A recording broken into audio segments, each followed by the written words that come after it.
brother. What's good, family? You done know it's your boy Jeds. I'm back with another Trill Talk. Food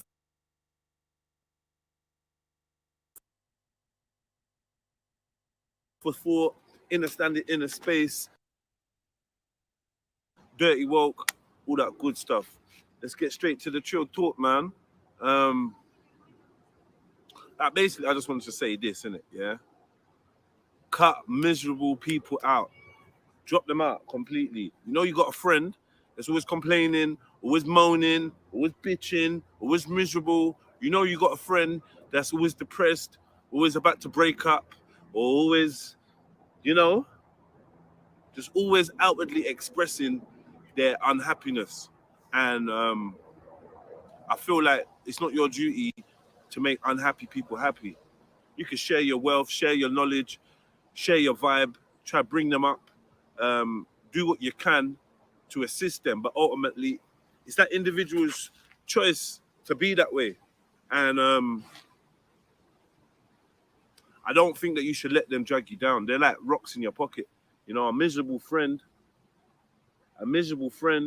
is like swimming with rocks in your pocket. They're weighing you down. Yeah.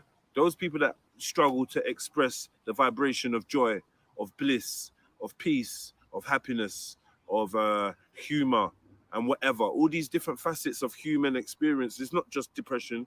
It's not just anxiety. It's not just doom and gloom. You know, there's a lot of magical moments going on in this reality that you need to be able to tune into and take part in and eat from. Yeah, there's a lot of healing photons that you need to be able to be exposed to. And miserable people come like a shade. They come like an umbrella, and they're blocking themselves from their happiness. They're blocking themselves from their birthright, and subconsciously or consciously, they're trying to take you down too. They're trying to take your happiness. They're trying to steal your joy. So, you know what I mean? I'm just saying, if your friends can't get right, if you got people in your circle that can't get right, they always seem to be on a downer, always seem to be moping and glum, it ain't your job. You're not the psychiatrist or the psychologist or whoever it is, the doctor, whoever's job it is to get this person right. Really and truly, that person, they can only get themselves up to that level that they need to be through reflection and through effort, through work on themselves. They got to want it. Same way that you want to be happy. Me personally, I'm a man, I wake up blessed. I wake up blessed, shall I say, louder blessed. I wake up blessed every single day. I'm on a vibe. Like, I look in the mirror, I'm like, jeez, Jeds, yeah, yeah. I'm on a vibe. And this is why I make sure that my window of contact is so small that almost nobody can get to me before I've set the trajectory of my day. Almost no one can interfere with me until I'm ready. So sometimes I don't respond, or I don't look, or I'm just so focused in my routine that I'll catch up with you lot later. And by the time I caught up with you lot, I've already set my thing proper. So I know where I'm going and I know what I'm doing. So yeah, that's just a quick one anyway, yeah? Yeah. Miserable friends, rolling with miserable friends is like swimming with rocks in your pocket. They're only gonna weigh you down. Yeah. Some of the family members, they move like anchors, keeping you in one spot. And you want to be able to elevate, be buoyant, levitate, and do whatever you want. You don't need nothing holding you down. Now, I ain't saying drop out friends that are having a hard time. I think you know the difference between a friend that's generally struggling and could do with your advice or your friendship or your support because they're going through something, and someone that's made a decision to make this part of their personality and they're going to stay in their hurt, whatever's upset them, whatever it is, they're going to marinate in it. Anyone that's marinating in misery, you need to drop them out, yeah? Anybody that's looking for strategies to excel, to rise up, to change, to improve, to grow, yeah, stick with them. Be a brethren, be a homie, be a family member. But yeah, just know the difference, innit? When people don't want to help themselves, don't stick around and think it's your job to drag them out of the quagmire. You get me? All right, cool, you done know. Listen, 26, what am I chatting about? 29th of July, Saturday, Embankment Station. Meet the Trill Riders, 1 p.m. We're riding to the O2 and back along the riverside. It's going to be lit. You know what I mean? Casual pace, no rider left behind. There's going to be different fitness people and influencers and healthy people that's going to be there. They're also going to be goodie bags, some people sponsoring us. Can't shout out all the sponsors. Check out all the previous posts and all the posts coming up this week. I want to see you on Saturday. I cancelled it last Saturday because of the rain, and you know what I mean? Ain't no black man riding in the rain for fun. I'm not on that. I ain't got to that stage yet. Yeah. So yeah, please come through, enjoy with us, and catch me on the live stream, Trilluminati live on YouTube every day, Monday to Friday. And yeah, check out the rest of the socials, man. I'm out. Peace, love, unity. Sklackle. Well, go on, family tree. I'm back again. It's your boy Jeds with another Trill Talk, you know. Hashtag Dirty Woke, hashtag Inner Standing, Inner Space, food for thought, all that good stuff, man. Thinking out loud. Yeah, man. This one's a real quick one. And it's simple.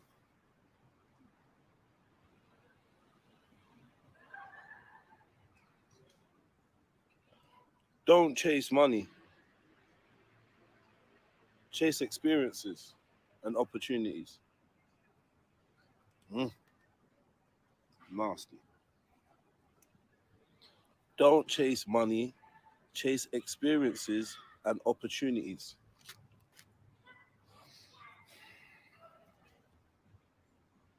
First and foremost, yeah. I'm not here on some money is the root of all evil type stuff or anything like that. I ain't here to down money or diss anyone that's making money or getting money. But from my understanding of my little relationship with cash and my relationship with myself, I've come to realize that most of the time it ain't really the cash that I want. Most of the time it's just the ability to function and do my own thing. The ability to decide, you know what, I want to do this and have the resources to do that or the means of doing that. All of my best experiences in life have been free. It ain't cost me anything, really, or cost me next to nothing. All the most enriching times in my life, which have come through struggle, it's come through pain, it's come through trauma and shock. These are the things that, you know, build your character. Obviously, man's not paying for that.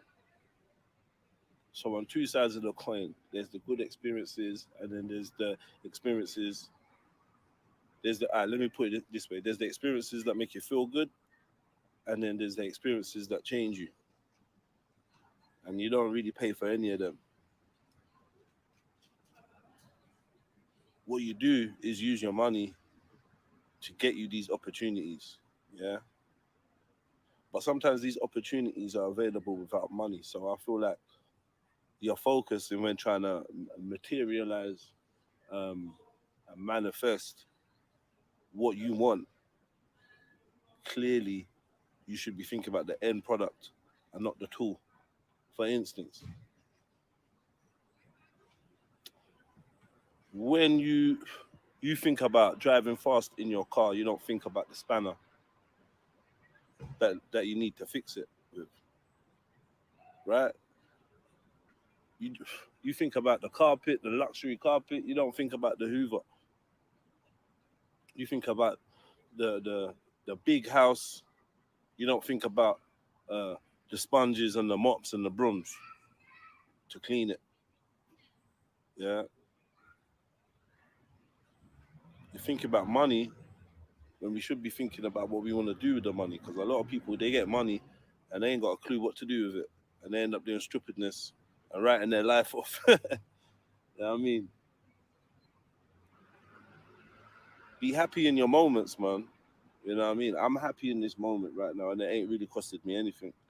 Maybe the price of a coconut water and some fruits and that.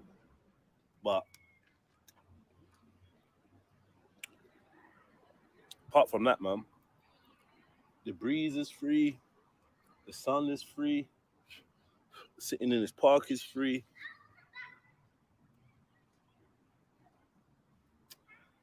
And these are the moments that make me feel, you know what I mean? Make me feel good. These are the moments I enjoy. So yeah, I was just thinking about how cheap or how free it is to actually feel good, especially when it's in your mind. Can't really be attained by material things. Chase experiences, man, opportunities, you know.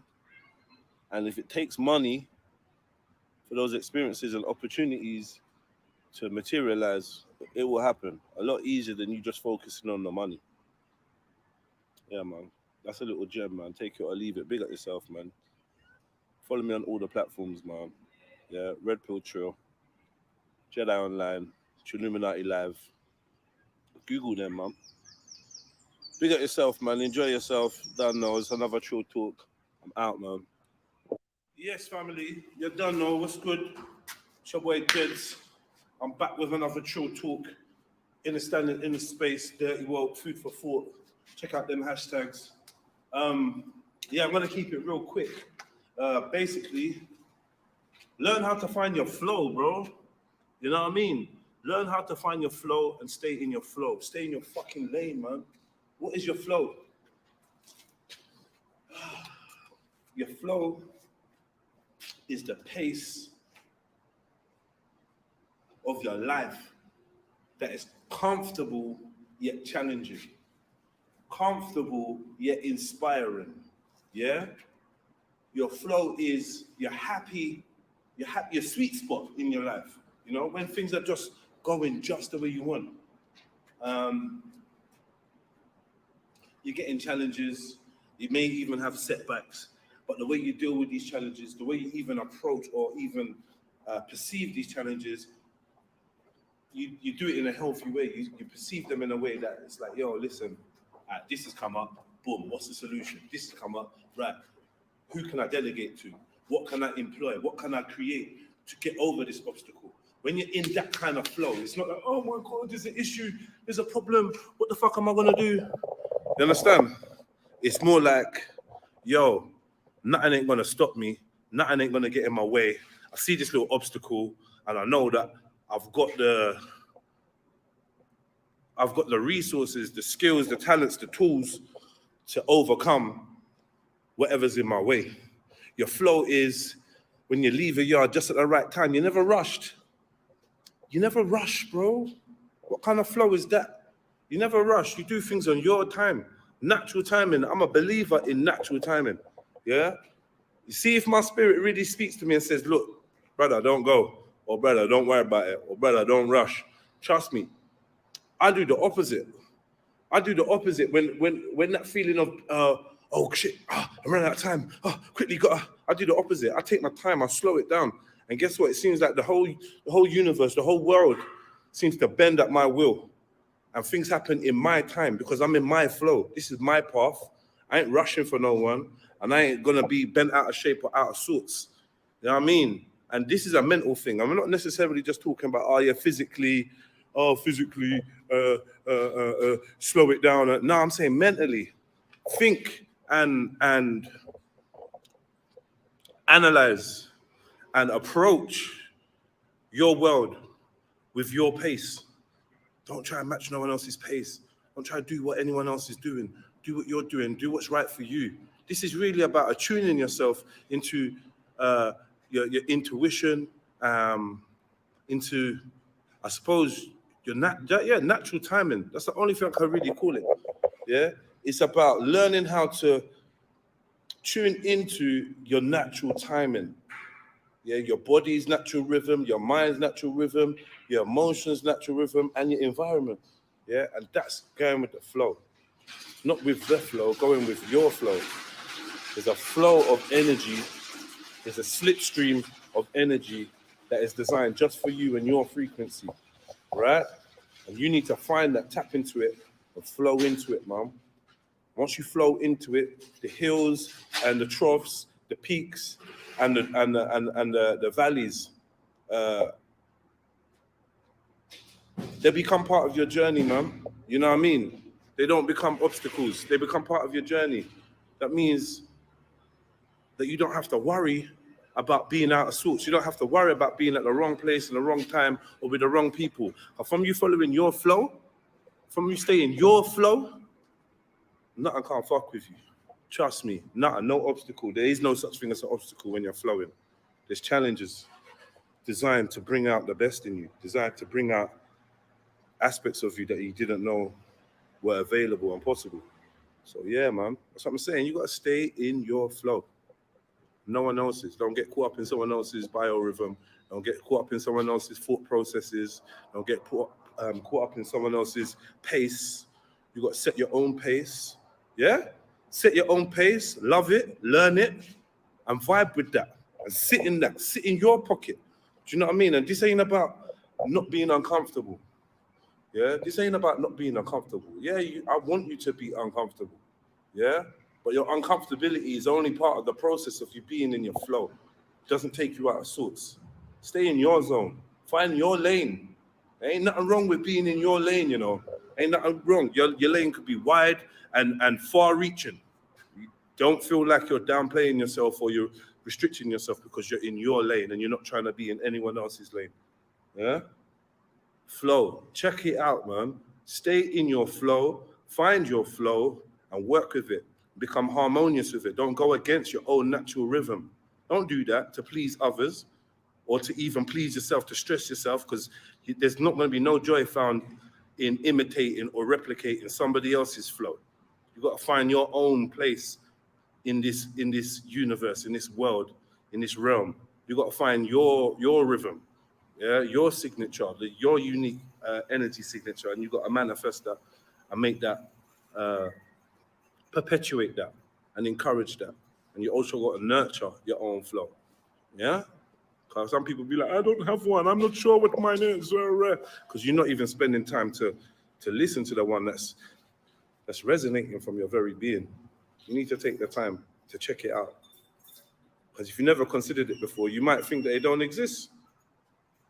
All right, man, so I'm going to leave you with that one real quick, man. Today's Trill Talk is find your flow and stay in it, yeah? Catch me out on all digital platforms, REDPILLTRILL, JEDI_ on Insta and on Twitter, JEDI Online on YouTube, Trilluminati Live on YouTube and all that good stuff. Don't forget, check out the Trill Riders event on the 22nd of July. Catch me at the SMFY Street Party this Saturday, the 15th. Catch me at the Pod and Party this Sunday on the 16th in Brickstone with Noise and Banter. Catch me next Sunday at the Pillow Talks event at Soulful Sundays in Bricks, London, like London Bridge, Boroughs type ends. All the information is on my page on YouTube, on Instagram, REDPILL, not even that, fucking hell. On Instagram, JEDI_. Do you know what I mean? Have a great week. Enjoy your weekend. And yeah, we link up soon. You don't know. Skackle. Good gym session. GBH. Come on, the original GBH, you know. Seriously. All right, let me show you the back. Let me show you the back of this. This is old school. Those that know, those that don't, may not care. But we are the original section. Yeah? Come on. Bred in captivity. Oh, you can't even see it properly, can you? Bred in captivity. I'm not even lying. I swear that t-shirt's what? Keep it moving. 16 years old? Yeah. Peace anyway, man. Enjoy your day.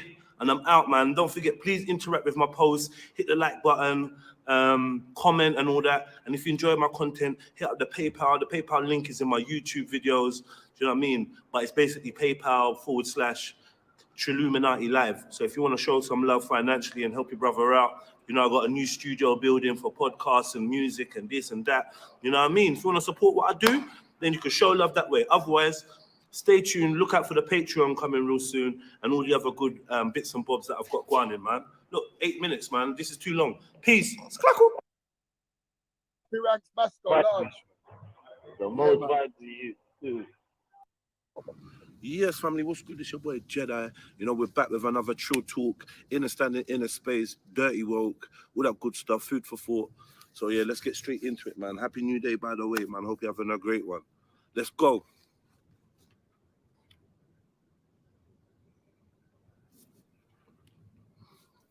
A fool has to say something. A wise man has something to say. Messy. That one hits home, you know. I can't even lie.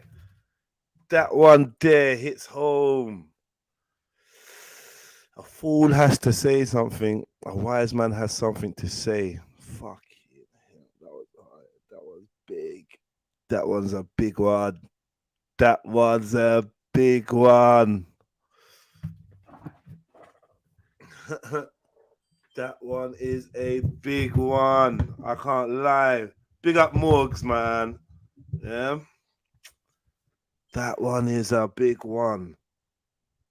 A lot of people talk, man. A lot of people just feel like they have to talk or try and say something important or try and say something poignant, try and say something that resonates. And I feel like it's the trying, you know, the feeling that you have to chat.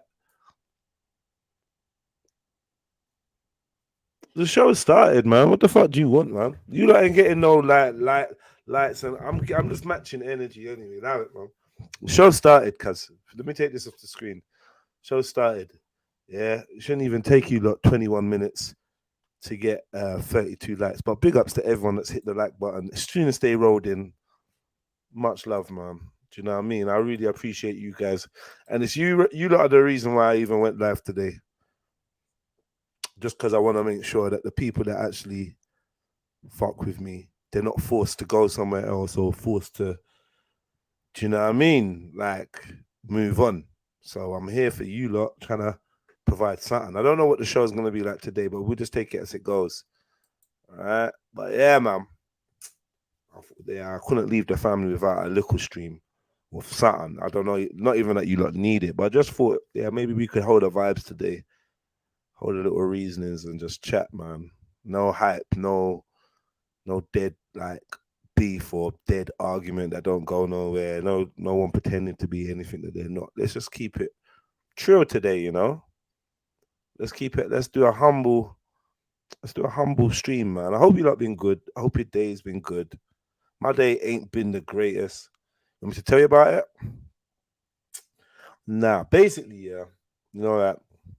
These weather systems and that they really be fucking with your boy.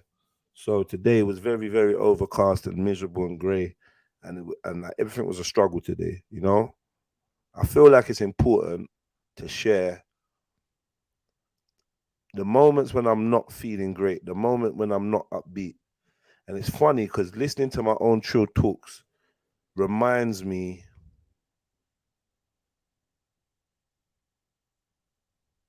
Yeah, but yeah. Listen to my own Trill talks. I genuinely am recording these Trill talks for my own benefit. These are for me. I'm talking to myself. Whenever there's a point that hits home, it's for me. It resonates with me. Do you know what I mean? And I feel like when I look at everyone around me and myself included, I think I'm the one that needs the most guidance. I need the most Trill talks. I need the most words of wisdom. And I need to find different ways for them to stick and for the wise words to become wise practices. Because essentially, that's what we want, right? We want the wise words to turn into wise actions. You know what I mean? So yeah, man, yeah, exactly, man. So man, I was feeling shit today. Like, I'll be real with you, I wasn't really motivated. You know, I went gym. I've what else? I went gym. My son, one of my sons, is in a summer club thing, and he had a bit of issues yesterday, and I wanted to go and kind of monitor and see what I want. So he begged for me to pick him up today from summer thing, and I went and picked him up. I went early, went to spy and see what's going on, and you know, I'm trying to find, along with his mum, the best ways to navigate around some of the challenges he finds, because he's a very unique character, unique personality. He maybe has some challenges, but he's definitely got some talents, and some of his talents and some of his ways, people not really used to a youth like that. He's like an old school youth. He's just got so much energy, and he's just raw. He's just a raw version of me, unrefined. Yeah, and then I've had no gas in my yard. I've had no gas in my yard for 2 days now.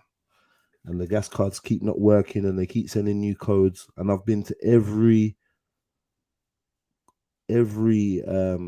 pay point dispenser in the locality, literally. Yeah. And then I've gone to other ones outside of different ends trying to get this gas. Yeah, and there's been none. I had to take my youths out with me because they obviously there was no one else. Like they was with me, innit? So I had to take them out on some long bike ride, and they was moaning and complaining and did it there and whatever. By the time I come back, it was like 6, 7. I sat down. I've been chilling, just thinking in my own thoughts, and I was like, "Yeah, but I'm doing a live today." But I was like, "Nah, man, do it live. The live might even make you feel better. At least you turn on your microphone and vent or chat or whatever. You know what I mean? Like, you know, one of them ones." So here I am, family. You get me? 8 o'clock, banging alive. I don't know what you lot want. You lot want some jokes, some banter, blah blah blah. But I can only keep it real and authentic. Maybe the authenticity is something that we can appreciate about each other. A lot of the time, we look for people to be jesters and clowns and entertainers and hosts and that. But you know what? Today, I'm just Jediah, man. I'm just Jediah. I'm just your brethren.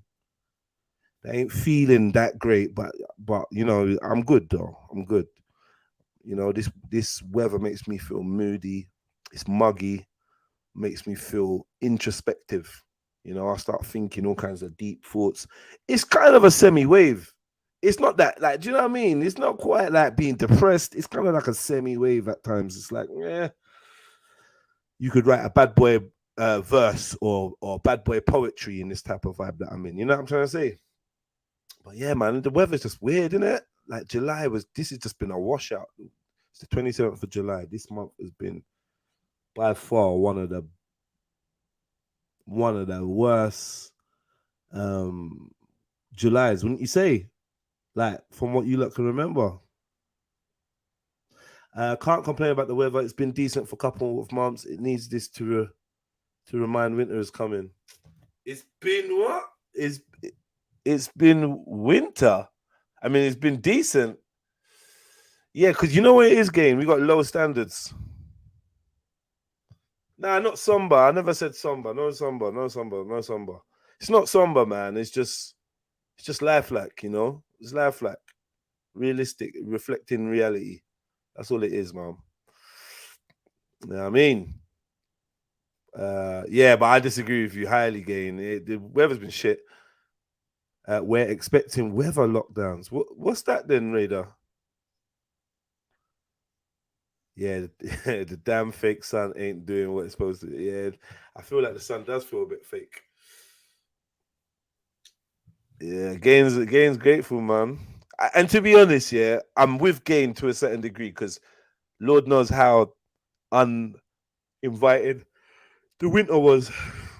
It wasn't, you know what I mean? He was not saying come outside and play. So I get it. I went on a bike ride with my sons and we didn't get wet and we weren't freezing cold. So yeah, I'm gonna have to give Gain the point on that one. But by any standards, even by UK standards, the weather's dead. Like by UK winter standards and UK summer standards, should I say, the weather's dead. You're getting your vitamin, son. You need it. Okay. Yeah, it's been decent, not too bad and hot. Not that I mind 40C. Okay. Extreme weather conditions where people can't go out. They're chatting put, man. They're chatting put. Like, yeah, I keep hearing about this.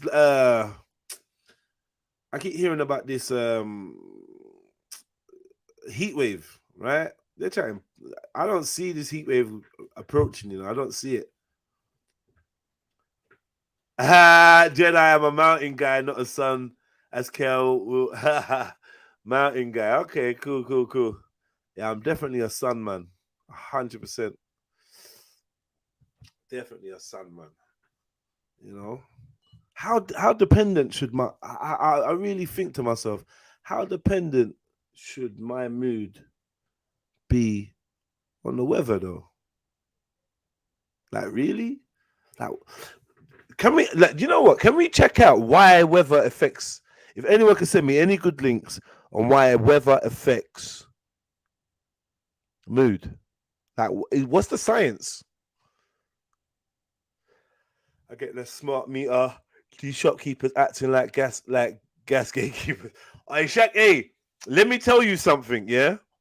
The reason why it's not hot in England, I mean, it's not cold, Kemo, but it's not hot. 22 degrees, Kem. Do you know what that is? No, no. You know what that is? It's hot as hell in Cali. All right, Kemo, man, calm down. Calm the fuck down, man. All right, yeah, Shaq, hey, check this. Yeah, what they want you to do is get a smart meter. That's why they're fucking up the normal meters. They want you to get us. They're forcing you. They're doing the iPhone on you, bro. You know when the iPhone says, "Oh, what you don't want to upgrade now? Oh, what you just think you're gonna chill with your iPhone 6 for the rest of your life? I hold this, blah." You wake up one day and your phone's just moving mad, just doing weird shit. And as it goes on, your phone just starts acting madder and madder. Yeah, they put these things. It's like they put a time limit on your software, and then it just starts mashing up for no reason. And all it's you go to a shop, they're like, "Oh yeah, you could try updating your iOS." That's kind of what the gas companies are doing. They're sending you from place to place. Your code's not working. This, that. Like you go a couple days with no gas. Then you start begging them for a smart meter. Planned obsolescence. See, bunga bunga, real Jenna out there, you know, real G. Planned obsolescence. That's it in a nutshell. Big at yourself, bunga. That's it. That's it. They're just deliberately just making things just go dead. So you have to get the upgrade, whether you want to or not. Curtis, you're late, bro. You're late, Curtis. Yeah. When you got a kid, you have to, Jeds. Bro, I got kids, bro. I got kids. I know what you're saying, though, bro. Can't deny the lack of vitamin D from the sun has to affect us. I hear you. I'm going back to Cali. When you got a kid, plant obsolescence, they build them so they start breaking down year 5. Feels like that, man. Feels like that, man. So yeah, that gas adventure is just jarring anyway. Yeah, so that's another reason man's not feeling too great. Sent my son out. My son's out trying to comb the streets. I'm telling you, I went to, I don't know.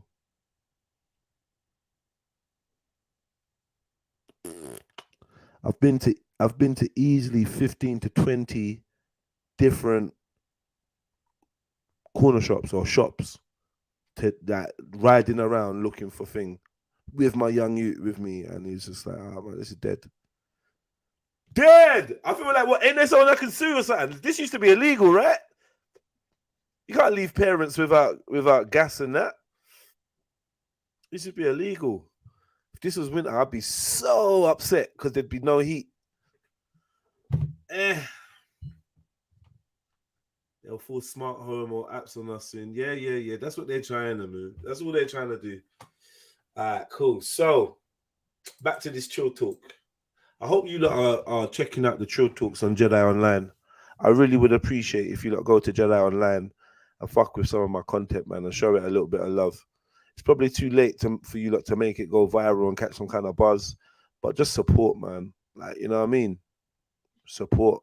I know you think, Jeds is just cool. He's got all these people around him and they do all this stuff for him and but like, not everything's what it seems, man. I still need the assistance of the family, man.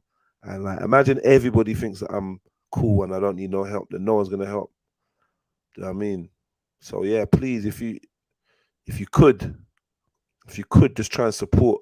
There's lots of you that do support the videos, even if it's just putting a love heart or a fire emoji and liking it. I appreciate that. Do you know what I mean? Some of you go more extensive with your comments and I try to reply back to you and engage. You know what I mean? But ultimately, thank you. And the rest of you lot, pull your fingers out, jump on the videos, man. Jump on the videos.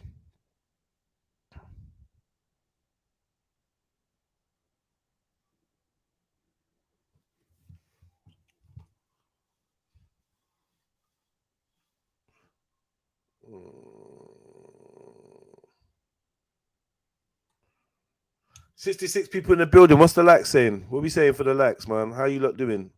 You lot feeling generous? You feeling like you could extend your mouse key or your finger to the thumbs up icon and help the stream? I don't even know if it helps the stream, to be honest. Imagine they're telling me that in the last 28 days, 13 people have subscribed. Now, I've used to get 100 and something. Now they're telling me 13 people have subscribed. The number I'm on of subscribers has been on that number for a good few months, not climbing, not nothing. Like, what the fuck happened? Like, I know it's summer and that, but please explain what happened. Please explain. It don't make no sense, does it? Don't make no damn sense, man. Yeah, I definitely picked the wrong game to jump on. This YouTube live streaming game is the wrong game, man. It's dead. You don't pay. You don't get no rewards. YouTube try to block you. They block your subscribers. They block your views. They block your videos. They don't tell you long-time subscribers you've been live. All sorts of madness happens. I mean, YouTube is not the one. I don't rate YouTube at all. You know? And I'm supposed to be making moves to jump off YouTube and jump onto some other platforms and that. And pardon me, in all honesty, I've been dragging my feet because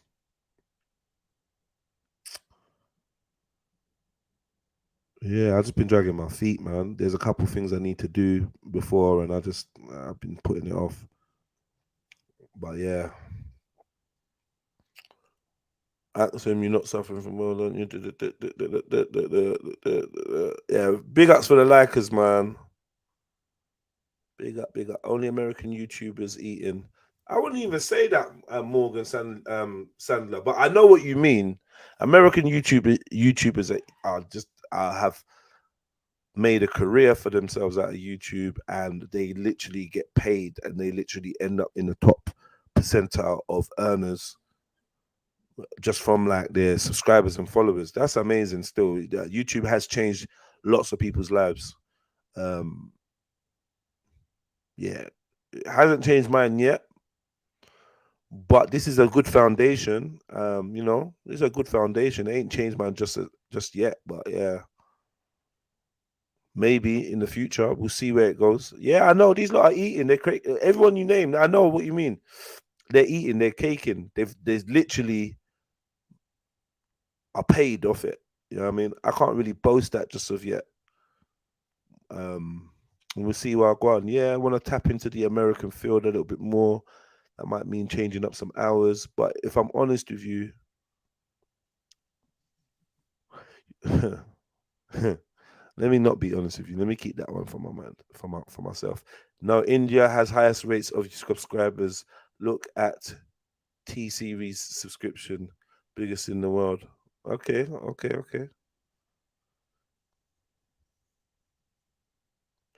Do you reckon you've changed lives via YouTube? Yeah, of course I have. 100%. The funny thing is, yeah, I've affected a lot of people. Also, just say we've affected a lot of people positively, like immensely. And I know from individual conversations, the messages some of you lot send me that I keep private, some of the things you lot write when you send PayPals and whatever, you know, some of the emails and yeah, inboxes I've had have been so profound that I think that's the main reason that's the main thing that proper kept man streaming on that, because literally people are telling me that we're saving their life, or we're saving lives, or we've changed their lives, and they've done this and they've done that. So, you know, that's a good feeling. And I feel like I'm a selfish person, so I want to keep feeling good. So I keep trying to do the things that make me feel good, right? And some of the things that make me feel good is like, I want to say helping people, but like sometimes when you say, oh, I like to help people, it makes it seem like you don't need help. And I don't see myself as being that person that's beyond the advice or beyond the leveling up, beyond the fixing up. Do you know what I mean? So yeah. But yeah, big ups to everyone. Been positively affected by the live stream, by anything I've said or done. Do you know what I mean? Big up, man. And yeah, look, man, just help someone else. You know, if you feel like you've been helped, help someone else. That's all we can ask of each other, man. Is just to keep that energy of help and assistance and love, or whatever you want to call it. Keep that going. You know, keep that going. Shaq A, they have demonetized my platform for over a year. What do you mean? What happened to Trill membership? They weren't feeling that. That had to go. So I played a Tommy Robinson. Video, and somebody reported it. So they say. So someone reported it, and they demonetized me, and they refused to remonetize me. And every time I get close to being remonetized, they add a new strike on for an old ass video or for some stupid like that. So I can see the game they're playing. I've had it where they let me get up to the last hour. I kid you not, up to the last hour, where I could now refresh my claim for monetization, and then they tagged and then they struck a video that was like 2 years old in the middle of the night. In the middle of the fucking night, someone struck my video. Like what they're saying, oh, this video has come to our attention. It's like, nah, this is crazy. Do you feel like you've grown and developed from the streams? That's what's problem. Do you feel like, are you talking to me? No, I would say, yeah, I've grown in the art of conversation. I've grown in patience from the streams, definitely. But genuinely, I feel like I brought my skills, I brought my mindset to the streams.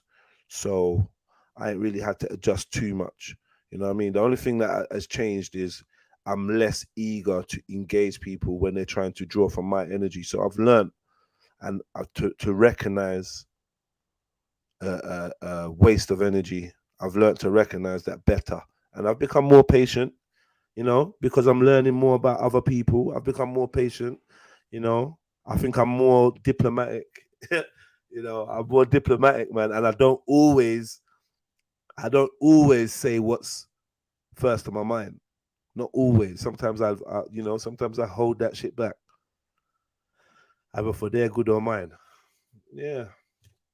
But in terms of like getting heated, I can't tell you the last time I got really, truly, actually heated, and it weren't just like a bit of dramatic effect for the stream or just for some banter or whatever. Do you know what I mean?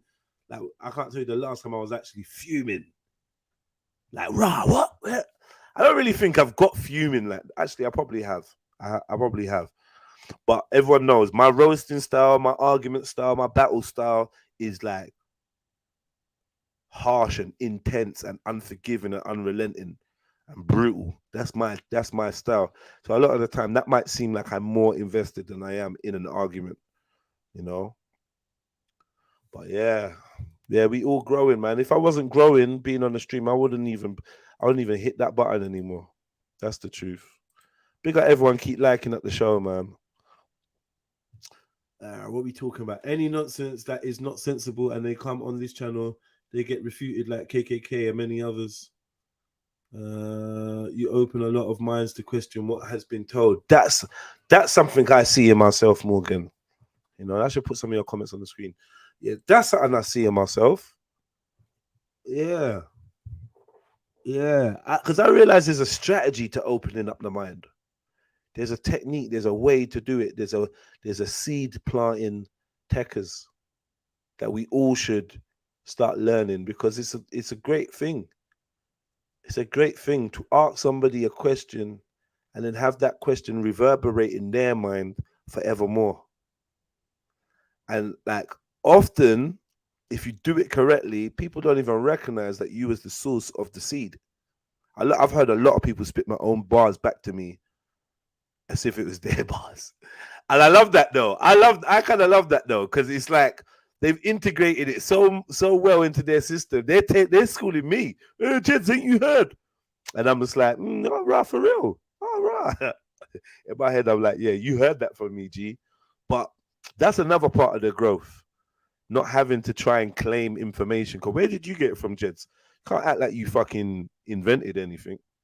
That's why I put in the Trill Talks. I ain't telling you anything you don't already know. I don't want you to think that I think I know it all, because I don't. In fact, it's the opposite. I know how little I know. You know what I mean? And I want that to be cool. I want that to be normalized. Not knowing. I don't know, I'm not sure. I want it to be normalized, saying, you know what, I was wrong. I'm sorry. I want it to be normalized to say, you know what, I changed my mind. I used to think this, but I don't think that no more. These are the things I want to normalize, and we can have more honest and truthful conversations and communication when we allow ourselves to be like, oh, right, I was wrong, or I used to think this, or you know what I mean.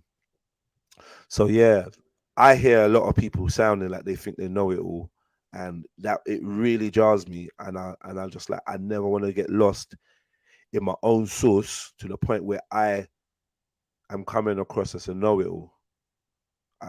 Yeah, you can't teach Jedi nothing. You can't tell him nothing.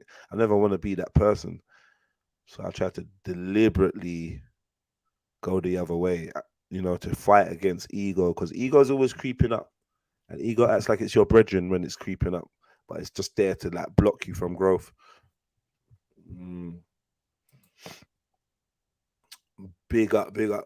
I'm not even doing the likes yet. Let me get to these likes. Do you feel like, yeah, big up? This channel is too dangerous for some. Yeah, come on, man. You know what it is, Moroccan. This is a mad thing. They make you a controlled opposition. They make you my badgie. They make you a controlled opposition. I think most people have the games they play piss me off. You introduce H to the world. Which fucking H, bro? Move, Bunga. Which H?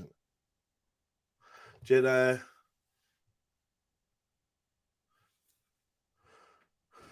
Fam, us Getty, if called it up. I don't know what you're saying, but big up. I don't. Old school people fake. Yeah, that's it. I don't know. But you man, well, like African Uncle Maku, you all real. Alright, cool, man. Boasting is a fool's idea of glory.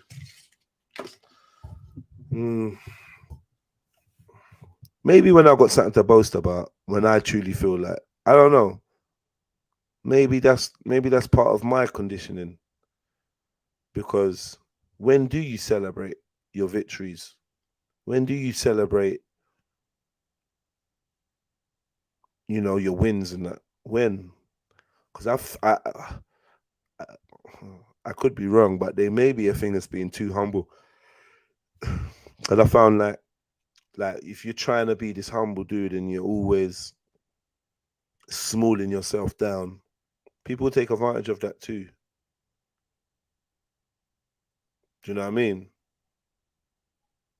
People will take advantage of you being this super humble guy. I just feel sometimes you gotta kick out someone's jaw. Do you know what I mean? Sometimes you gotta kick out someone's jaw side, just so that the other onlookers is like, right, yeah, this brother's humble, but boy, just but boy. That's it. Don't even put no words to it, but just, you can't guarantee an easy ride. I feel like humbleness can be misinterpreted and even overdone. Can you give me any examples of being too humble? Like, for instance,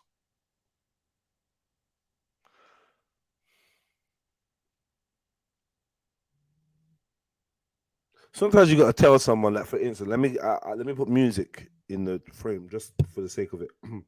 Sometimes you got to tell someone that you're a sick artist. Oh, well, you make music, yeah? Yeah, okay. Oh, yeah, and you good? Yeah, I'm all right, man. Not bad. Yeah, I just enjoy it. I just enjoy creating it. And sometimes you got to be like, yeah, I'm sick, bro. I'm sick. That might be like, right, let me hear. You're sick, yeah? What's your name? You don't know who that's asking you. That person asking you could be a piece to the jigsaw, a piece to the puzzle. Sometimes you gotta fucking rate yourself and just find the balance. I don't know. There's ways to rate yourself and still be humble, though, right?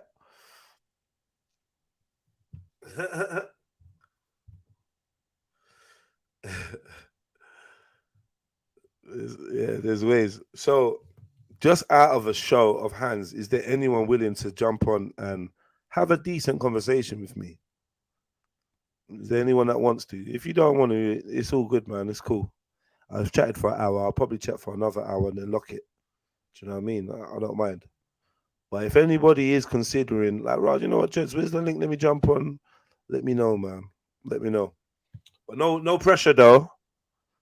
No pressure. Maybe I play a little bit more of this. A fool has to say something. Oh, see Curtis, yeah? Kurt. He said, humble is the energy, not necessarily the statement. You know what? You're a bad man. Yeah, you're a bad man. That's exactly, in a nutshell. You encapsulated it. You worded it perfectly. It's the energy, it's the energy, not the statement. Yeah, so you can say you're sick in the statement, but your energy is humble. You're right. Bibby says, if you're always humble, people are going to step on you. Do you not agree? People are sleeping on Trilluminati like it's low-hanging fruit, but you need to climb high for the nourishment. Big at yourself, Shake, man. You know what? It is what it is. Let everything, let the chips land where they land, man. Because we don't want to. I don't want to get into the trap of not appreciating what I've got because I am anticipating or fantasizing or even mourning something that may never happen. So, you know, someone said to me today, oh, this is so deep, but someone said to me today, and they offered this up. I didn't ask for it, they offered it up. They said, well, Jeds, you know, I've known you for a lot of years. And I find it amazing how somebody that, this is their words now, please believe me as well, yeah. I find it amazing that somebody that does all the things you do and does it so, and somebody that does those things so well, is so, that gets so little like reward or what was the word? Flowers, I think, flowers or stripes or whatever, you know, like recognition basically. And I was like, yeah, man. And then I said some stuff, and then they was like, do you know what? Maybe God, the things that you're trying to do and things you're trying to get into, maybe God is protecting you from those things because you've got no part of those things. Maybe your true calling or the thing that you're gonna smash is yet to come or yet to be revealed to you. That made me feel a little bit. That made me feel a little bit of a way, you know. I ain't even gonna lie. That made me feel a bit of a way. Like, what? What do you mean? You saying I'm wasting my time? What are you trying to say? I'm not in the right thing? I don't know, man. What do you mean allow the pick, bro? Fuck off, man. About allow the pick. Do you think I give a fuck who's passed away? Do you actually think I give a fuck about any of these celebrities? Show me the body. Show me the body of Sinead O'Connor. I don't give a fuck. She's a good artist, man. This is my tribute. Do you know what I mean? This is a picture of her and one of her late husbands that she splashed all over, like had camera crews and media everywhere. Yeah? How many times did she get married? What, 4 or 5 times? Something like that? She told everyone everything about her life. Everything. The fact that on this same day, on her wedding day, she was giving crack to smoke. Yeah? She was giving crack to smoke. These are not the things that you let out about your life if you want to have some private affair, rare. No, it was announced in international brainwashing media that one of your beloved idols has died, and people started pouring out their emotions and pictures and all that. So yeah, I use what's current to create art. If this is my tribute, there's nothing disrespectful about this picture at all. Do you know what I mean? And yeah, I'm showing a picture of a dead person. Yeah, I am. What? Now someone's dead. We can't show their picture. You didn't say nothing when I put a picture of me instead of as Tupac. Nothing because when I put myself as Trayvon Martin. Nothing when I put myself as Floyd, George Floyd. Nothing when I put myself next to the Queen. Nothing when I. Do you know how many dead people I've ever impersonated or put myself in the picture next to them? No one said nothing. But Sinead O'Connor is the line that we're drawing. Come on, brother. Yeah. I've never, ever, ever, ever disrespected the dead. And I never will, bro. But yeah, pictures are pictures. And I'm an artist in more ways than you even realize. My stream is art. My personality, my persona that I bring to you is art. My music is art. And my profile pictures is art. Don't be offended, cuz. Yeah, there's no disrespect. And if you're offended, let's explore what you're offended about. Let's explore it. Let's talk about it. Because that's what we're here for, right? It's a talk show, essentially. So let's talk about some real shit that actually strikes a chord and makes you feel something. Remember, that's all my art is supposed to do, make you feel something. What you feel is what you feel. But I want you to feel something. So yeah, look upon the image and feel jarred, feel annoyed, feel like rare, but then let's talk about it, brother. Yeah, sorry, I got a bit with you worldwide. You've always been cool, so no disrespect. I hear your point, but nah. Do you know what I'm trying to say? Yeah, man, I was Philip Schofield, cuz. I draw the line at Philip Schofield. I don't think I could do what's that, brother? Jimmy Savile. I don't think I could do that. For the art's sake, I should be able to do Jimmy Savile, but there's things that I refuse to do. I'm never gonna put my face on a woman's body, and there's a certain things I don't know. I just feel a way to do.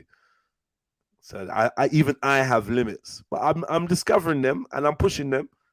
You know what I mean? I'm pushing them. But yeah, big up yourself worldwide, wherever you are. No disrespect to your musical icon, man. Yeah, I rated her one tune still. I can't lie. It was banging. And I heard about her getting on stage and ripping up pictures of the Pope and stuff like that. I heard she was a Rasta. I heard she was a Muslim. I heard she was a Catholic. I think she's dressed as a nun. She's been pictured in hijab. She's a very interesting character. It's funny though. I see a lot of people like I don't know, man. Do you know, like nowadays, it just feels like if you die, it's like someone's duty to put up a picture with a meaningful message, right? And a lot of the time, the sentiment is fake, in my opinion. Like all of a sudden, everyone's a Sinead O'Connor fan, right? All of a sudden, everyone's like, "Oh, she was a legend, a legend." Did you decide she was a legend, or was she given to you as a legend? We got to deal with this celebrity disease that we have, you know. People be dying every day, and it's like we don't give a damn. You know, Bibi says she was mentally tormented. I think, yeah, I heard that she's had some terrible history, terrible childhood upbringing, abuse, and these type of things. You get me? Yeah, Gary Glitter, never. I'm never gonna do that, Victor. Yeah.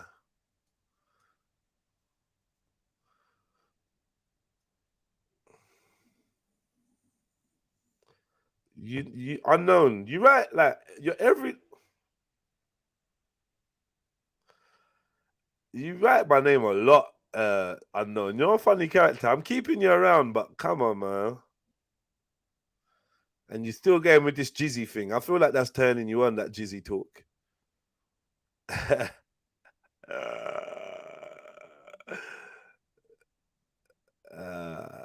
Yeah, worldwide. I ain't seen you right back, but I hope you're good. I hope you're listening, man. Anyway, allow the pic, Jedi. She has passed away. Real talk. Yeah. It's mad. It's mad. The sentiment. It's like I feel you, but I don't feel you. It's like I feel you, but I want to challenge you. You know what I mean? I want to challenge you. Like, what? Oh, you feel you feel sorry for Sinead. You ain't seen the rest of my profile pictures. Big up my little brother South, wherever you are, just for the sake of it, cuz. You know what I mean? Just for the sake of it, man.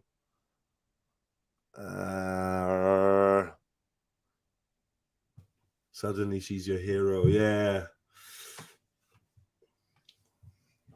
Do you look? What is a picture? What is a picture? It's a snapshot of eternity captured in time. And it's also, well, that's my thing. That's what a picture is to me. You've caught a moment of forever.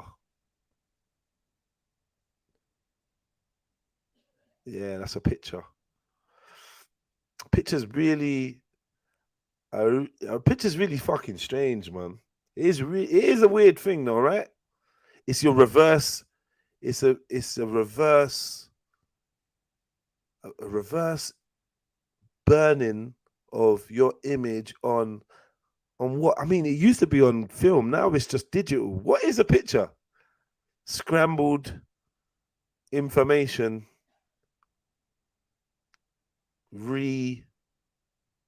rearranged, put back together on the screen. The fuck? Curtis Kurt says lights and dots on the screen. Big up, Silver.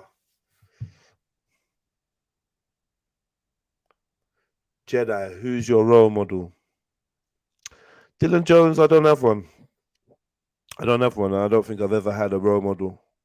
I think the closest I came to a role model would have been probably like Tupac as a musician. Yeah, because I feel like his music and his persona and what the character led me into, led me through music and then into a little glimpse of lifestyle. I saw Tupac as being a rebel, so I was fascinated by the rebellious energy because it matched my rebellious energy. So that was the closest I came to like a role model, but I never looked up to Tupac like, oh, do you know what I mean? And possibly I never knew how to look up to people. So possibly that was my saving grace or a fuck up. I didn't really know how to take a role model. Didn't have a dad like that was present. And I think I was so self-obsessed and so besotted with myself and exploring who I was and what I was, I never really considered fashioning myself after another man, even though inadvertently, clearly we all did it in one way or another, you know, by fashion, by the clothes you wear, by this, by things you say. But I thought it was always pretty cool to have your own unique ways. I thought it was always pretty cool to have your own unique name. I thought it was always pretty cool to have your own unique slang and behaviors. That, like, I was from that era where being different was a thing, and not just this pretentious, oh, I'm being different, but you're actually picking from the box of things that's actually there. But just like trying to find uniqueness. Uniqueness was something that I strived for. As in, I told you, lot, I must have been about 6 years old, maybe younger, in my bedroom, entertaining myself, trying to create a sound that no one's ever made before. And I actually had the presence of mind to really think, rah, so if there's been hundreds of thousands of years, pretty much every noise has been made, either deliberately or accidentally. How are you going to tune in and find and make a unique sound? Now, let me ask you lot, do you think it's possible for you lot to make a unique sound that has never been made before? Think about it for a minute. And then ask yourself, why is a 6-year-old sitting there thinking about that shit?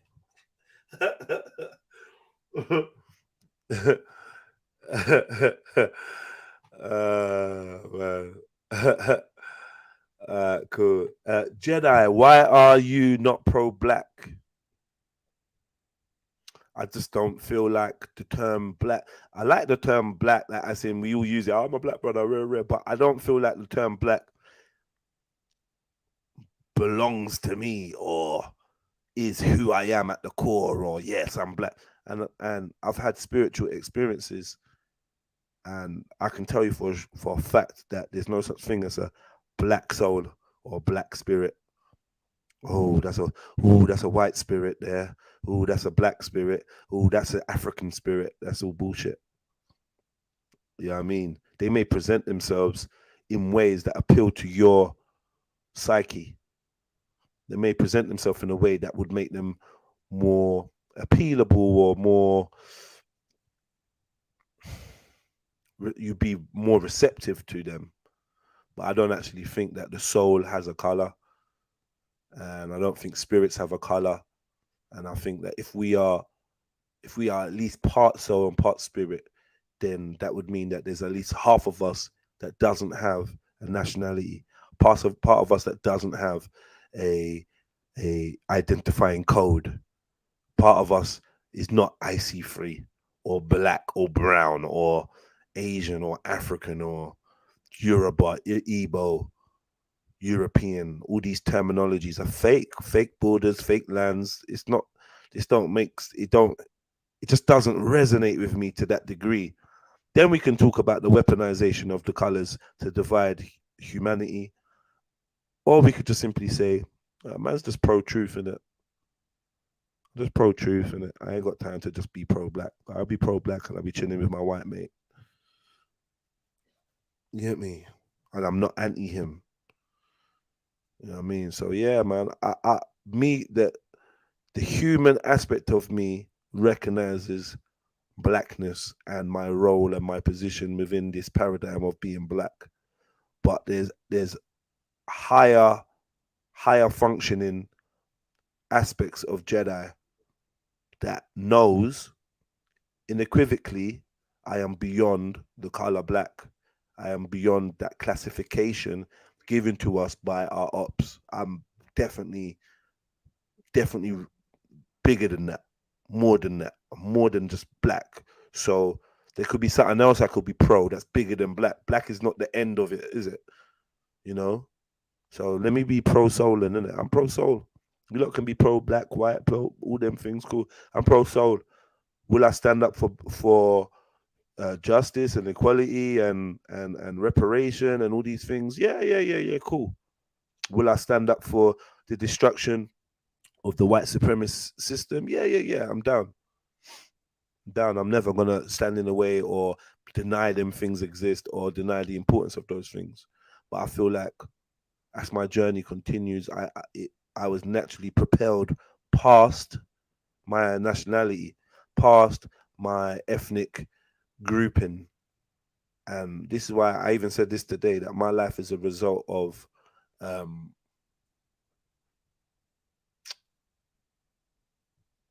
extraordinary set of coincidences that detached me from many of the modern social constructs that we are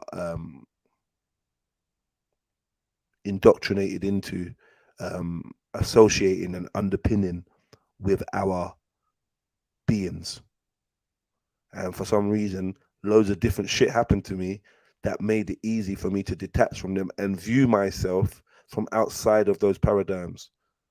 And I'll be lying if I said this was all down to me and all what I wanted. Like, you know, a lot of this shit, I was born this way. I had a set of mechanisms in my brain that allowed me to think in a certain way.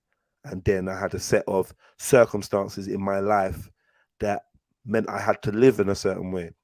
And I had certain self-preservation protocols that kicked in, which allowed me to detach from certain social constructs. And here I am now, trying to help others reach a certain level of detachment willingly.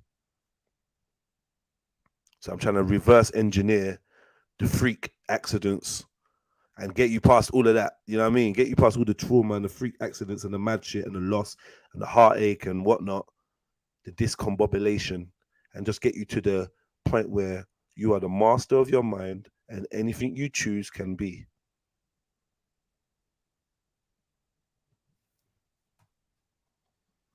Hope that answered your question, Dylan Jones. Big up yourself, man. You know what I mean?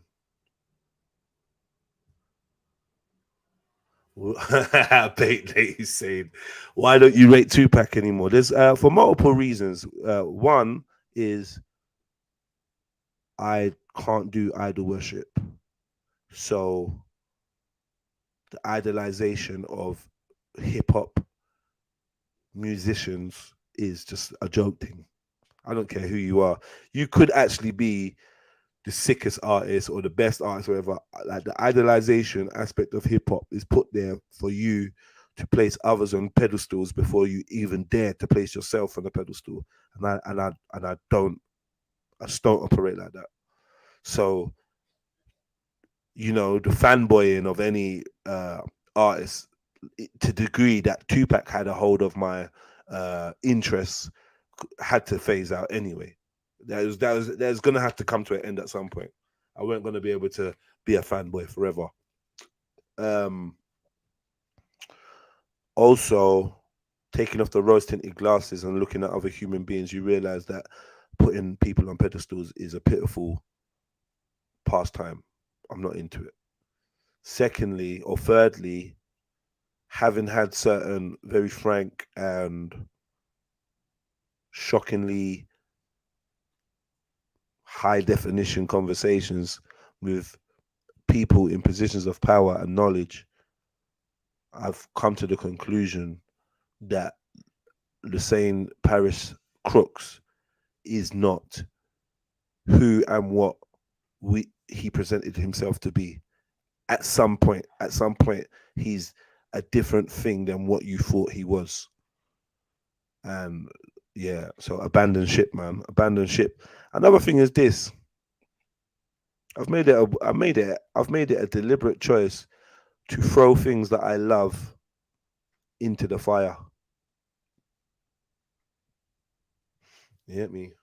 Into the fire, and I warm my soul with it. Warm my hands and warm my soul, and you know, roast a spiritual marshmallow over that fire and enjoy. Because ultimately, detachment is key, and you need nothing or no one. Ultimately, it's a realization.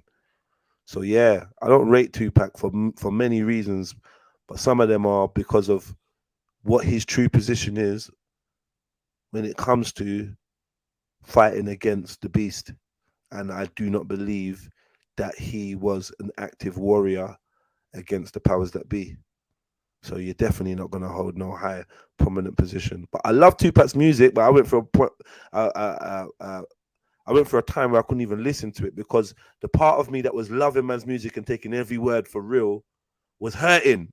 The little bitch part of me was hurting. You get me? Like, oh, I can't listen to this. I was emotional.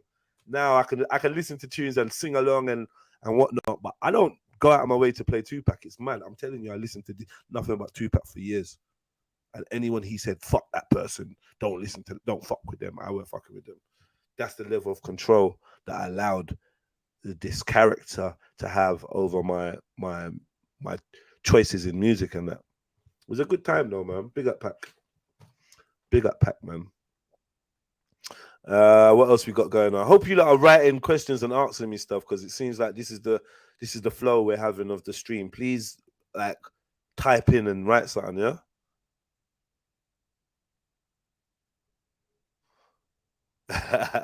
Big yourself, Aero.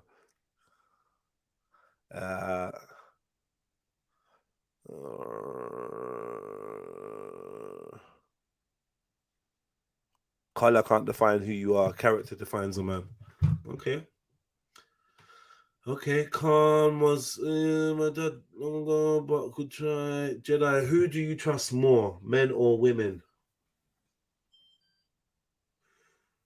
I'm gonna have to say women. But that's like a default setting, obviously. Mumsy.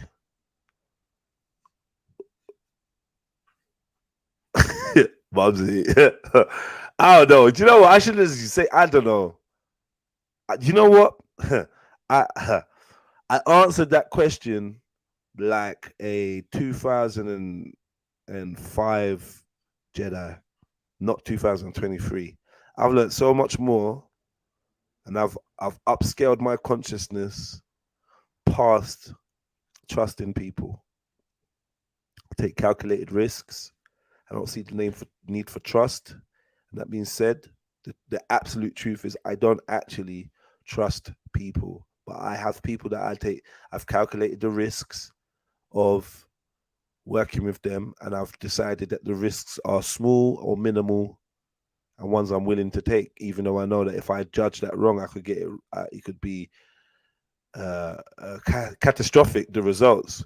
But me trusting someone would actually be putting myself in harm's way, because say I trust you and then my trust is proverbially broken or betrayed, then I'm gonna be in an emotional state where I can't trust how I'm gonna react, and I could likely do something so drastic that both of our lives would be altered forever. So sometimes I feel like not trusting and just taking calculated risks allows you to get shit wrong and not have to like tear up the whole world because you trusted someone and you got it wrong, and now your ego is telling you that you gotta destroy the world, which I feel I have in my chest. I have that level of explosiveness where I feel like I could be like, oh, fuck it, and press a button and everyone dead. Do you know what I'm trying to say? So rather than like giving rise to that, I just think I don't need to trust people, but I do take calculated risks. And I'd be lying if I said there wasn't people that I wasn't expecting them to fuck up. So even though I love people and I take the calculated risk, I know that they have the propensity, the ability to fuck up. So if it comes, it's not going to hit me like it hits you, where you never thought it was going to come. You never thought it was going to happen because I trusted you. I'm like, yeah, everyone can fuck up. Everyone can betray you. It can happen. It doesn't mean it's likely, but it can happen. That eventuality, that knowledge and acceptance of the eventuality is the reason why I say trust is a fool's game. Because then you got to turn a blind eye to the very real fact that this can go wrong and pretend like it can't go wrong. And then when it goes wrong, you're going to act like, oh my God, I can't believe this went wrong. But you knew it could go wrong. So who's like, you just some delusional mind state that I'm not trying to be in. So trust ain't really for me. But yeah, I hope I've answered your question in some way. You answered good questions as well, by the way, Dylan Jones.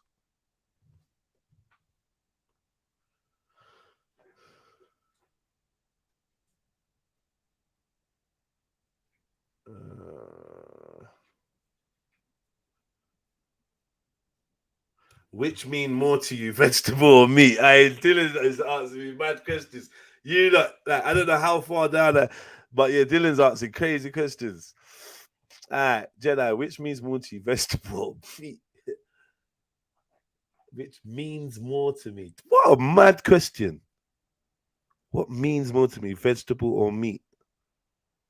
Fuck. Means more to me. You know what? Let's keep it real. I think that was my ego there battling, telling the truth. The truth is meat. Meat. Why am I lying? The truth is meat, bro. And maybe when I change that mindset in my mind, I'll become a much healthier person. But for now, from my upbringing, from my past, even from today, which I've hardly eaten, I would say meat. Yeah, man. Meat. I'm more interested in the chicken than the chips. However, now chips ain't really. Do you look class chips as a vegetable? Yes or no? And don't say it's a dumb question. Is chips a vegetable? Right, cool.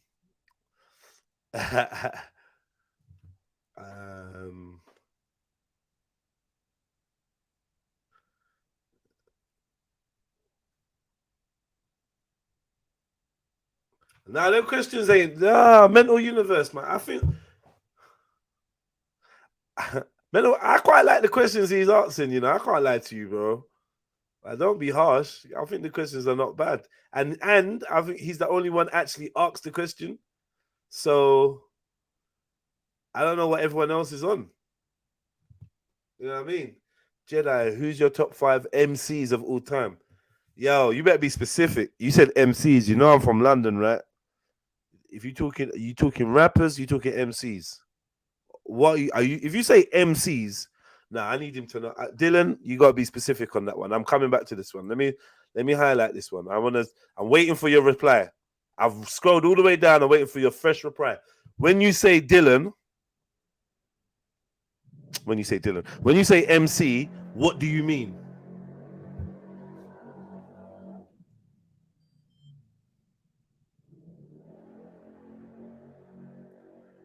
Hurry up, man, Dylan. Hurry up, hurry up, hurry up. What do you mean? What do you mean? What do you mean? What do you mean?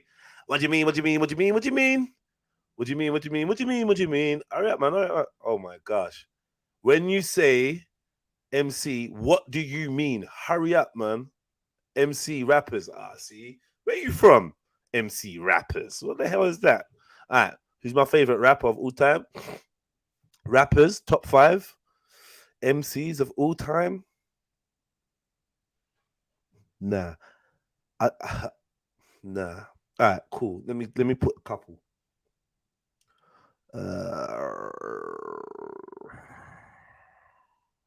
Shit. All right, I'm gonna say for nostalgia, Tupac. Even though I don't really fuck with him, I'm gonna give him his ratings because he had the ability to captivate my ears. So I'm gonna say Tupac. I'm gonna say Ransom, duffel bag Ransom. Yeah, you might want to get a pen and paper out. I'm gonna say Yuckmouth, Yukmouth, from the Loonies, half of the Loonies, part of the regime, signed to Rap-A-Lot Records before. He was he's a hard artist. Right now, I'm really feeling someone called 38 Special. I don't know if I've put him in my top 5 of all time, but he's in my top 5 of right now. 38 Special is cold. Conway the Machine is cold. Like generally a cold fucking artist. My boy Decca. Well, he's not my boy, but someone I knew, a brother I used to make music with, Decca. He's definitely in one of my top of all time of MCs and rappers.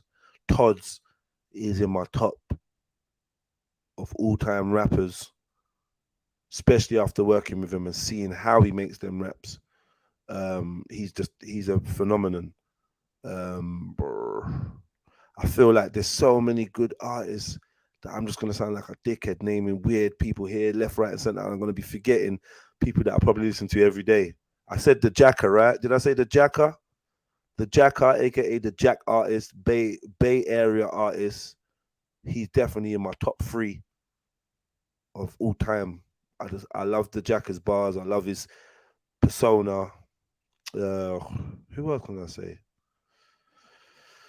There's too many dope artists, man. But I move on. Like I listen to myself. Oh yeah, and me.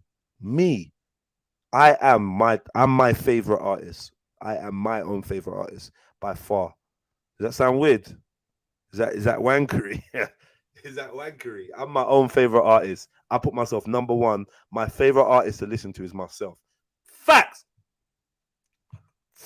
Ain't no one that boy Jeds is something else. Especially if you know what he means when he says what he says, he's something else, cuz. So yeah. Growing up, I wasn't really a Pac fan, found his music super commercial.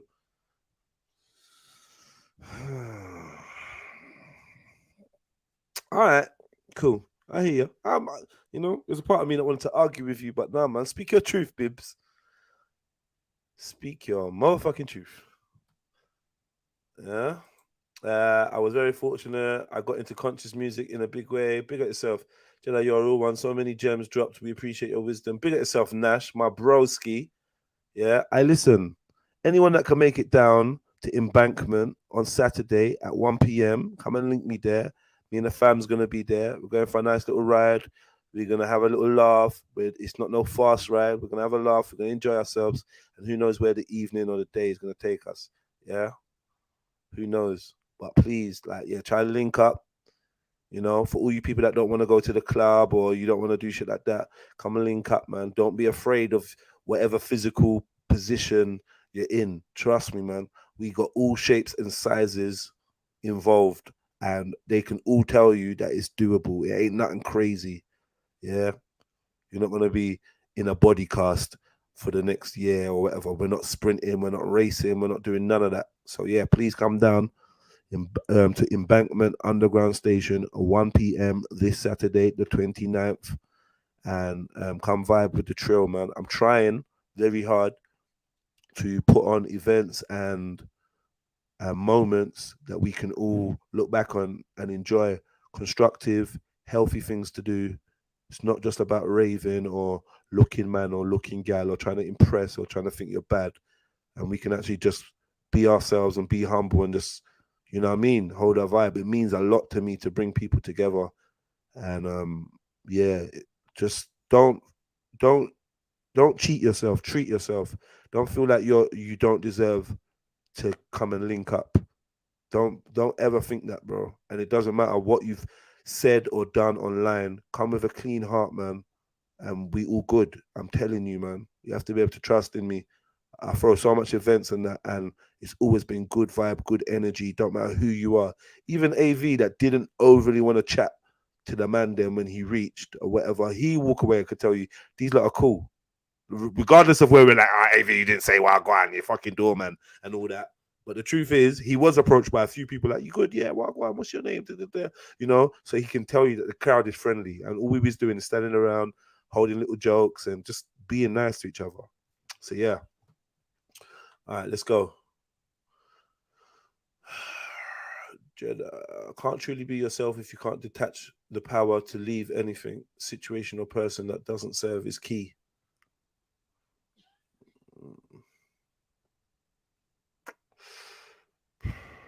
Doesn't serve. See, if you was on a panel, I'd want to break down the whole doesn't serve part. But I hear you. I agree with you. Mostly, I just want more illumination on what you mean by anything that doesn't serve. Because I just want to know what you mean by that. But after his death, started to appreciate it a little bit more. Big at yourself, Bibi. Thanks. Saka, no one gain. Can't trust nobody. Even your family will let you down. That's just life. Risk assessments. You never fully know someone. Very intriguing. I can't fully trust myself. I trust my instincts, gut feelings. The Thanos setting. Is forgiveness always necessary in order to heal from a betrayal? Forgiveness in order to heal from a betrayal. No. Because yes. Yeah. Yes. Because you have to forgive yourself for allowing the scope and the room to be betrayed. And a lot of the time, that residual anger that you have for self, for putting yourself in that position, is projected or transmuted onto the offender. So a lot of time you're angry at the offender, but your anger that you're aiming at the offender is really anger that's aimed at you for allowing the offender to get close enough to offend. Some people, you don't want them to destroy you. Very good question. Do your own thing. These are some of the best words. The best word, I think. Big up, Mosh. I see you there, Jedi. What has been your happiest moment?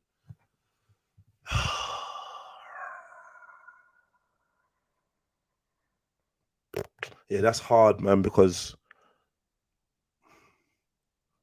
that's hard.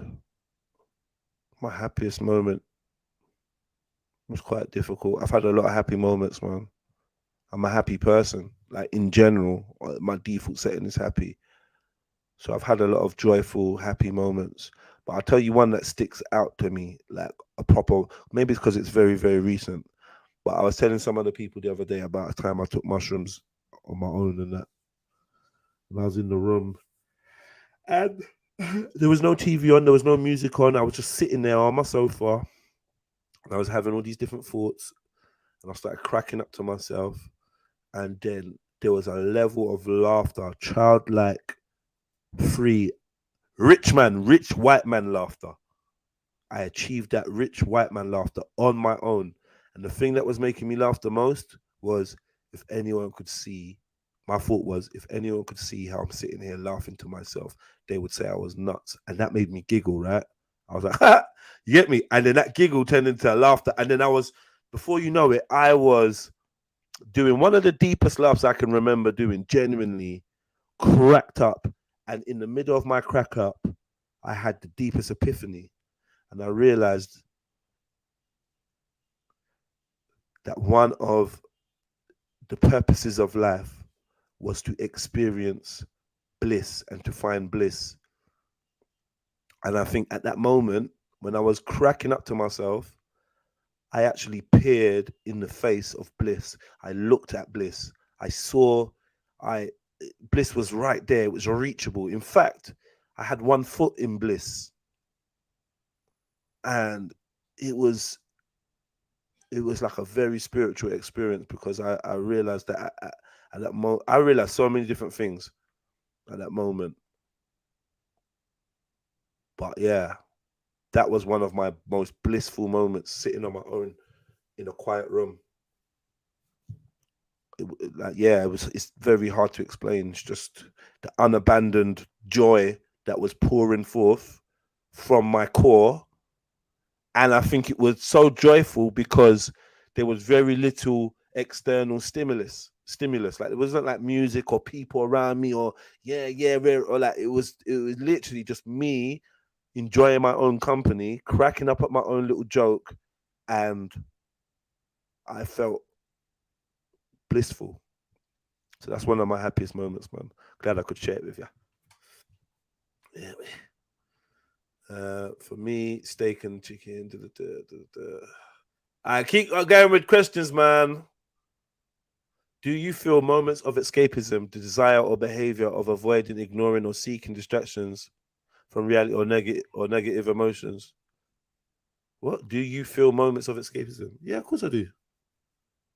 Or seeking distraction from reality or negative emotions? Yeah, escapism. Yeah, play music, watch a film, link your brethrens. You know what I mean? Have a wank, have sex, eat food, drugs, jump in a stream, communication, argue. There's many things that people do to this.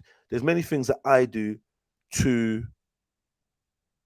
experience and break up. Let me reword it. There's many things I do to experience different states of consciousness. And some of these experiencing different states of consciousness can be labeled as avoidance or escapism. I go into myself. I travel inwards a lot of the time. So yeah, definitely I practice escapism a lot. Sometimes my day-to-day interacting with people and whatnot is my escapism because of the magnitude of the thoughts and the epiphanies that go through my mind. If I wasn't this sort of person, I probably could have had a psychotic episode or something.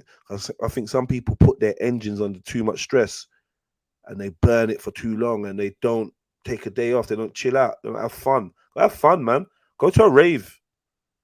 Do you know what I mean? Go to a rave, man. Go do something dumb. Go shoplifting. Do something. Live. I don't just stay in one zone. Don't just stay in one mode. So yeah. I do everything that everyone else does to escape. I watch movies, listen to. Do you know what I mean? I could tell myself, "Oh, this movie's sick," and oh, this movie's been recommended to me because there's lots of stuff to watch out and look out for the symbolism.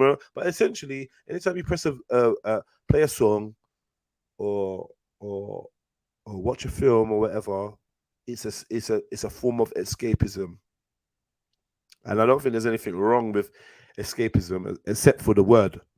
The word escapism doesn't sound nice. It sounds like you're a pussy running from the truth, and it ain't that.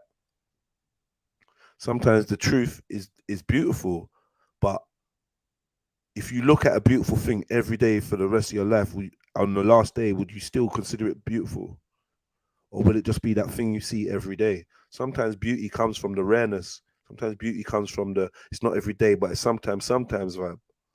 You know, sometimes that is what is beautiful about the thing. Rare, exotic, don't they say? Some shit you don't see all the time. So if life is beautiful and if reality is beautiful or whatever, then you might not want to see it in the same way every day. And I think the thing about being alive and existing is you have opportunities to look at life from multiple, infinite different perspectives, infinite different angles you can look at the same thing from. So might as well have experienced varied angles. You say, yeah, I've seen it from up, down, left, right, you know what I mean? 50 degrees, 80 degrees, 12 degrees, you know? Yeah. Hope that answered your question, H. Big H in the building. Come on. Love me some Hawaii, man. She's so cool. All right, where we going? Jedi, what happens when a spear that is able to pierce anything comes across a shield that is not able to be pierced? Like basically, what they call it, and when an unstoppable force meets an unmovable object or some shit like that, what happens? Nothing.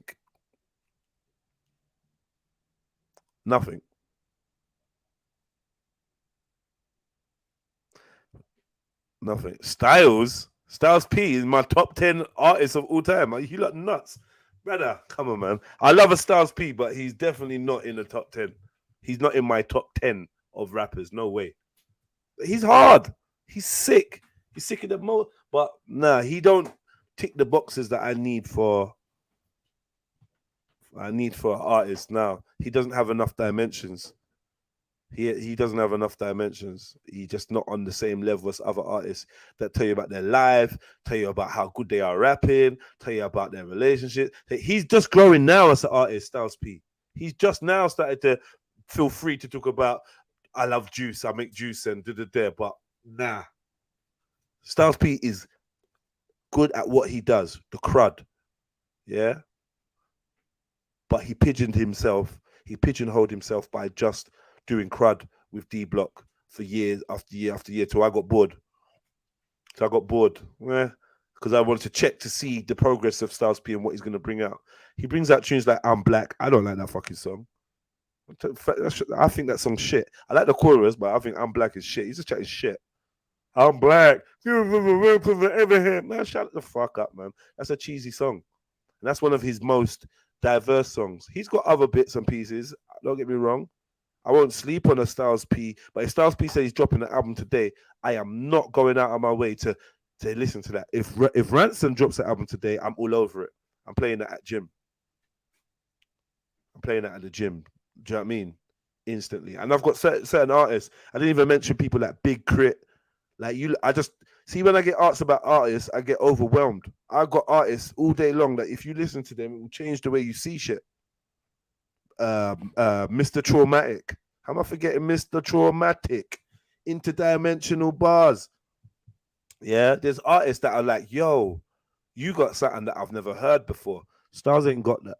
He ain't got that X factor of shit that I never heard before. I could go in the lab and put a couple artists together and get you a Styles P type artist. Oh, big up Dave East. I like some Dave East. He's not the hardest, but he's got a.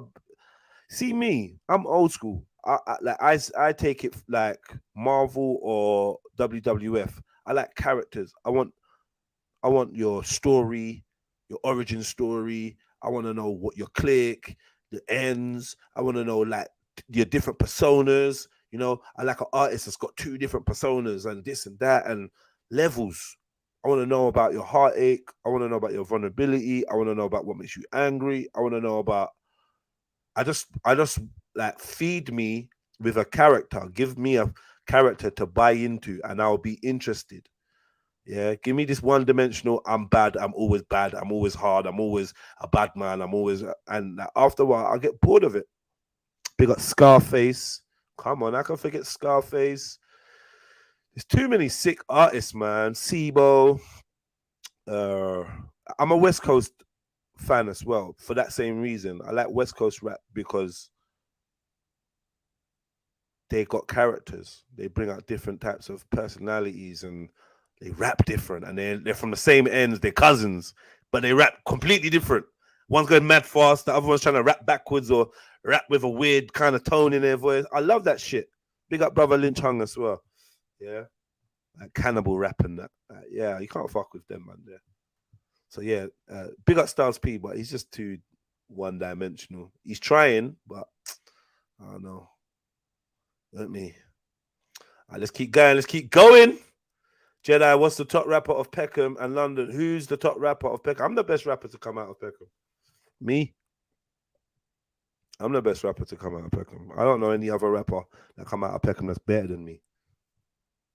Do you know what I mean? But big up the other rappers, the big ones, the big name ones and that, like gigs and boosts and that. Yeah, them man are cold.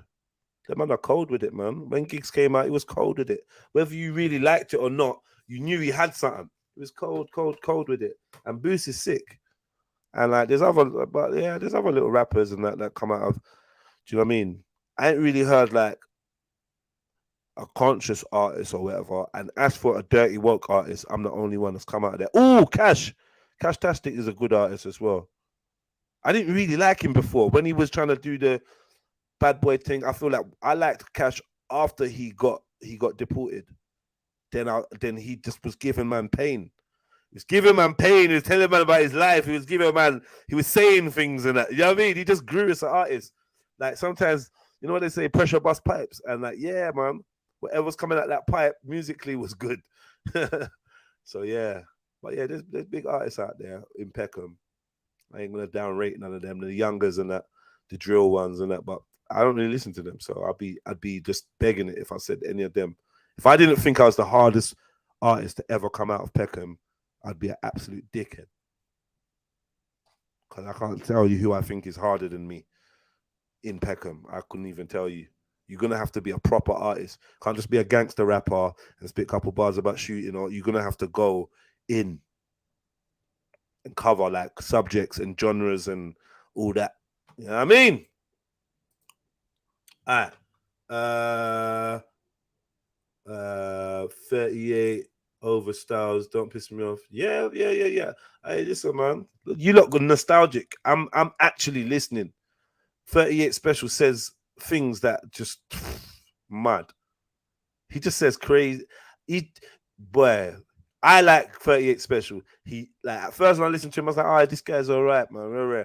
The more I listened to him, I said, "Nah, this brother is elite." When he raps with Ransom, and he actually, for me, has the favorite verse. If you go listen to Ransom and 38 Special, Last Gasp, yeah. If you listen to 38 Special's bar, yeah, lyrics, his verse. It's something else, cause for me anyway. But yeah, I get everyone's got their own thing. What about Kambata? Of course, vegan for life, man. I love Kambata. I don't know why. I'm just rushed in putting in the names. Kambata, yeah, Kambata is like he's probably got to be one of my top 5, definitely. Hove.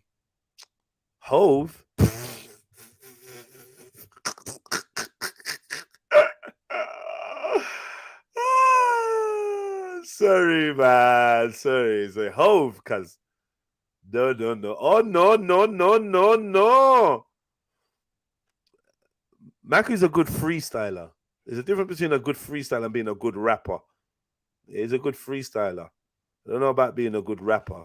I ain't heard Maku rap before. I'm sure he's probably got some bars, but he ain't played none to me. Well, you don't rate Asher D? No, I don't actually. Come to think of it, I don't. Didn't like Asher D, Garage, didn't care. Every lyrical make. Move on more. Yeah, we got to move on the double. When I'm on my cash, when I'm on my home, when I'm on the high, when I'm on the low. Hype it up. I was just, if that's his bar, I just don't care. I just never cared about Asher D's music like that. Bullet boy. Yeah, he's got a good rapping voice, but I just never rated it. Just weren't for me. Doesn't mean that he's not good. Just weren't for me. If you add toilet fights in your event, enjoy family judge don't want me to finish first in a race against him. That's why he doing bike ride on a day I can't make it again. Cha. All right, man. That's cool. You've not really made it to anything. You've not made it to nothing. And what you booked up the whole day. The whole day you're busy, yeah? Cool, man. Safe. What happened to you? You made plans, but you ain't got a bike. Yeah, everyone that ain't got a bike, just get a Santander bike. No, it's not every Saturday keeping it real. It's once a month for now. And here's just a heads up. Here's a heads up, yeah.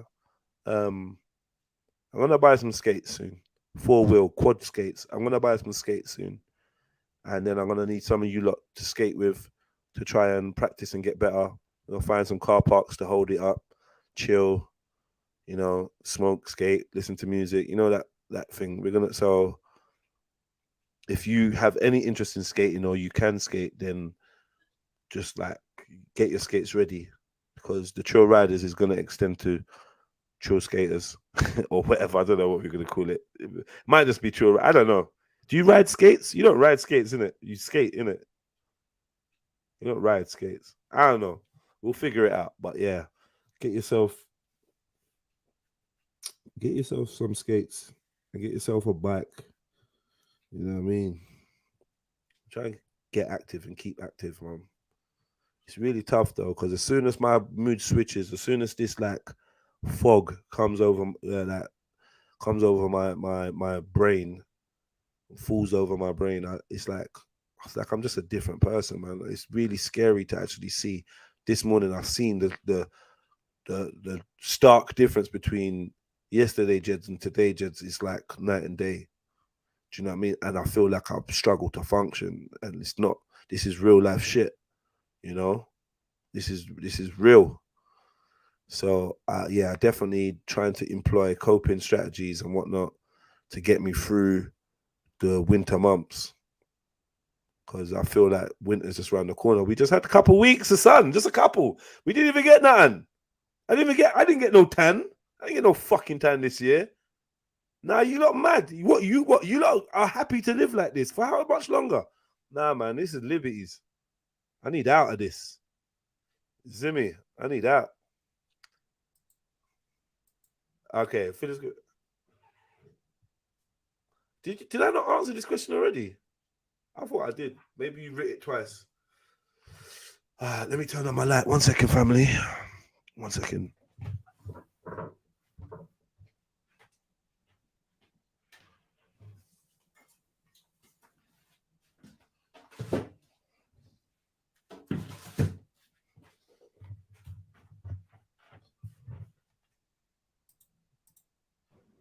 A wise man has something to say. Messy. A fool has to say something. A wise man has something to say. Don't be that guy that feels that they always have to chat. Don't be that guy that feels like they always have to tell people about their experiences. They have to relate every story to them. Yeah, I did that one time. Oh yeah, me and my brethren. Oh yeah, I know. Yeah, I've had that already. Oh yeah, blah blah blah.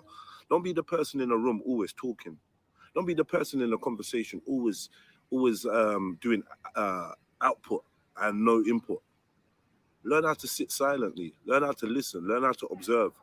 Learn how to learn. How to take the lessons and the stories and the information that other people have. Learn how to sit in a room and take notes. Yeah, that's how you get your wisdom up. That's how you get your smarts up.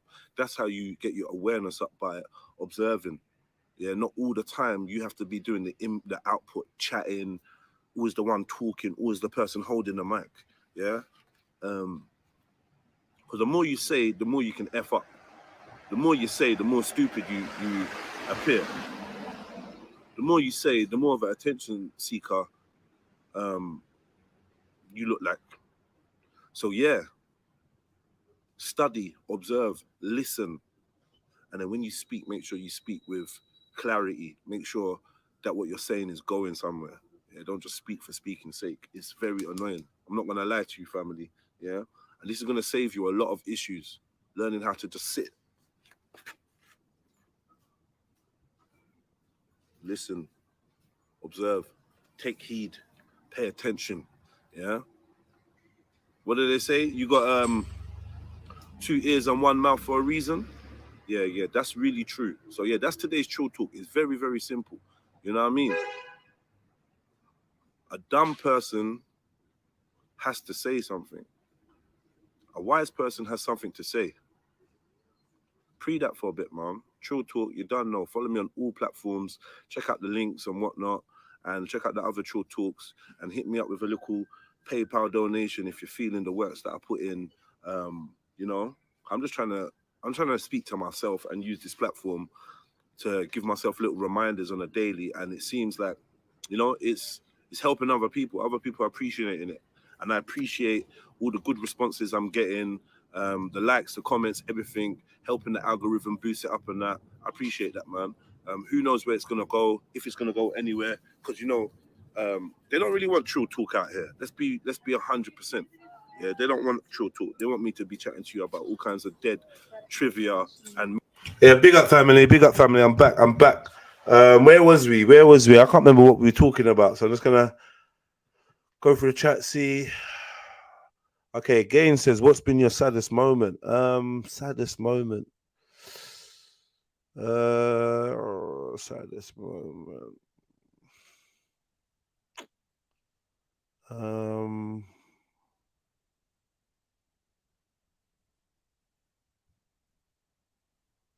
I don't know, I've had a couple. I've had quite a few. So I couldn't really tell you what was the saddest. I think the most impactful clearly was the untimely demise of my mom. That was pretty much a very traumatic and intense sadness that I felt there. Like, that was a really deep core one.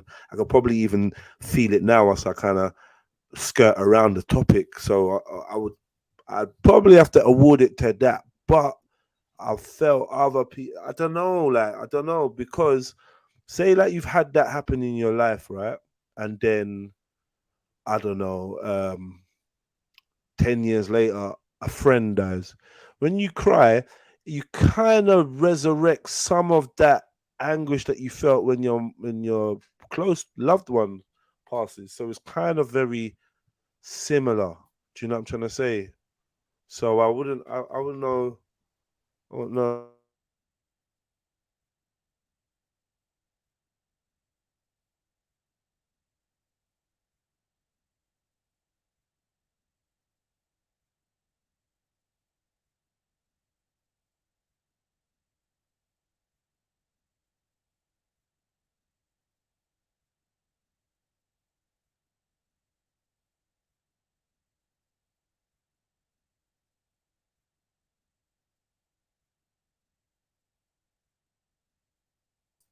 Yeah, so I hope I answered your question, Gain. I would say I would say that yeah, it was finding out that I wasn't gonna ever speak to my mother in the physical form again. That was pretty sad. But I have had other sad moments, and I feel like it's hard to weigh up what was sadder for me. Because maybe the way I felt about losing my mum wasn't the most intense sadness I've ever felt, but it may have been the saddest thing. So it's hard to say. I hope I'm not waffling. I'm gonna stick with my original choice though. Yeah. Be yourself game with the tough questions and that. Trying to interview Big Jeds.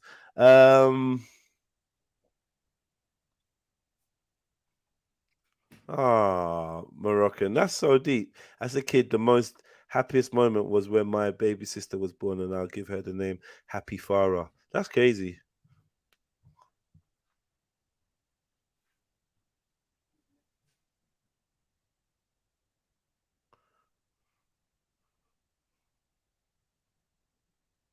Jedi, do you ever feel vulnerable? Vulnerable to what? But yeah, I'm vulnerable. Yeah, I can be hurt. I can be harmed.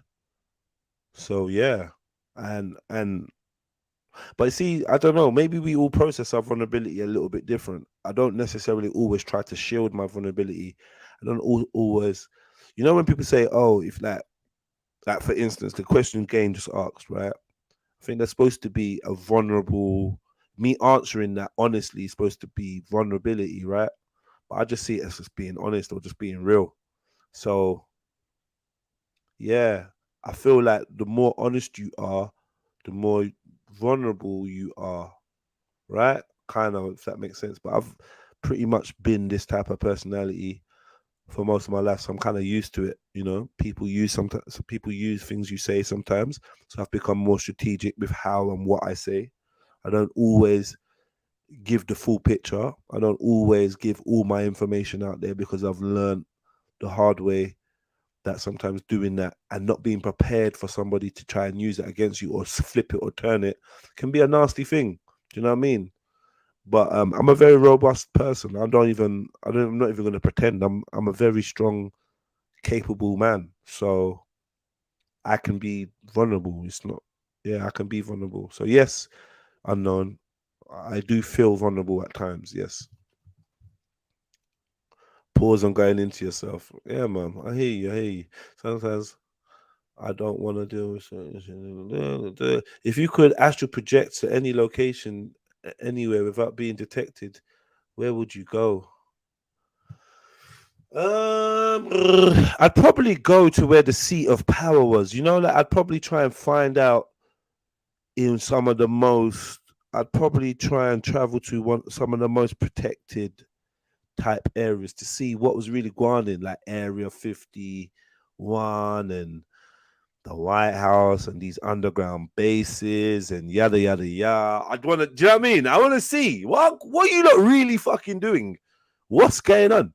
That's what I want to do. Yeah, so I'd be astral projecting to enter certain places. But trust me, if you could astral project, yeah, don't go anywhere near those places. It's the last type of places you want to go because there's other astral projected things and that around there that'll just see you. Like, oh, we did that. Don't do that because they fuck with that stuff heavy. I wouldn't suggest you astral project to any of those top classified places. Jedi, have you experienced deja vu? Yeah, many times. Many times. A million times. I do think that astral.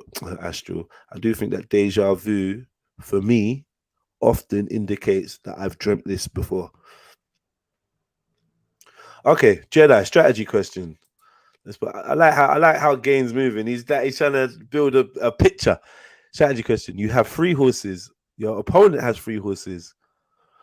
Your opponent fastest horse is faster than your fast horse. His second fastest is faster than your second fastest. Yeah, his slowest is faster than your slowest horse. How do you win the victory? How do you win victory?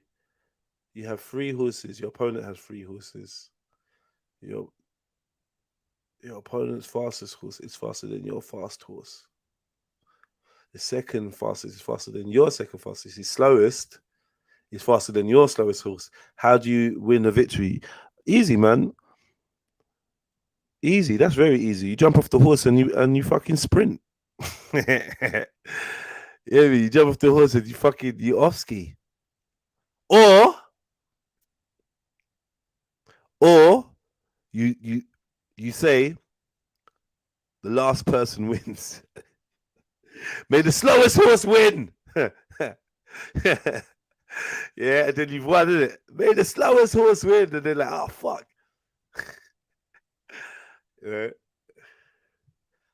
Jens, how did you get caught shoplifting the other day? I never said shoplifting. I said stealing. So basically, this is very embarrassing. It's not embarrassing, but really. Basically, at the gym, at one of my gyms, I happened across one of those arm blaster bars. I don't know if you know one of them arm blaster bars.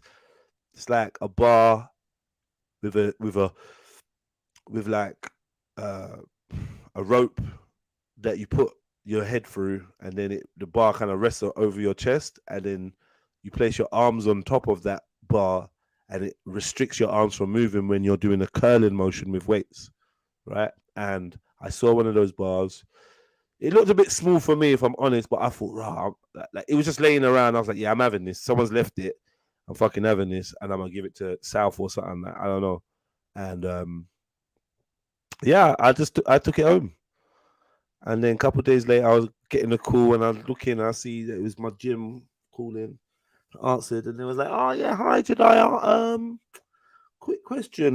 You took an arm bar from the gym the other day? And I was like, an arm bar? An arm bar? Huh? Raggy? An arm bar? These times I'm thinking, shit. But yeah, it's and they told me the person's whose bar it was, which is someone I really like in there. Like one of the only people I like in there. Like Yeah, someone that I really like it there. Like, and he was like, "Oh well, it's his," and I was like, "Are you sure I took it?" I'm so dumb. I didn't know what to say. I was caught out in it. I was like, are you sure I took it?" And it was like, "Yeah, you definitely took." I was like, "Okay, oh, all right, cool, yeah. Sorry about that." And they was like, "Oh, could you return it?" I was like, "Yeah, cool." I was like, "Oh, can you get them to call me?" And they was like, "Yeah, okay, no problem. Yeah, I'll get them to call you." And then he texts me and saying, "I thought about it, and forget about getting Bob to call you. Just bring it back or replace it." Do you know when you can bring it back? Well, I just aired the message. I was like, "Oh shit." So yeah, I ran in there early in the morning and put it on the desk and left with my tail between my legs. And now I'm gonna keep a wide berth from that gym for a while. Cause Jeds, man, why did you do that, cuz? That's so dumb. Lesson learned. Never doing that again. That was just, but yeah. Share that with you, man. I got no one else to confess to. I'll share that with you.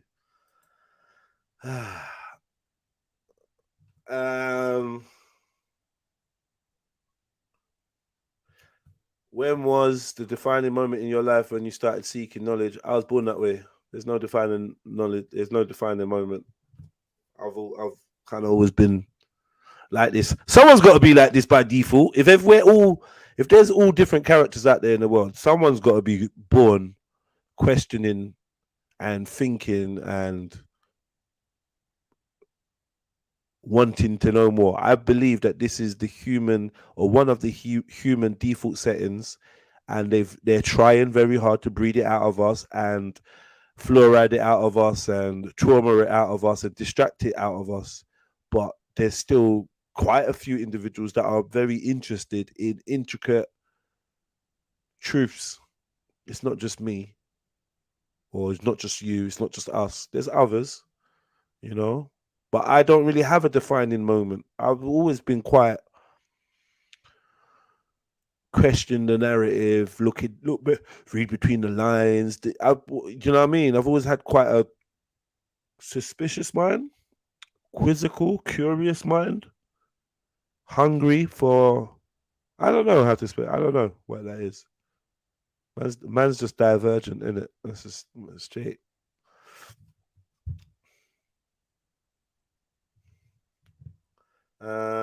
If time travel is a thing, what time in existence would you return or forward to?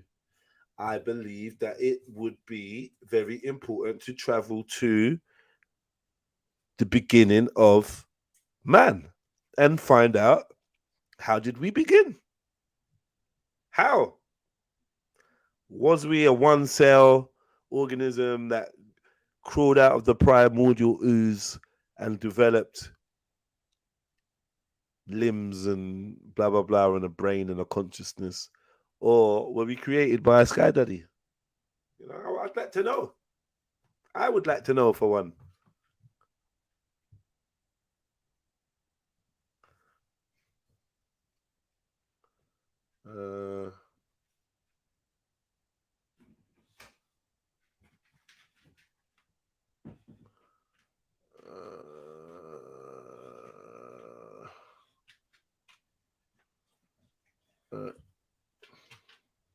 Immortal Technique or Uncle Murder? Uncle Murder all day, man. I find the Immortal Technique kind of boring. Like, these are the last times I'm gonna feel the phone. It's subliminal, and then you go and do some weird shit. I don't know. Immortal Technique is a bad boy rapper. Just not my kind of rapper. You know, I first heard about Immortal Technique. I was in jail. Someone gave me a tape. Oh, you gonna like this Jedi mind tricks and Trillion's Jedi, and oh yeah, and there's Immortal Technique. And I was like, yeah, it's all right. It's cool. It's cool, man. Beige rap and that. It's all right, man. It's not bad, but it's not something I'd sit and just like zone out to Immortal Technique. I don't really. I did like the album that I listened to. Maybe I should give him a better chance. But it's like some people's frequency just not really on it. You know what I mean? But yeah, Uncle Murder all day, man. All fucking day. Big up Lenny. He's full of shit as well, but I love Uncle Murder. You know what I mean? X-rated, T-Nutty. Come on, Arrow. You know, man. You know, rated. I don't know how I never put X-rated. Not T-Nutty. I do like T-Nutty, but he's not nothing like X-rated is a whole different type of creature when it comes to making music. I just don't even understand. Like his name alone, thinking about music and his ability gives man goosebumps, bro. Like that's another level of talent. Like, I just don't know. X-rated is the fucking goat. But yeah, big up yourself. Lil Tremor is good. I don't know about him. G-Mac, Ampachino. You know my what? Hey, what? Aero Trill and Nash. Is that you? Yeah, my G's. Yeah. All right, man. We could roll in the car. All right, us three could roll in the car and play slappers. Yeah, straight slappers. Big up yourselves, man. You look gassed me with that. Kurt says, don't know if top 5 is possible. I agree with you. It's hypothetical. It ain't a real thing. You can't have a top 5. Because rap is so diverse. And there's certain man that's just in their own league. You can't even put them with others. They're just doing their own thing. Hopefully, I can be in that type of segment. I really love music. I know it sounds so cheesy because everyone loves music and everyone wants to be an artist and everyone. I really like music. I really like music. And I wish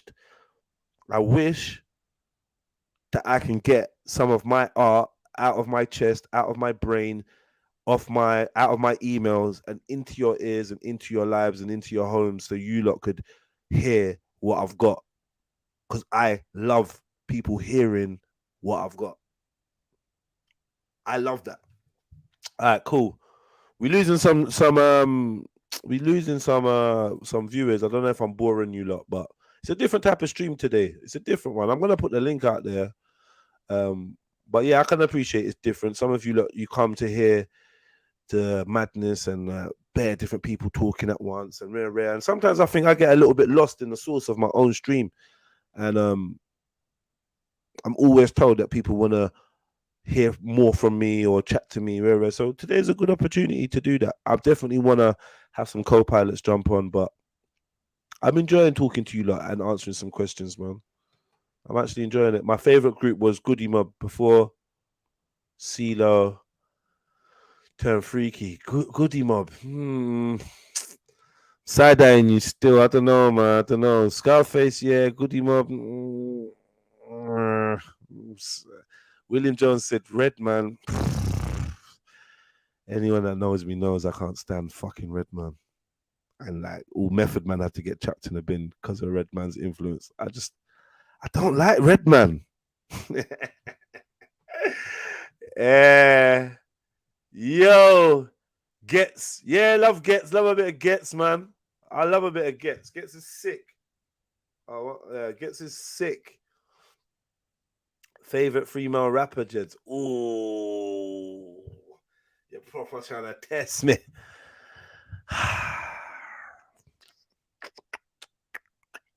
I think I'm reluctant because it's blatantly cliche, but I'm going to say Lauryn Hill. I'm going to say... I don't really like other ones. I'm going to say Lauryn Hill. I'm going to say... I can appreciate a bit of Foxy, you know. I didn't really like Eve. Ooh, Mia X. Ooh, fuck off. Mia X, No Limit. Shut your mouth.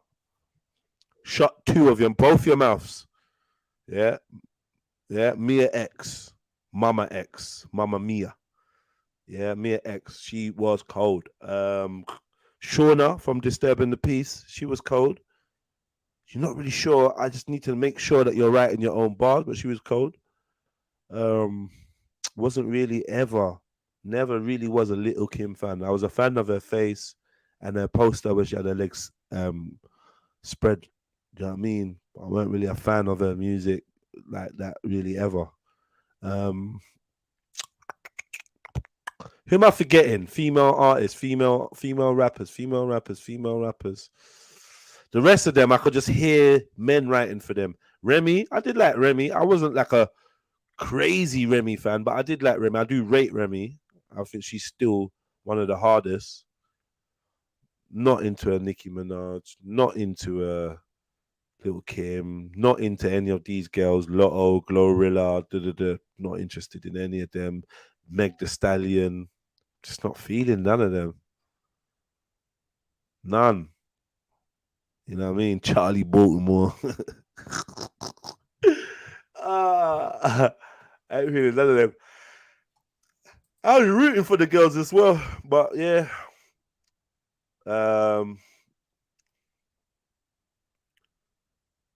I like inline skates. Okay. Trill wheels. Oh, I like that, Curtis. No link to jump on. Do you not want to jump on? Like you're asking if there's no link to jump on, but do you want to jump on? Is the question. I'm gonna let you lot jump on. Give me a minute. Let me get to the end of these questions. You ever had a tan from the UK sun? Yes, I have, yeah. Yeah, definitely. That'd be silly, bro. UK sun's made man go darker. Not the tan. You know the tan, Curtis. You know the tan, not the tan, but man's had a tan, innit? Small T tan, not the big T tan. And definitely not the capital letters tan. And definitely not tan AF either. Fuck, you know. All right, let's go. Good one. They don't have my vision, but you can hear my thoughts. Yeah, hit that PayPal, brothers. Hit that PayPal, man. Oh, that time when you said I cut out, I didn't cut out. I just stopped talking.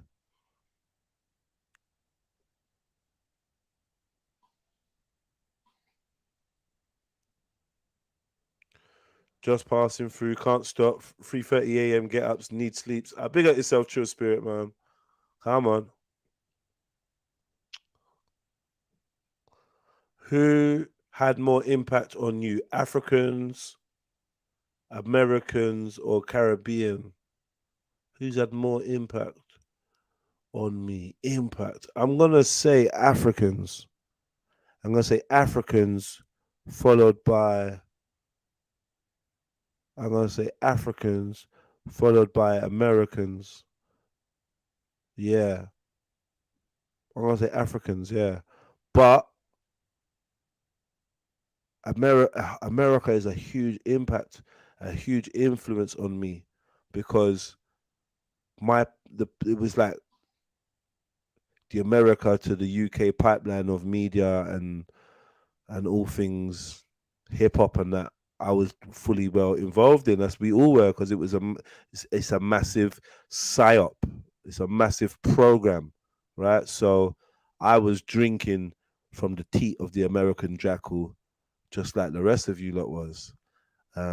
Jamaica was more because of the cultural influences that they had on my community and my friends and that. And Africa was because of my family and my family. I can't even minimize the impact that Mumsy and my grandma, my sister, and aunts and uncles and have had on me.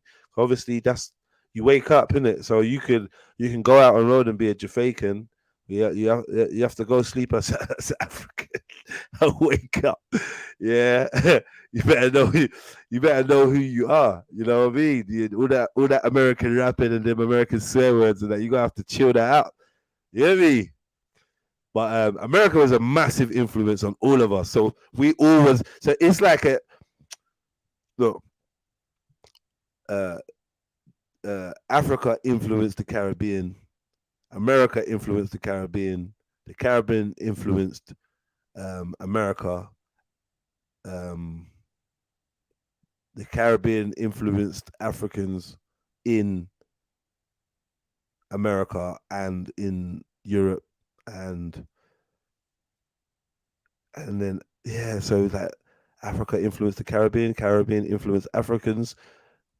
Both Caribbeans and Africans are influenced by America. Both Caribbeans and African influence America. More Caribbeans at that time, but then we can't say more Caribbean, because how did those Black Americans that were influencing us all get there? Some of them came there from Africa, so it is an African influence, essentially. Do you know what I mean? So it's like Black people come like Megazord. They just try, no matter what, they find a way to reunite and re-influence each other. Yeah. That was well answered, Jets, man. You're fucking sick. This is a bad boy interview. I big up you lot, man. This is a sick interview.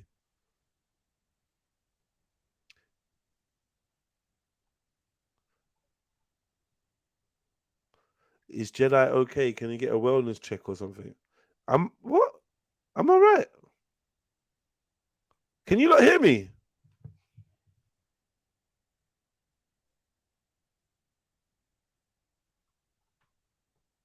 And you lot, why you got like?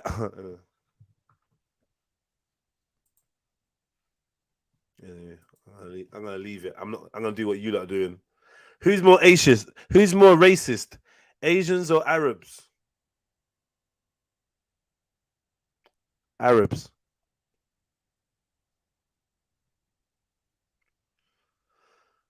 Sneaking. Right, I wrote that like 30 minutes ago. Big up this. Right, that's time ago. Right, cool. Sorry. Is that how far I would like if you big me up every day? You know who you are. Did I once now you know now they know you. Name one of the real life goals or mini goals you have set for yourself. Well, you know what I mean.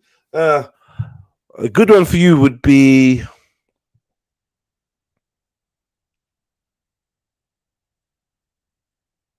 Okay, here's a goal. Here's a goal to finally pass my driving test and actually get the license. Knowing how to drive and taking tests before and taking lessons before and all that and whatever. But yeah, driving would be a good one. It's a nice mild one. It's an average one. Lots of people my age already made those milestones.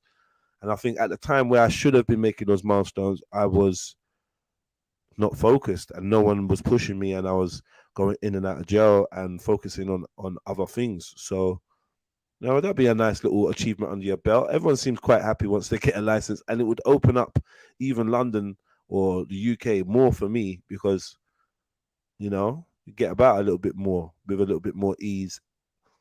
Yeah. So yeah, I would say a goal, mini goal is to pass my license, pass my driving by the end of the year.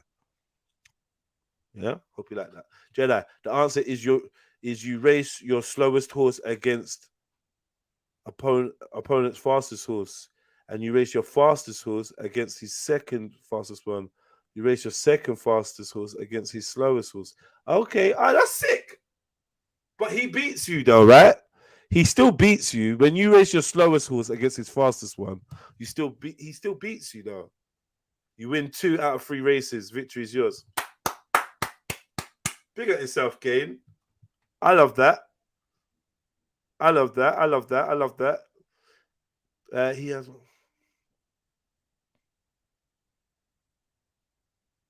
Oh, I know that. I know that song, Bibi. That's the song where you're talking about the Immortal Technique song where the guy has to tries to join a gang and they say you have to kill someone and do something to them, grape them to get in the gang, and he does it and it turns out to be his mom. Crazy.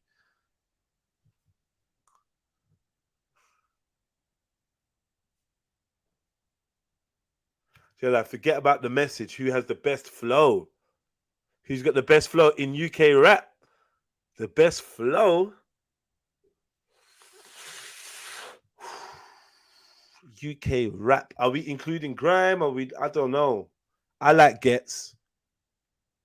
I like Millions. And I want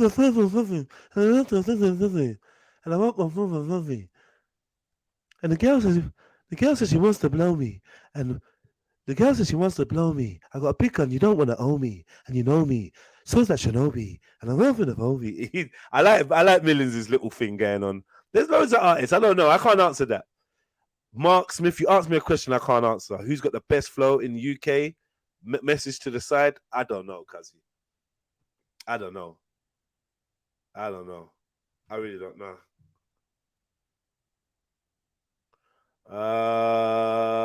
Big up Redman though. Lost his job in power because he couldn't take the badge. He wouldn't take the badge. Is it?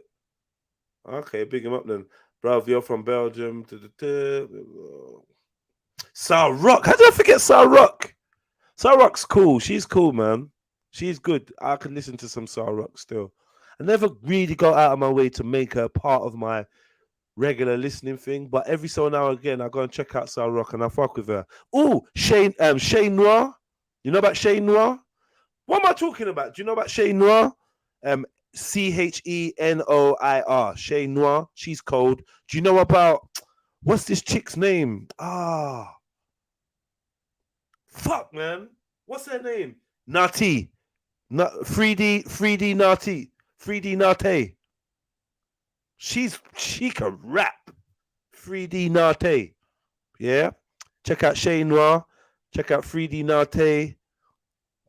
There's probably a couple other artists, a couple other females, man. Be sleeping on them. Do you know what I mean? I used to like a chick called Thunder Pussy. Is it Thunder Pussy? Jungle Pussy. Is it Jungle? It's Jungle Pussy or Thunder Pussy? One of them two. Jungle Pussy. I used to like Jungle Pussy. She said, but some of these female rappers, like the ones that I like, because they got to be saying a couple bits and bobs, they come across a bit witchy and that. You know, they get to this witchy point, and I'm not too into it. Let me. Yeah, Foxy Brown was all right, man. Queen Latifah, hell no. Spice, none of that's for me. Can I speak my mother tongue? Yeah, I can speak some Igbo. I can.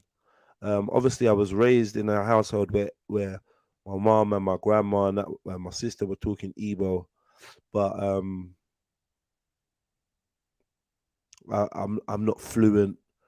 I really wanted to actually take up learning Igbo, but then I feel like I'm learning it for the sake of your mom and that is from there, but who are you gonna chat it to? Who are you gonna speak it to? Like I don't have any Igbo friends or anything. Do you know what I mean? So I feel like that's the sad thing about what happened with me is like I didn't really have a support network or like a family. So once Mumsy was out of the picture and I was pretty much on my own, those home influences like speaking language at home and food being cooked at home, and now you're of an age where you're even better at learning the recipes and how to, I kind of lost out on a lot of those things. So people might take my supposed westernized vocab or whatever, they might take that as a rejection of my true culture, but it's not a rejection. I'm just an orphan. Do you know what I mean? And I just had to raise myself up in Pecs and South London. So this is the result of that. You feel me? But yeah, no. So the answer is I know some Igbo. I can speak some. I can understand more than I can speak. But ultimately, I ain't got a grasp of my mother tongue. No.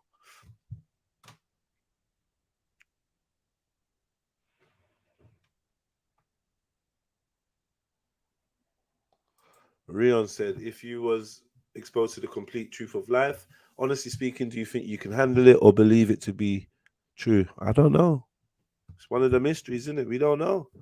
I don't know. I'd like to think I could handle it. But I mean, the way you've worded it makes it seem a bit apprehensive to get that truth. And I understand something. Once you get the truth, you can't put it back in the box. So I don't know. I've seen people. I don't know. I feel like it's more about the delivery and the technique of how the truth is gained and learned. As that will determine how I cope with the truth. You know what I mean?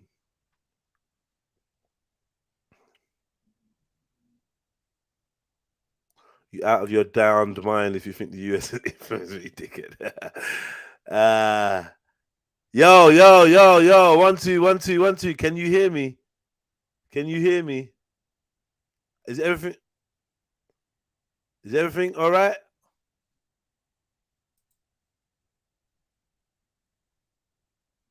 Can you hear me? Yeah? Are we good?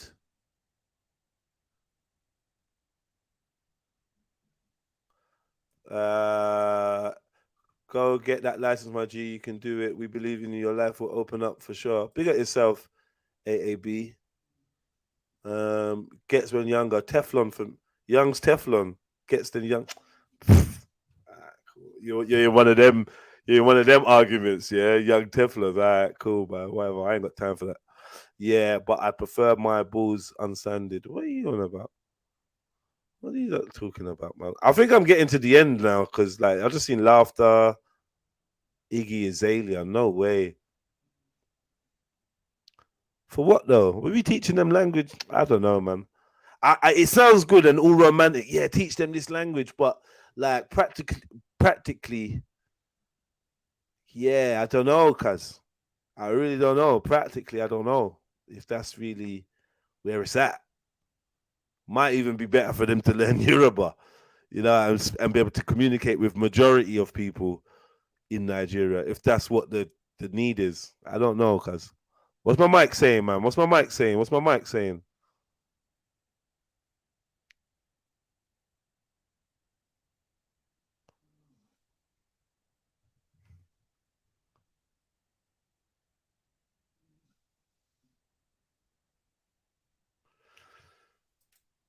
Big up Mrs. Sarah. Much love to you, sisterin. Big up your chesticles, man. Kind words, man. Thank you, man. You know we all in it together.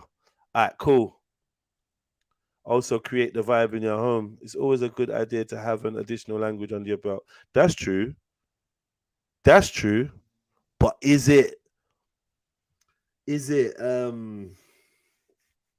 but is it gonna be Igbo? If I'm gonna teach my kids a language, is that the language that's gonna be essential for them to learn Igbo? Like, I don't know, bro. No, I'm saying I don't know, but the truth is I don't think so. Not in a bad mind way or whatever. If they learn it, if they could learn it, if we was submerged in it, remember my other family members, they speak Yoruba, they don't speak Igbo. So I don't know, man. I don't know. And Jeds, you can teach it, but I've got things to do, man. Yeah, like I ain't got a. You feel like I ain't got a list of things to fucking do. Sitting there teaching them a language that they might not speak to anybody but each other. Literally two. That's nah, man. Let's be realistic. Like, when you get youths and you see like all the shit that there's. I'm just trying to be realistic. I don't want to say to you, yeah, I'm gonna, yeah. It's like, I know it's a part of me. Well, the language ain't a part of me.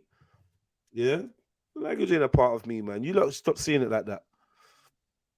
I'm struggling to teach my kids Berber. Nah, don't see it like that, man. At the end of the day, the most I could wish for them is for them to be submerged in the culture that in their grandparents' culture and be able to appreciate it and love that. That's the most I can wish for. But teaching them the language and that, as much as I want to say to you, Sneets, yeah, I'll do that. I don't want to chat shit. Do you know what I mean? But having said that, I have actually looked up online courses and whatnot of learning Igbo. I have actually looked it up. So maybe you're just touching the nerve, and I'm just like something I think I should be doing, but I ain't doing. I'm like, fuck this. I don't know. But yeah, big ups for that one. So yeah, it looks like we've reached the end of the questions. I'm gonna give you 2 minutes, ask me any more questions, and then yeah, we're gonna move on. Don't know. All I know is I'm gonna teach my future kids Punjabi if I ever have them. Yeah, you trying to teach us all Punjabi on the stream, so I suspect you will be doing that.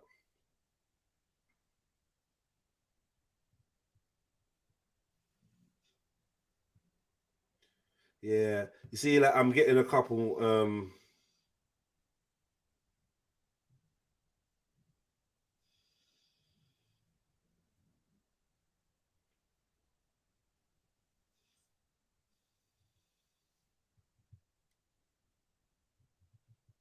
All right, let me do this, man. Is there any more questions? No. Cool. We made it to 89 likes. So it seems to me that you guys responded quite well to me just chatting to you lot for a bit. I feel like you're letting me know that you've enjoyed this. So thank you. I appreciate that, man. I actually appreciate that. Okay, I think us Africans don't value our languages. Asians are on point. They're born here, but they speak fluent like they just came. And I'm telling you, Sugar, I hear you, broski, and I kind of agree with you. But what I was trying to explain was, like, honestly speaking, from my perspective, was I was well en route to being fluent in Igbo. Oh my God. My grandma didn't really speak English. And I spent so much time chatting with her and like, she could talk and I'd understand what she's saying. So I had the fundamental blueprints of understanding the language laid down. I had the foundations there. You know what I mean? Keywords, cuss words, obviously, not to say idiot, not to say thank you, not to say come here, you know, the basics. And then through food and interaction and whatever, more language just getting bestowed on me. And obviously, my mum would have Igbo friends or quote unquote family members. I'm doing the air quotes because obviously, when she popped her clogs, there was no one. Yeah, because I don't know where they all disappeared to, but that's where all the Igbo was being spoken. You know what I mean? At home with Mumsy. And obviously, without her influence and without my grandma being there, I had no one to speak Igbo with. Like, genuinely, never had no one to speak Igbo with. So it's not a thing of not me personally, obviously not valuing the language. I valued it and I loved it. And I always would ask questions. What's this word? How do you say this? How do you say that? I'd always ask questions. But, you know, when your tutors die, you're shagged. You're shagged. You know what I mean?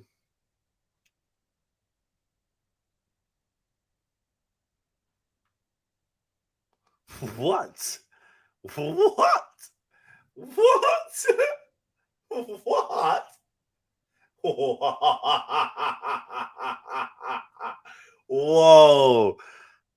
Someone arrest this Asian chick, man, because did you hear her? Did you see what she I'm not even putting it on the screen. I'm not dignifying it. Bibi, that's mud. Anyway, would you be sad if you learned there wasn't life after death? Honestly speaking, yeah. I would, yeah, I'd be sad if I learned that after this is it. Multiple reasons. Let me give you some reasons. Obviously, one obvious reason is then there's obviously no way to reconnect with people that have passed. This is quite sad, you know, because as much as I like the people here, there's people that were here that ain't here no more that I really, really liked. So it's like, if there ever was a shot at turning a corner and seeing that person in some other realm, some other place, whatever, turning the corner, bumping back into that person, I feel like that level of joy is just exciting to imagine, being able to be reunited with people. That's exciting to imagine that. But I don't know how realistic it is, right? The more I try to focus on that thought, that it just seems, I don't know, big up the religious lot, but it just seems a bit mad. And even the religious lot, some of you lot believe that your memories are going to be wiped and all sorts of stuff. Do you know what I mean? So you might not even recognize people that you knew from Earth or from life or whatever you want to call it. The second reason why it'd be sad would be because I haven't lived my life as if there is nothing after this. I've done a lot of reckless things and, you know, morally questionable behavior, but I've not lived my life like there is no tomorrow, like there's no afterlife, there's nothing after this. If I knew for a fact that there was nothing after this, I'd probably live a little bit differently. A lot differently. Wouldn't you? Wouldn't you guys live a bit differently? Some of you would be more reckless, some of you would be more careful with your lives. But yeah, I definitely would be sad because it would be a shame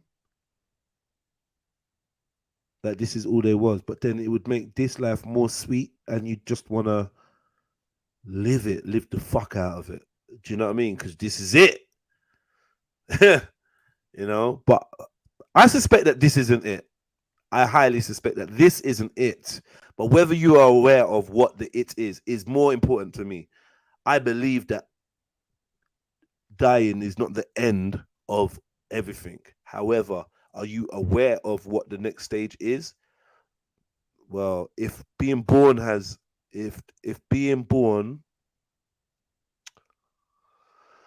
has any similarities to dying, then we can postulate that there will be no real memory of where you'd come from, where you'd been before you got here. You know, just like you don't know how you what happened before you was born, you might not know what happened after you died. Do you know what I mean? Because death could be birth, or at least conception. Mad, innit? Cool. Man said I'm gonna learn Igbo so I can flex on Jeds. Dickhead, you can't even speak Berber. You can't even teach them Berber. Yeah. You're smart enough. Plus, don't you have siblings in Africa? Yeah, they don't speak Igbo. I thought I just said that. And they're in Africa. They're in Africa, man. They're in Africa, man. When they need something, they'll holler. They don't shit on me. I'm on my own, man. That's the facts. I'm on my own. You know, and yeah, when something's needed, then they've got a big brother that's popped out of nowhere. This big hench brother from the UK. But like, I was on my own, man, struggling, dragging myself, and like even now, if I go through something happens to me, they're not flying over here to help me or do anything. They're not assisting me. Last thing that one of my brothers said to me was, please don't involve the family in any of your shit. when Betty went and doxed my whole family. Speaking of that, yeah, if someone doxed your whole family and would you have them as the host of your show and then claim to be someone someone's brethren? That's weird, man. Very fix up, man. You got Betty. I can't respect you for that, man. You got Betty hosting your shows, cause Betty. Come on, cuz, man. You're better than that, bro. Go back to fucking crypto or something, bro. If that's what you're on. All right. You're smart enough. Plus, don't you have... Who's the best participant of your stream? When he's on form, TN Zulu.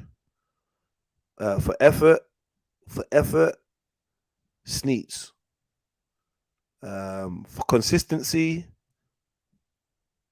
and growth, MJ. For jokes and knowledge, Sniper. For Mandem vibes and real talk, Zellini. For introspective, artistic, calm, Mag used to jar me. He used to be boring to me. Like, oh fuck, man. I love when Mag jumps on that. But Mag has grown. He's grown. You know what I mean? He might not see it in himself, but he's grown in his expression. He's grown in his comfortability to express who he is, and I love that. I love that about Mag. Mona, pure entertainment. You ain't gonna sleep on Mona. Come on, pure entertainment. Mrs. Sarah for that auntie, put the man them in their place, kind of wifey vibe. Got to rate her. Khan for being annoying and just being that, you know, that annoying guy, but then sometimes just being proper, like, you know, cool. Man, I love all my panelists, man. I genuinely love all my panelists. The ones that I don't like, I tell you, and I tell them I don't like you. I don't like talking to you. I'm not interested. I just go on mute, whatever. But the Trill squad and that, yeah, I fuck with them heavy, man. There's lots of great personalities on there. I just wish they would jump on more. But that's selfish, isn't it? Because I just want the stream to be lit all the time. So I get a bit pissed when there's lit people that don't jump on. I'm like, jump on, you lit bitch. The fuck? You get me? And obviously, Southside. I love when Southside's on there. I wish Southside was on there more. Because that's like my day one. Do you know what I mean? So I love it when he's on there because I feel like I can be more myself with South than anyone else in the world. Do you know what I mean? Me and him are just dumb. This is why I try to get him in front of a camera with me to do some segments because I don't even think you lot have proper seen the side of us of like what our friendship is or what it's really based on. Or so I thought that'd be nice to show that to you, like, man, because it's crazy. Our friendship is just a nuts thing. He started off as my little brother. He's probably evolved to like my big little brother now, and he just keeps growing and just evolving and that, man. Do you know what I mean? And so do I as well. I'm not stagnant. So I just, you know what I mean? He's become proper funny. Yeah, big up South, man. He's a proper cool dude. You know what I mean? He restored some of my faith in male friendship. Because I think kind of before that I was a little bit like, you man are just all dickheads and fake and just, I don't know, man. I don't know. I didn't actually think that I would actually get a friend, like a right-hand man like South, that I could be proud of like that. Like, do you know what I mean? I didn't actually think, I thought I'd always going to be like a lone wolf. Even though I am a lone wolf, I go 2 weeks without chatting to him sometimes. Do you know what I mean? Usually that means that's an indicator that I'm going through something, or he is, but yeah. Oh my God. And how can I forget Trillo Cactus? I can't even believe I forget that. Trillo Cactus. I put Trillo Cactus up there with Zulu as my favorite panelists. I don't know, there's just something about their vibe. It's just I could just chat to them all day. And Zulu's a very interesting young man because I see Zulu as a brother, and you know what's crazy, and it kind of hurts me a little bit, yeah. But like genuinely, hand on heart, Zulu could be my son. Like he's literally the same age as my son. When I speak to him, it's like a bittersweet thing because it's like there's aspects of this young man that I'm just like, yo, you're amazing. You're an amazing young man, bro. And I really rate you. And I want to see you, you know what I mean, flourish. And then there's a bitter side of it. It's like, my son's just acting up, bro. And he's just, I don't know, man. My son's proper cool as well. He is a very cool youth, but it's not as cool as Zulu. But then they both got like little dickhead 20-year-old ways, in it. Like just like, you know, just 20-year-olds, man. Shut up. You know what I mean? But then on the other side of it, Zulu's just a G. And the way he's working now and doing his thing, and it's, you know, like he's just, trust me, soon he's gonna jump on and say he beat a thing. He's gonna jump on and be like, yeah, you man, listen, I beat a thing. You get me? So like loudest virgin thing, let's move forward. Mad.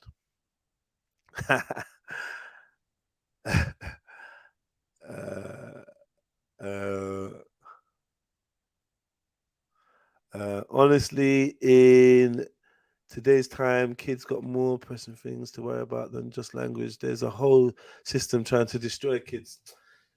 I mean, I hear you. Oh, look at Zulu. Look at you. Look, right on time. There you go, my brother. That's how weird is that? I've literally just scrolled down to see Zulu's like number 90 at 10:59. So yeah, big up. So you heard all of that. Big up yourself, Zulu. You're a G. I mean, the youngest, and I think mainly because he's one of the youngest, if not, he was the youngest for a long time. And yeah, man. Yeah, you've all got to see his growth and development in real time. If you don't see his growth and development, then you're haters, in it. Let's be real. But yeah, he can hold a conversation with an old man like me and make me name him my number, because he's just good. He's just a good panelist, man. You lot should be more like Zulu, because he's always giving him the outro. Nah, I mean, it's hard to like odds, isn't it? Like, it's hard to hate him though, but it's hard to like him. Like, for a while, I just like, just stay away from me, because he just was getting way too stimulated by my presence, and I was like, I ain't feeling this energy, so I just cut him off. That's something I do a lot. Like, if I feel like you're gorging out on my energy and you're not respecting, I just cut you off, because I know that's gonna burn you more than me pouring all this energy into cussing you or trying to put you down. Or long, I just cut you off and leave you in the corner on your own looking mad. But I do have to say he has returned, and he is a bit of a different odds. He gets drunk, he goes a bit maddy, but you know, he's got his issues. You know, ours is battling with alcoholism. Ain't no joke. You know, I got close family, friends, and whatnot that have really gone through the mad thing because of alcohol addiction. So it's not even a joke. It's serious, and he's battling with that. And I'd hate to be the cause of, you know what I mean, anything mad. And I'd love to see him sober up and like get into his rightful stance as a man and as a Muslim and as a father. Do you know what I mean? I would, that would make me really happy to see odds like cleaned up. I think he's a good brother. He's a cool brother, man. You know what I mean? He is actually a cool brother. I can't deny that. I think odds is cool. You know what I mean? He just the alcohol and that makes him a bit of a dick. What happened to Mills? Nah, man. Mills. I was with Mills last week. Mills is working, man. You know, and this is a thing. The live stream makes people accessible, and then when they get caught up in their life and that, you can maybe feel away or take it personally. I have in the past with different people, but with Mills, yeah, he's ghosted a little bit, but at the same time, I've seen him, I've spoken to him, we've been in contact. Do you know what I mean? He's come to my yard, and vice versa. And we done things, and Mills has helped me a great deal. Do you know what I mean? And hopefully, I help him. And me and Mills is also trying to go into business together with another person. So yeah, Mills is cool. It's just certified that our friendship has moved beyond the live stream that we probably met on or whatever. It's moved beyond that. When it's not based on him coming to the stream or whatever. We just mates now, innit? So yeah, big him up, man. He's got other things going on in his life. But yeah, Mills is around. He's been around. He was around the other day.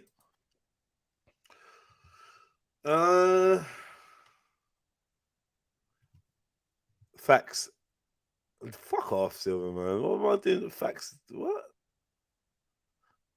Facts, you know. Go away, man.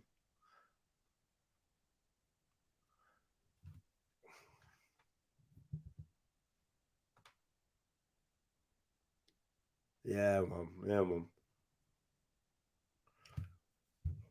Jedi, why don't you ever talk about your grandkids? What are you talking about? Move, man. That's a weird question there. Like, what the fuck do you want to hear about babies in my family for? For what? I don't even talk about my youths like that. Nah, my son ain't cooler than Zulu, man. I give props where it's due. You know I should be rating my son, but yeah, I got cool sons. I got cool sons. I got sons that are cool as Zulu or on route to being cool like Zulu. But Zulu's gonna have to get his flowers. Must like get me. Zulu's like an adopted son to me, but he's more like a friend. If I'm real, he's definitely way more like a friend. And it's strange to have a friend your son's age. But yeah, Zulu's a mate. Zulu be sending me mad videos, and I just want to meet with Zulu and just actually, like, you know, establish our friendship in real life, like he's done with Sniper. Yeah, Zulu, hope you're listening. Cool.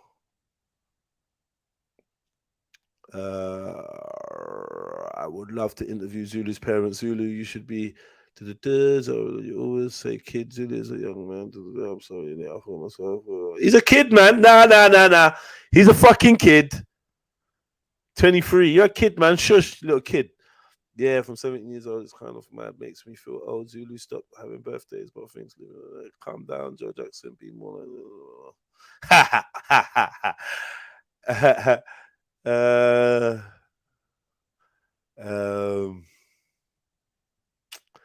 All right, man. Facing reality is scary because, you know what I mean, no sound. Is it just me? Yeah, it's just you, Unique. Any panelists you would bring back? Any panelists I would bring back? What you mean that don't jump on anymore that I'd bring back onto this stream? I'd bring them all back. I'd bring them all back. I'd bring every panelist back that doesn't come here anymore and let them get fucked up all over again because it was fun fucking them up.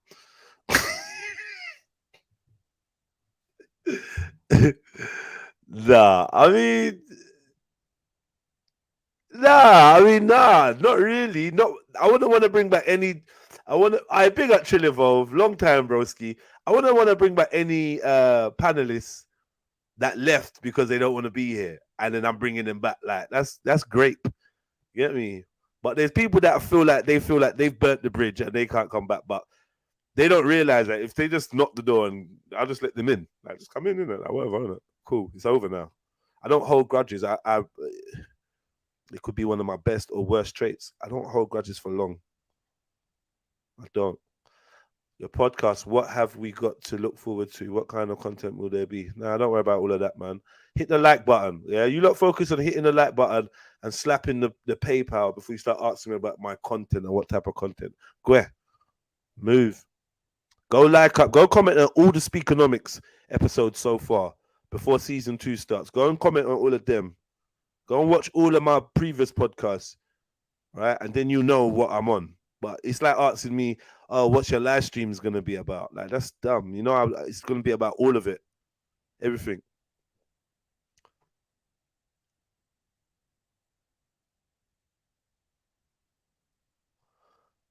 You miss Sash. All right. Big up, man. Perception's a motherfucker, man. You haven't mentioned Schiffer or Kemo. Yeah, I love Schiffer being on there. I can't say he's my favorite panelist, but he's one of my favorite personalities. And he's a good panelist. He's a great panelist for the show. But you ask me, I can't name everyone. Like, oh, they're all my favorite. Like, what bullshit is that? But I do enjoy Schiffer. If I see Schiffer pop up, I'm like, yes. But it depends on who else is on the panel with Schiffer. Because if Schiffer pops up and we got Khan, I know I'm definitely going to get a break from talking for a while, but are they going to take the show in the direction that I want it to go? Are they going to keep the vibes where I want it to go, or is it going to turn into the Khan and Schiffer back to back? Because a lot of the time, that Khan and Schiffer thing, it's not necessarily for me. I don't really enjoy it. Other people enjoy it. Viewers enjoy it. But me personally, I'm not sure. Bro, I've been talking on my own for nearly 3 hours. Wow. Scary. All right, cool. I agree. Zulu should be proud of himself. To bring back Shakara. Like, no one ran Reggie off. Reggie's just following the trend and following where the conversations he likes.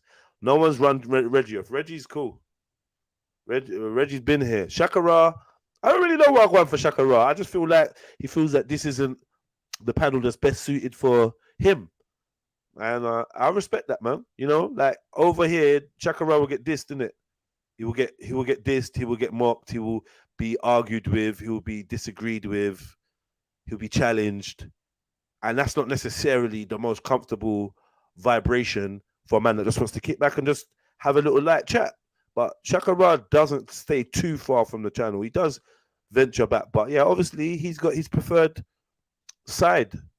As for Reggie, I don't know what Reggie's doing. I don't know. Reggie will fall back, he'll come back. I don't know. Whatever. Reggie's Reggie. At the end of the day, I can't expect everybody to love the vibration over here because I don't think it's for everyone. This is Trilluminati. This is the home of the trill. And yeah, I mean, take that how you want. But big up to both those brothers, man. Cause I do enjoy speaking to them. Shakara is a wealth of fucking knowledge. He's an amazing persons to tap into and get information from. And Reggie's a good debater, good arguer, good conversation. He's a good contrarian. He's very good at that. Do you know what I mean? He can be frustrating, but he's very good at what he does. You bring back Wendy Wu? Nah, that's not even. She's not quality. Like Reggie's quality, Shakara's quality. Wendy Wu's not quality, man. Come on, man. Don't put my name next to Schiffer. Okay. Do you think Respect is hench? That's gay.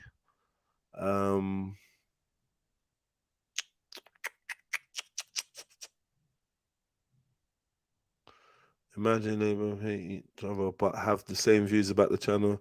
Can we get a mukbang, fruit only mukbang? That is gay.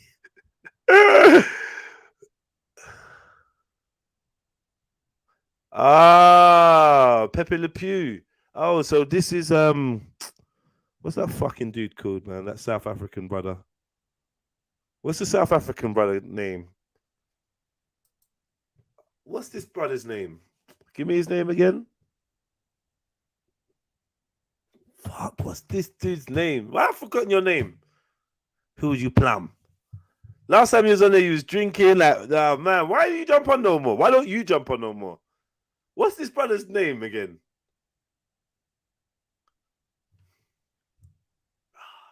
The one that says plum. You've baited yourself up just by saying plum. Anyway, who would you plum if your life depended on it? Betty, Jupiter, or Wendy? I don't know what Wendy looks like. So it's going to be between Jupiter and Betty. And I've seen Jupiter, I've seen Wendy's, seen Betty's vagina, and I would not even with someone else's dick. I've seen Betty's vagina. She's explained the problems that her vagina occurs. Hector seems pretty happy. He doesn't seem like he's complaining. Out of all of them, Jupiter's the only one that's maintained the man, right? And look, and men seem happy to like ejaculate inside of her. So I'm gonna go with Jupiter.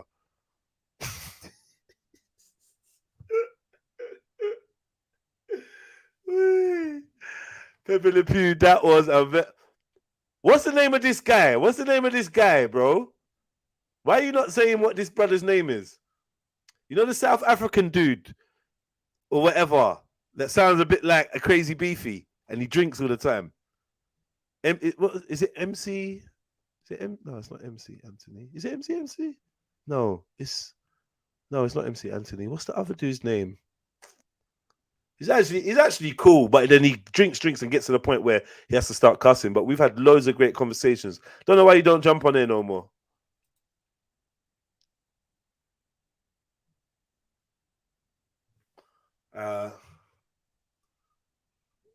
Jedi, what happened to Ezra?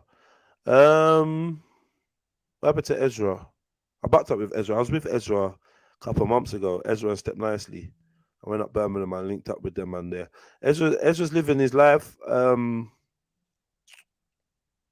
Honestly, I think the thing with Ezra was he had a debate with Schiffer.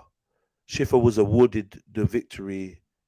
Ezra really wasn't feeling that. And then I think he just looked at the stream a little bit different. He was in his feelings. He looked at the stream a bit different because there was a lot of back and forth in. And then he just decided, you know what, I'm going to step away. But he said he'd be back one day. He said he'd be back. I said, come back, man. Very rare. And he was like, yeah, man, I'll come back soon and whatever. But I mean, you know, like we have to accept sometimes that people just move on from the thing that you're feeling, the thing you like, the thing you enjoy. Some people just move on. Sometimes you meet friends that they're not listening to the music you both listened to in college, innit? It's like, yeah, I don't like that no more. And you just have to like get on with it, get over it. So I don't think he's fucking with it.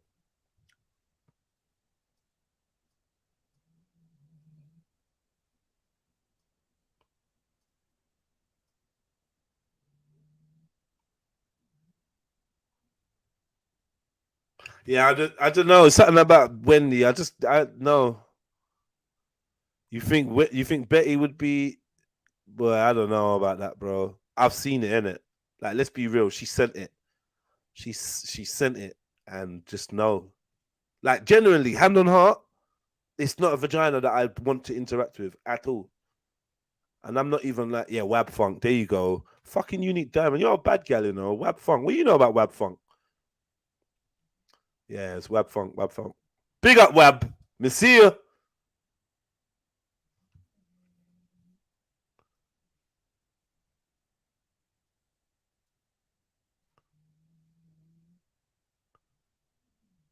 Where is 1-1 though? I don't know. I kind of worried about 1-1, and I don't know. I kind of worried because he just dropped off. I couldn't get no contact with him. I don't know. I know he was having all this health situations. You get me? He was having mad health situations, like these blood sugar was dropping and stuff like that. Big up 1-1, man. I don't know what happened to him. Madman. And the thing is, I try to check for these people and message them and I don't know whether they're airing me or what, but I've reached out. Do you know what I mean? If you could go back in time and steal someone's creation, who would it be? See, the thing is, people create things, but it doesn't necessarily mean they get credited for it, right? So I was gonna say some shit like the internet, but the man that created the internet, what did he get out of it? What did his family get out of it? Do you know what I mean? So I don't know. Religion? Islam. That's my answer. Islam. Hold that now. I don't know, man. What creation? What creation would I go back in time and steal? Why am I going back in time to steal this creation though? What am I hoping to get out of it?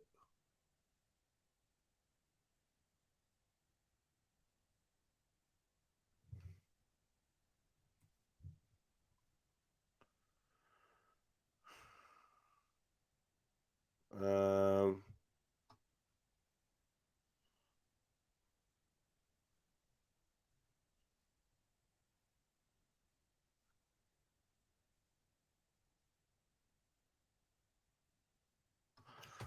All right, cool, man.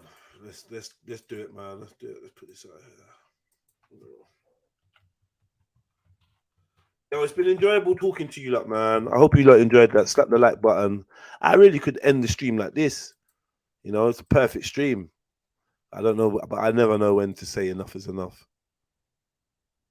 Amazon, Jed's Bose. Like, is it for the money? What am I doing it for? For the money? For money or humanity? I don't know, cuz that's a very, very hard question. Because some of these things, I have to ask myself the ethical question of: is it even? Now I know what some of these inventions can cause in the long run. Would it be ethical to actually create it? Is that something you'd want to be famous for creating? I don't know if I want that. Yeah, now put the link out. Don't move all stush. Now put the link out. Now you don't want to hit the.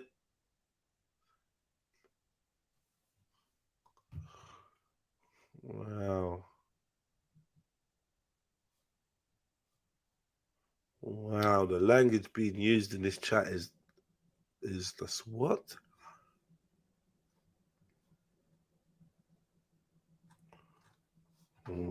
And did you see that? Yeah, the language. Boy, unique diamond, man. I don't know what you're on. That's a mad thing. All right, who's gonna jump on? Meaningless things, wasting my platform, and not providing any kind of service. Hashtag Trill Talk. What's good, family? It's your boy Jedi for Jedi Online. Big up yourself, done now. Back with another Trill Talks. Each and every time. In the sanity, in the space, 30 walk, 54. All that good stuff. Yeah, man. So, yeah, while I just take a little ride to the gym and that, I thought I'd hit you up and say, well, go on, see what's popping, and drop a little thought, man. So today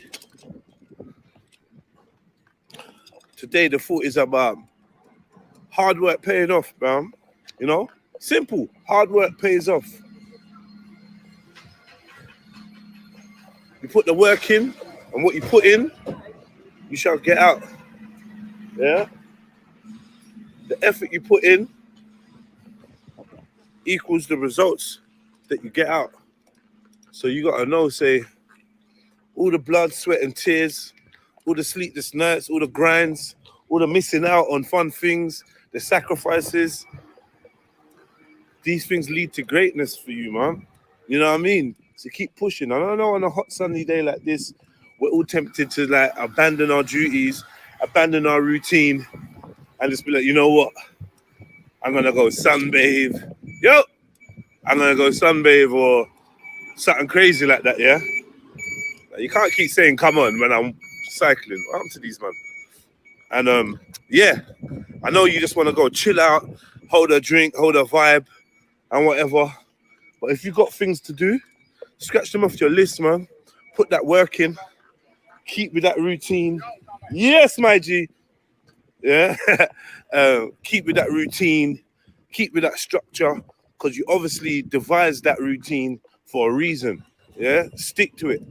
Don't get shaky now. Don't get tired now. Keep pushing through.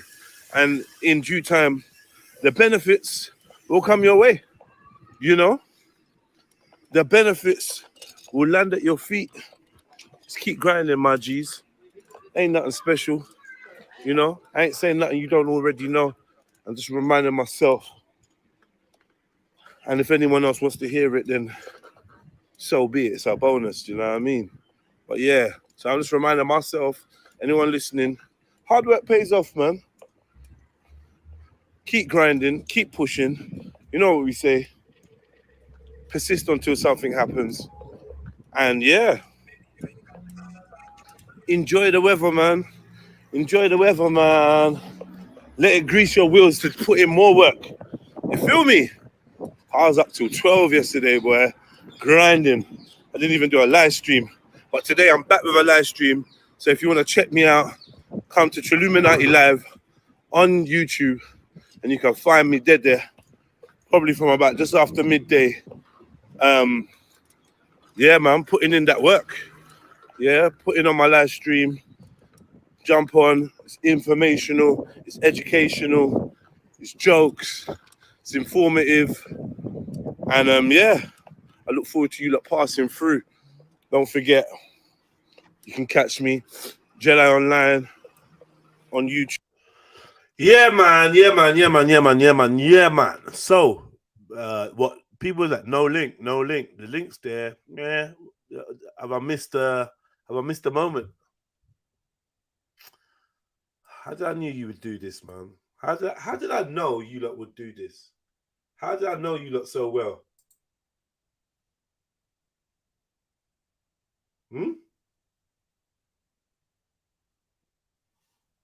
Mag, yeah. Mag was the first one. Why are you fucking whining, man? No link, no. Nah, you like no link, no link. What are you whining for?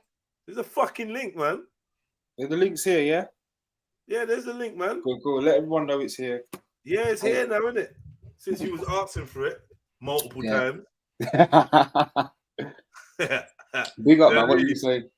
Nah, I'm good, You've been holding it down for the good, what? 3 hours? 4 hours? 3 hours, man. I'm quite impressed.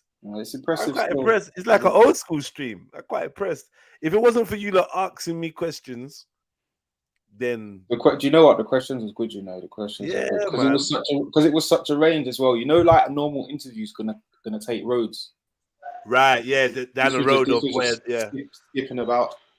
I really enjoyed that, man. Big up yourselves, man. Big up AV. What's going on? How you doing, dude? You right? Yeah, man. Respect, man.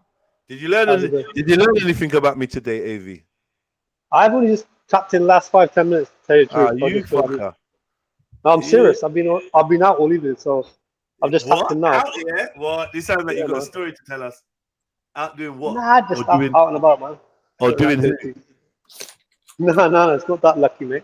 But like, just out and about, man. So I just tapped in about 5-10 minutes ago, just hearing what you're saying, man. So how you doing anyway? Yeah, man, I'm good, man. Maggie's here as well. Yo, yeah, man, what's up, man? Yeah. You cool? All good, you know. Do you know what it is? I ain't been around as much lately.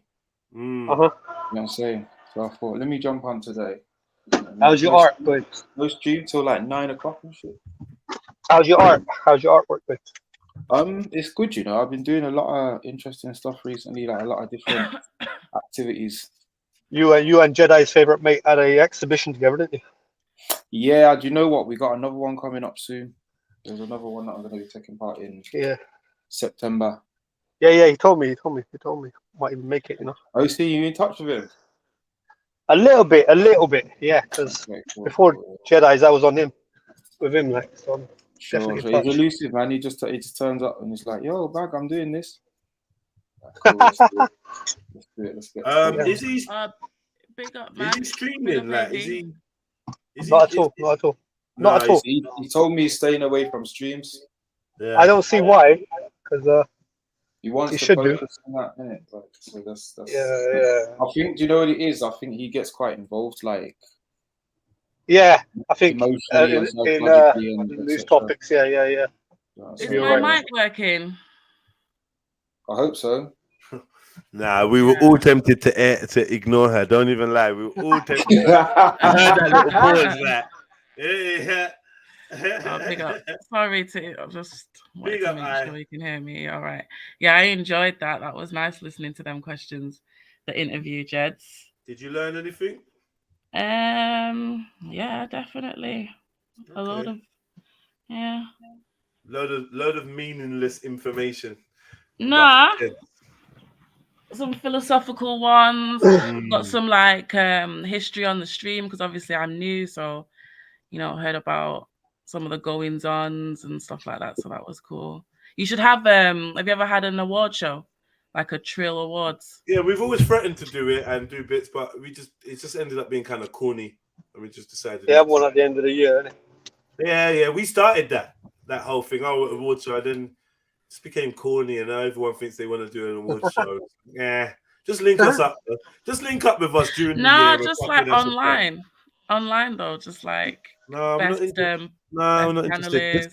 No, just meet up with us online. Hold on, what would the categories be? Hold a hug, hold a high five. You get me? Smoke a spliff with us, or have a drink, or eat a chicken, and then go about your business. We're not interested in your little dead awards.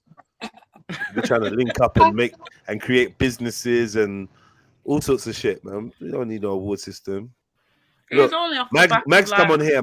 Max come on here. Met an artist and has done multiple or is doing multiple exhibitions with them. That's what I want from the TRILL. I don't care about this award show.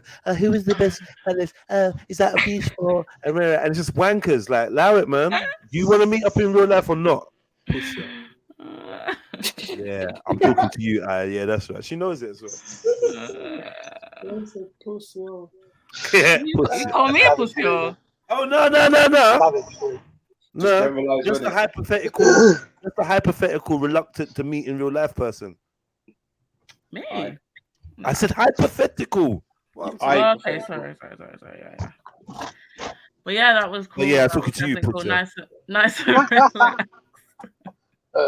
Yeah. How's you lot days been? What you lot been up to? What's on your mind? How do you feel about my profile picture? Does it make you upset? No, not upsetting still. No, not upset. No.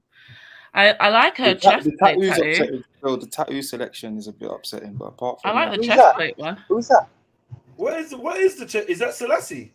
That's Jesus. Do you know what it is though? Do you know what it is? It's just the placement actually more than even the actual tattoo. Okay. Like tattoos there. Yeah. You say it's Jesus. Are you sure? Mm-hmm. Look, well, the Jesus that people say is Jesus. No, but are you sure that that's what the tattoo is?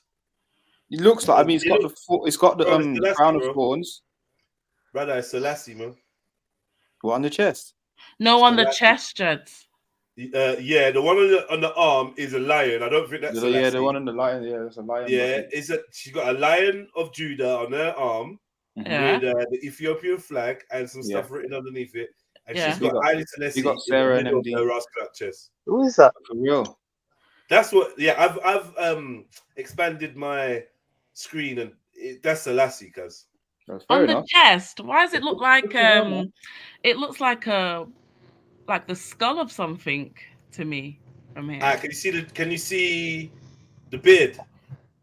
Yeah. Right. And you see, if you look around the beard and you go up just a tiny bit from the beard, you can kind of make out the shape of that Selassie nose. Selassie nose. What it's supposed to be. You can see. Look, do you know what it looks like? It looks like here, like it's got the crown of thorns and some kind of. No, that's green. It's like some green Selassie hair. Oh shit! Okay. Don't know why the hair looks green, but it looks green to me. Kind of freestyling the Irish remix. Do you know what? Let me not slander the sister. Let me just see if it's Selassie. I've got a feeling it's Selassie though, and maybe because of the looks like Jesus. Okay. Synod. Chest tattoo. Chest.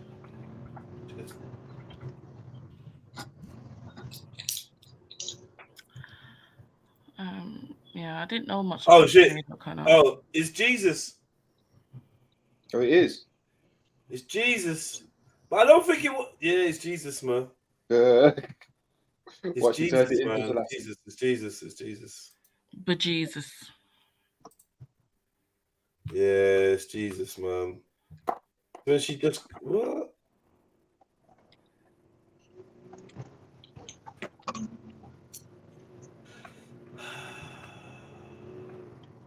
Wow, I even got the close up of it, where it's mad. Oh no. But that don't look like what's on their chest, though.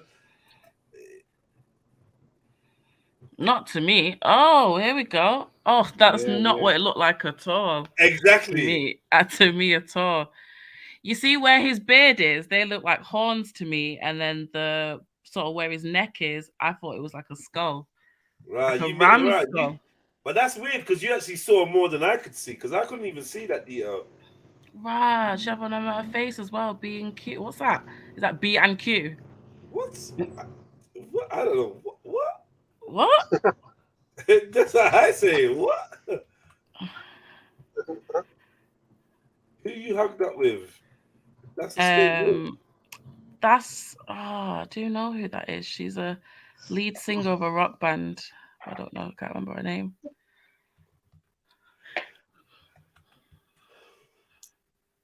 Would you, Mag?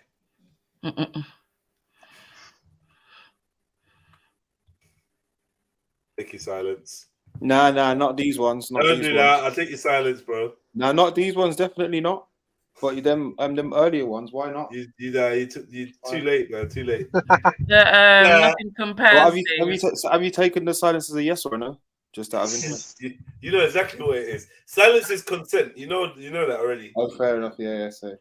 I'll be getting a mag picture. Look, man. Admission. Yeah. What you drawing, Mag? This is the Last Supper still. Is it really? Not the last Supper, but like the Last Supper that once actually happened. Is that monkeys or something? Nah, it's real people. Real people getting monkeyish, I suppose. When you say the Last Supper you had? Yeah, exactly. Yesterday. No, this was a couple months ago, but it's just I've decided to work from the photograph to try and see what I could do with it. I ain't done this type of thing for quite a while. Like scenery with the perspective, the table and all that type of. Yeah. So yeah. Just practicing, making sure you still got it. Kind of, but also like I've got a new project that I've started. And a lot of it's scenery type stuff. The one stuff. you told me about. Exactly, yeah. Like the studio. So like there's a lot of scenery stuff that I've just been working on at the minute, but this is like an indoors one, and I just thought, let me see if I can put the guys in it and see what happens.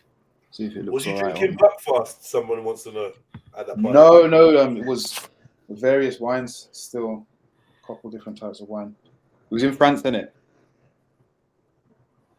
So there's very that aspect involved. How many people are at this supper? There was not 13, 6, I think. It was not 13.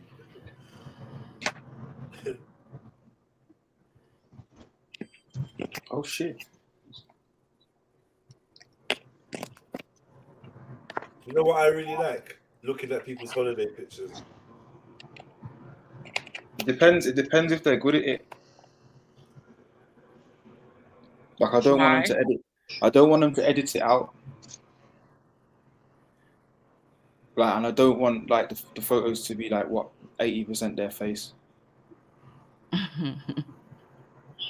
Like, this one was at but this is just your face. You just about see sky and that's about it. Great, the sky was blue. Doesn't it depend on where they are though as well? Like yeah, but show up the place. Like, or else what's the point? You showing me your face now?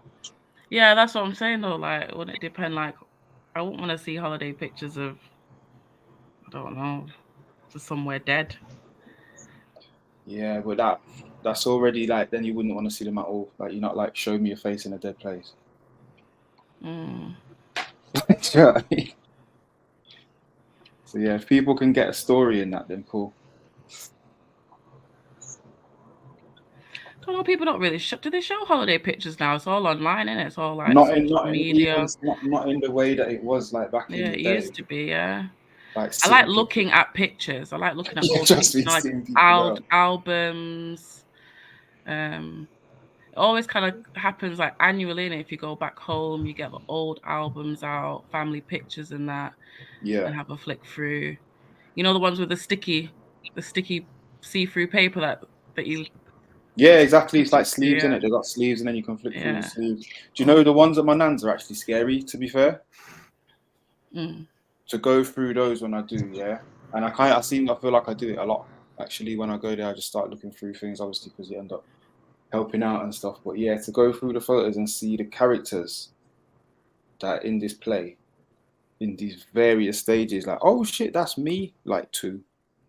Do you know what I mean? Or like some 80s and 70s stuff that I wasn't even knocking about yet.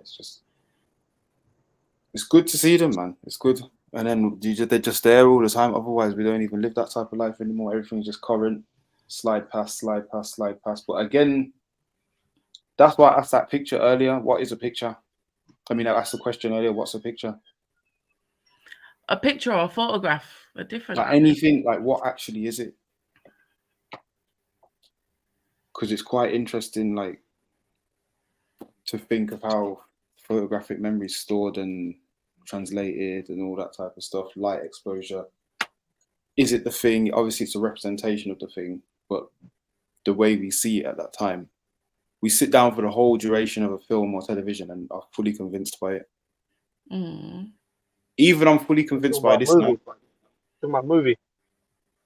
Well, I'm saying that we're more just like a picture in itself.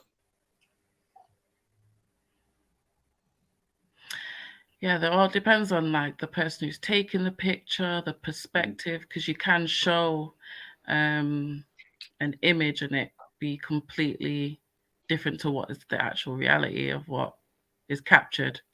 Yeah. In the photograph. Do you remember the Duggan one? That was a famous one, wasn't it? Where they used the top half of his image. Oh yeah, is it the one where he was with a child or something as well? When he wasn't with a child in the one that they showed. So the top half of the picture was, I suppose, how they were trying to make him look street criminal, black youth type situation, and then the full picture was actually him holding, I think it was a headstone, and he was at that was it. A funeral. Yeah. But like loads of other examples, innit? Yeah. Yeah. Do you like going to art galleries? Do you like other artists? Like what other? Kind of. Yeah. I went to a really good one recently, actually. Literally last weekend. I tried, you know what I try and do nowadays? I try and keep up with my peers. So the people that are around me, new and up and coming people, stuff where I can see loads of different artists and just have a chat with people. Like that's what I prefer more so than the big classical stuff where it's just about showing how much you know by going there and taking part in it, etc., etc. Like there's a lot of that stuff because I've studied it and I've been looking into it for over the years. I've seen loads of these things a few times, as in like famous paintings and notable painters and that. Like I've seen bare of that stuff. It doesn't really interest me, and I'm not really supporting any new art by taking part in it. For me, it's about like the networking and community building and really actually sharing stuff that's current in terms of art in it. So in that sense, I do like going to stuff, but it's more stuff that's going on around me that I've got that connection with. Interesting, yeah. Even if I don't have a connection with, like I go to stuff sometimes knowing that I probably won't enjoy this. But just to be challenged, I suppose, and see something different and have a reaction is like that's what it's all about, and it being alive. And knowing that you are. So what inspires you, thoughts or other matter? What's that? What inspires you, thoughts or other matter around you? I'd say, okay, for the art specific, I think it's architecture, but then the behavior that happens between it all is the biggest sort of thing that I'm always taking note of. I meant you. What inspires you? Yeah, that's what I'm saying. That's what inspires me, the architecture that's around, and again the behavior in the space and the energy around it and the collective memory that we have that's expressed in it. So I suppose it's other matter, isn't it? Yeah. So it's not your own thinking. Then you're inspired by what's around you. Your Well, it's environment. both in it, because what happens is there's a relationship between the two.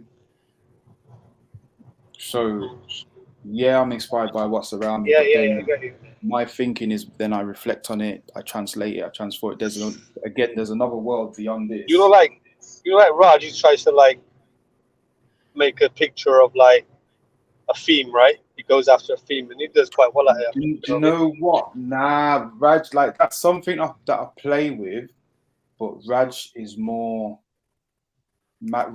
more direct about that in terms of his narratives. Yeah, he likes writing In some terms of whole what like goes on in the piece, my I think picture. this is me getting kind of close to the Raj thing in terms of a piece of a story, and even his stuff is like his levels above, because it's concepts about freedom, sovereignty, ownership, class, war. Yeah, it's like he's writing a story in a picture. Yeah, thank Like, you. Yeah, but he goes quite. You like watching a movie or something. But like it's quite good what he does. It's quite talented for that reason. He goes into that explorative phase, I suppose. Yeah. Yeah, I do love that type of stuff. Absolutely, like the patience it takes to achieve it. Got a lot of respect. Like, how long will this take you to finish? So I don't know. Like I've been on it for probably a couple hours, 2.5, I'd say, just since I got back earlier, and then I'd say it's going to need another. It depends how detailed I go with it, but I'm trying to see what I can do just with thick mark making, and see if I can get the definition I'm looking for quite quickly, relatively quickly, should I say?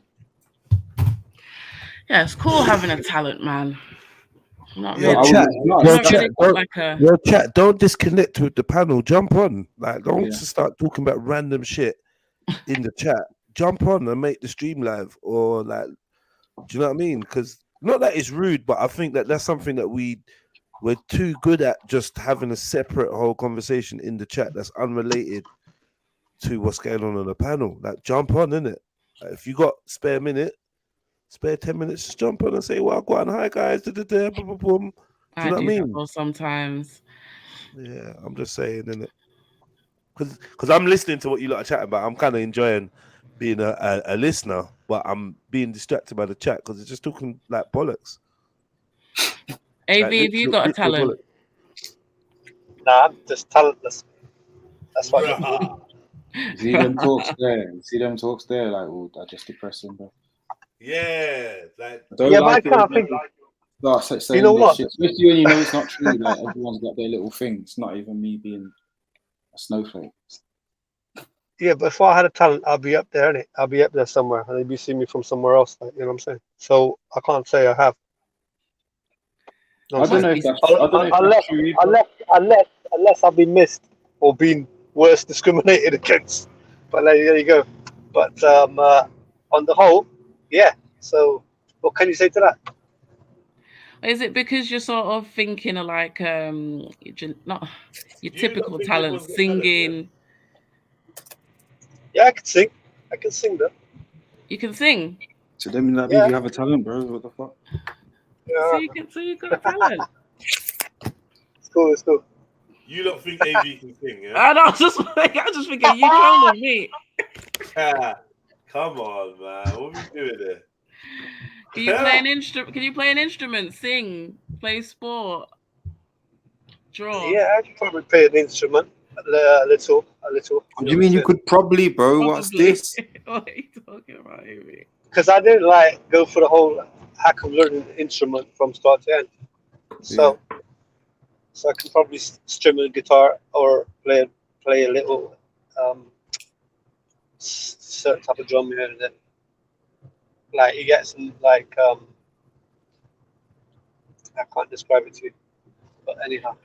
Do you play the Indian drums? I have them a little bit. But they're quite interesting for music. You know what I mean?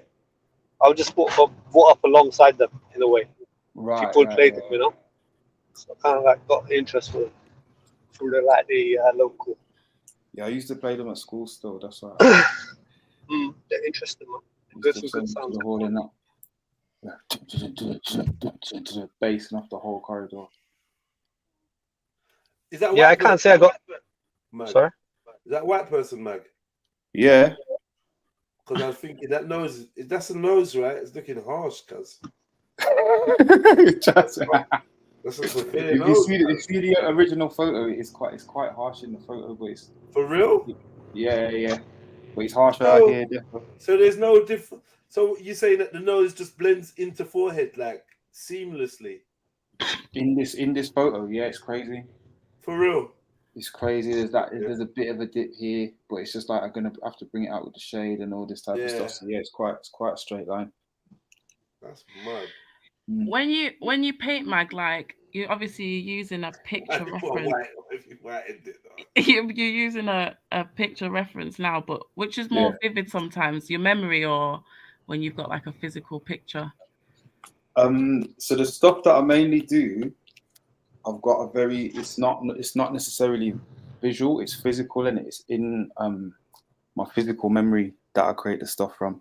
It's about the measurement of my hands and arms and moves, because it's again, it's architecture and what we do in the space between it. So in that sense, it's like a natural thing.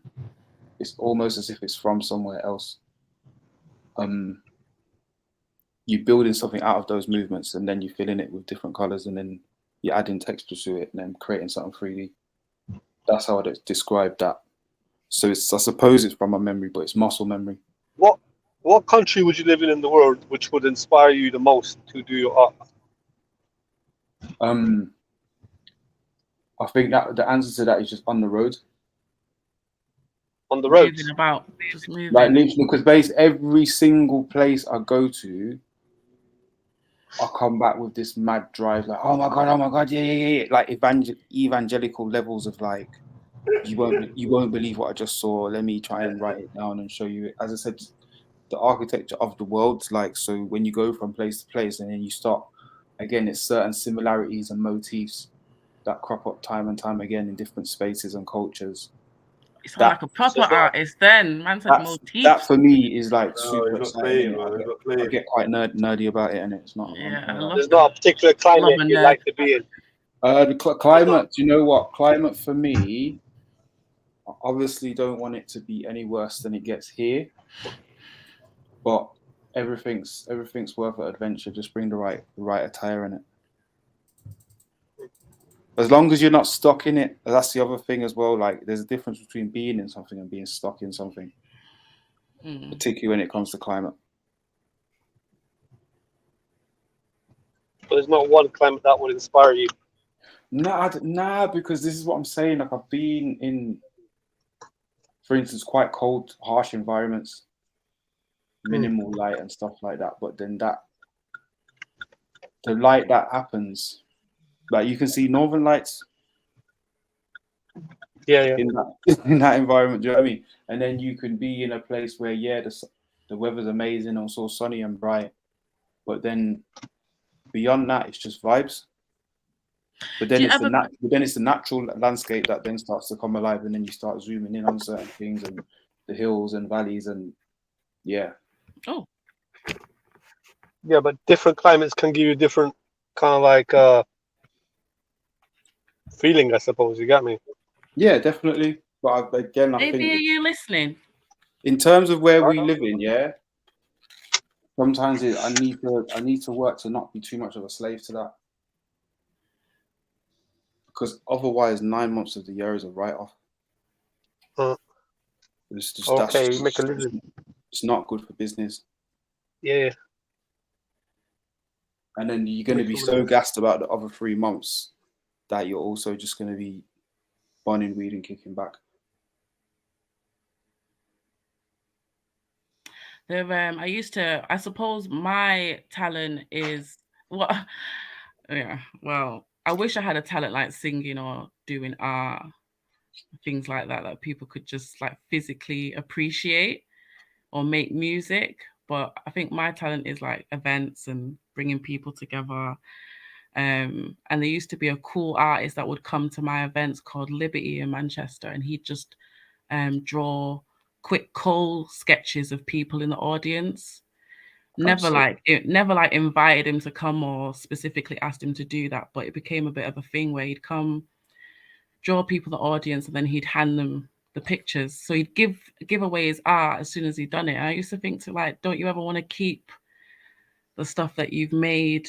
But now he wanted to give it away as soon as he'd finished doing it. Mm-hmm. Yeah. But he always like has a little like sack of pictures that he's drawn like throughout the day or whatever. But yeah, that's dope. Do you draw people? Like Sometimes people watch? Nah, not nowadays, man. Nah, not really. So I like, as I said, my stuff. I like to bring out stuff that you don't necessarily see around you. It's an unseen thing that is my interest in art. Let's say. Is this white guy? It's getting quite evil, man. But as I said, it's one of them type of pictures. I'm bringing it back to my zone. He's in a shadow. That's the other thing that I'm kind of working with. His face. Is he part of the meal? Was he a part of the dinner? Yeah. So he's across from the other people. Yeah, so he was like next to me. I was like here. Okay. And then I photographed across the whole thing. But all right, obvious question then. Like Last Supper meal. Mm-hmm. Who would you? What? Last Supper meal. Who would you invite? Not Trillo. Not Trillo.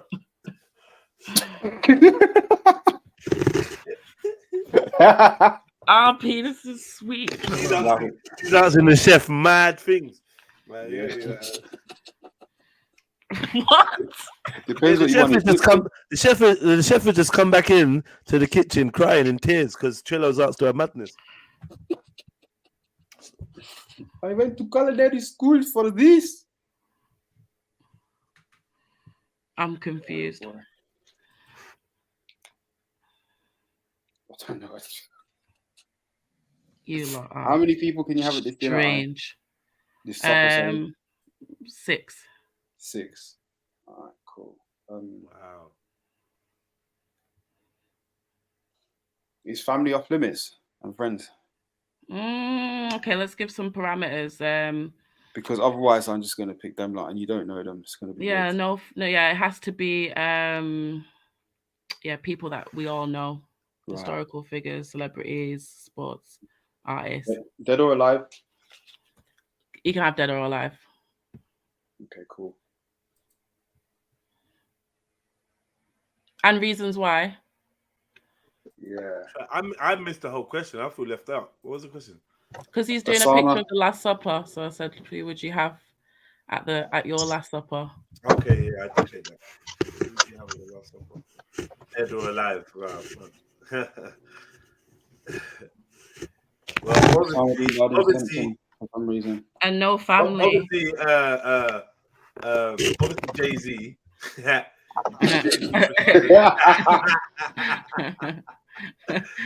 Take the dinner. Yeah, take the dinner. Man. Take the dinner with Jay-Z. That was such a mad.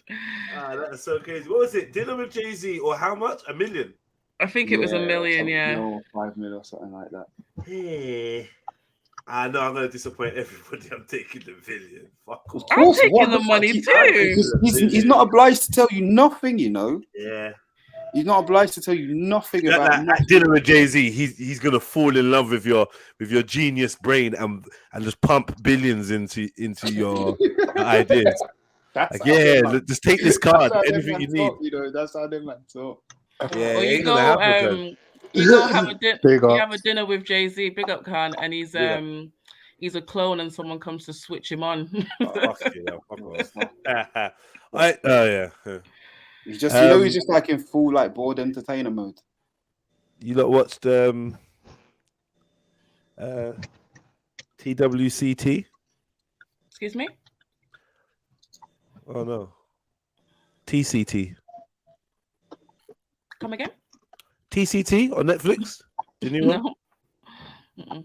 They cloned Tyrone? Oh right, no. Yeah, no, I've just been seeing odd things about what's his name? What's the main character called? Jamie Foxx, yeah. People saying Foxx. What's it about? Have you watched it? I think I've watched it. You know, like Yeah, because I got this quasi dreamlike watching mode that I do when I'm buzzing and just come off a stream. And I don't know if I can class it as watching. Do you know how many bangers of films I've just obliterated because I've split it over 2 evenings of Just ruined it. watching. Yeah, to the end where I have to go back to Netflix and see whether it still says continue watching or not. And when got that, you know that red thing along the see how far that red. Yeah, I'm baffled. I'm like, what? And it's like past half. Did I finish this? Oh yeah, or it's just done and it disappears. It basically just ended while you was asleep. You woke up, some bullshit was on the TV, you turned it off. Like, what's this? Because I hate falling asleep with the TV on. I hate that. Yeah, but do you have a TV in your room? I watch TV to the point of fuck this, turn it off, and then I don't remember going to sleep. That's how I like to do my shit. Like, what's this? Why is it still on? Turn this off. Do you know what I mean? And then I'll just be like, yesterday I was so excited to go to sleep. That's how tired I was. You know when you got that little butterfly feeling? When you did you not ever get that as a youngster? For what reason? I love sleep. I don't know, just excited that it's I still night get time it now. the lights going off. Favorite And thing to do in the world. Yeah, I get you butterflies just be all the time. "Whoa." Trust me, I get in bed and I'll be like, oh my god, I'll be Oh, it's just this so day. beautiful. It's the best place in the world, man. I love bed. And I usually try to take myself back to the me that didn't want to get out of bed. And I'm like, yeah, I've owed that. Yeah. I remember I went in thingy once. I forgot what's that shop called where they sell the high-end expensive beds? And Summers. So. No, the one with the hip hop. Dreams or something. Furniture Village. Boy, I went in Furniture Village. Yeah, they had a bed for $2,500, and I got in it, and I was like, "Why haven't I treated myself to a bed all these years? Like, why? Like, you know how much you love sleeping. I You know, your bed's your you're right. favourite You place. know, Why have you wasted money on cars and shit when you could have just had this bed?" I ain't spending $2,000 on a bed. I'm not gonna lie to you. No, that's the but next what thing I'm if- getting. I don't care. I'm way too Nigerian for all No of one's that. ever going to see me ever again. Nah. This is the problem. maybe no, not no, $2,500, but if Nah, you think not about that. how much time you spend in bed and how much Right, you it's enjoy it, why $2,500 not get without the mattress. I don't know. I don't The know. mattress What is you another do. I don't- $2,000. The I mattress don't is know about another you, $2,000. but Yeah. I don't be spending lots of time in bed. Like, I don't know. Like, I I sleep do. in bed, but that's it. What else are you doing? Leave it. Shut up. Leave I it. relax in Yeah, bed. relax with yourself. Relax. You know what you do. Mm. Do you have a hand basin next to your bed to Oh wash your my hand god. after a hard day's relaxing?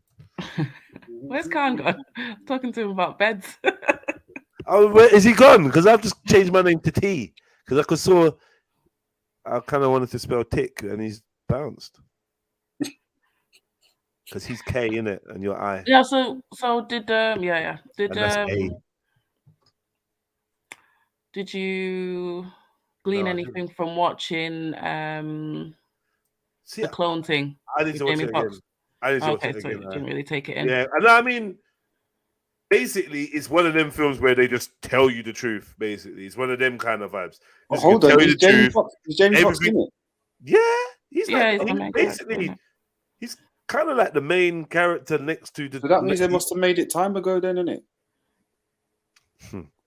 Wasn't this geezer in a coma and shit? I don't know. Hasn't he just got out? No, I literally. I don't know, Kaz. I don't know. Like, nobody knows what happened. That's the whole point. Yeah, No one okay. really- Like, so I caught up on what I think Jamie Foxx is going through today, and it just sounded mad. I don't know what's going on.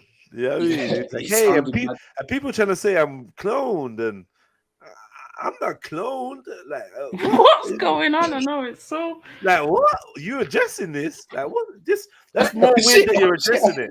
It's more weird that you're addressing it. It's just Exactly. so weird. I keep scrolling past it, just like, what the fuck Fuck is this. I'm actually not on going this. on? Yeah. This I'm is not a interested. thing. Like, I just want the end of this. Let's get to the Yeah, clearly. update look, me with the clearly resolution at the end. Something is growing, right? Yeah, because That's I'm the hearing shit. about Diddy, Oprah, all kinds. Just bare. Oh no! See the Diddy thing, BS.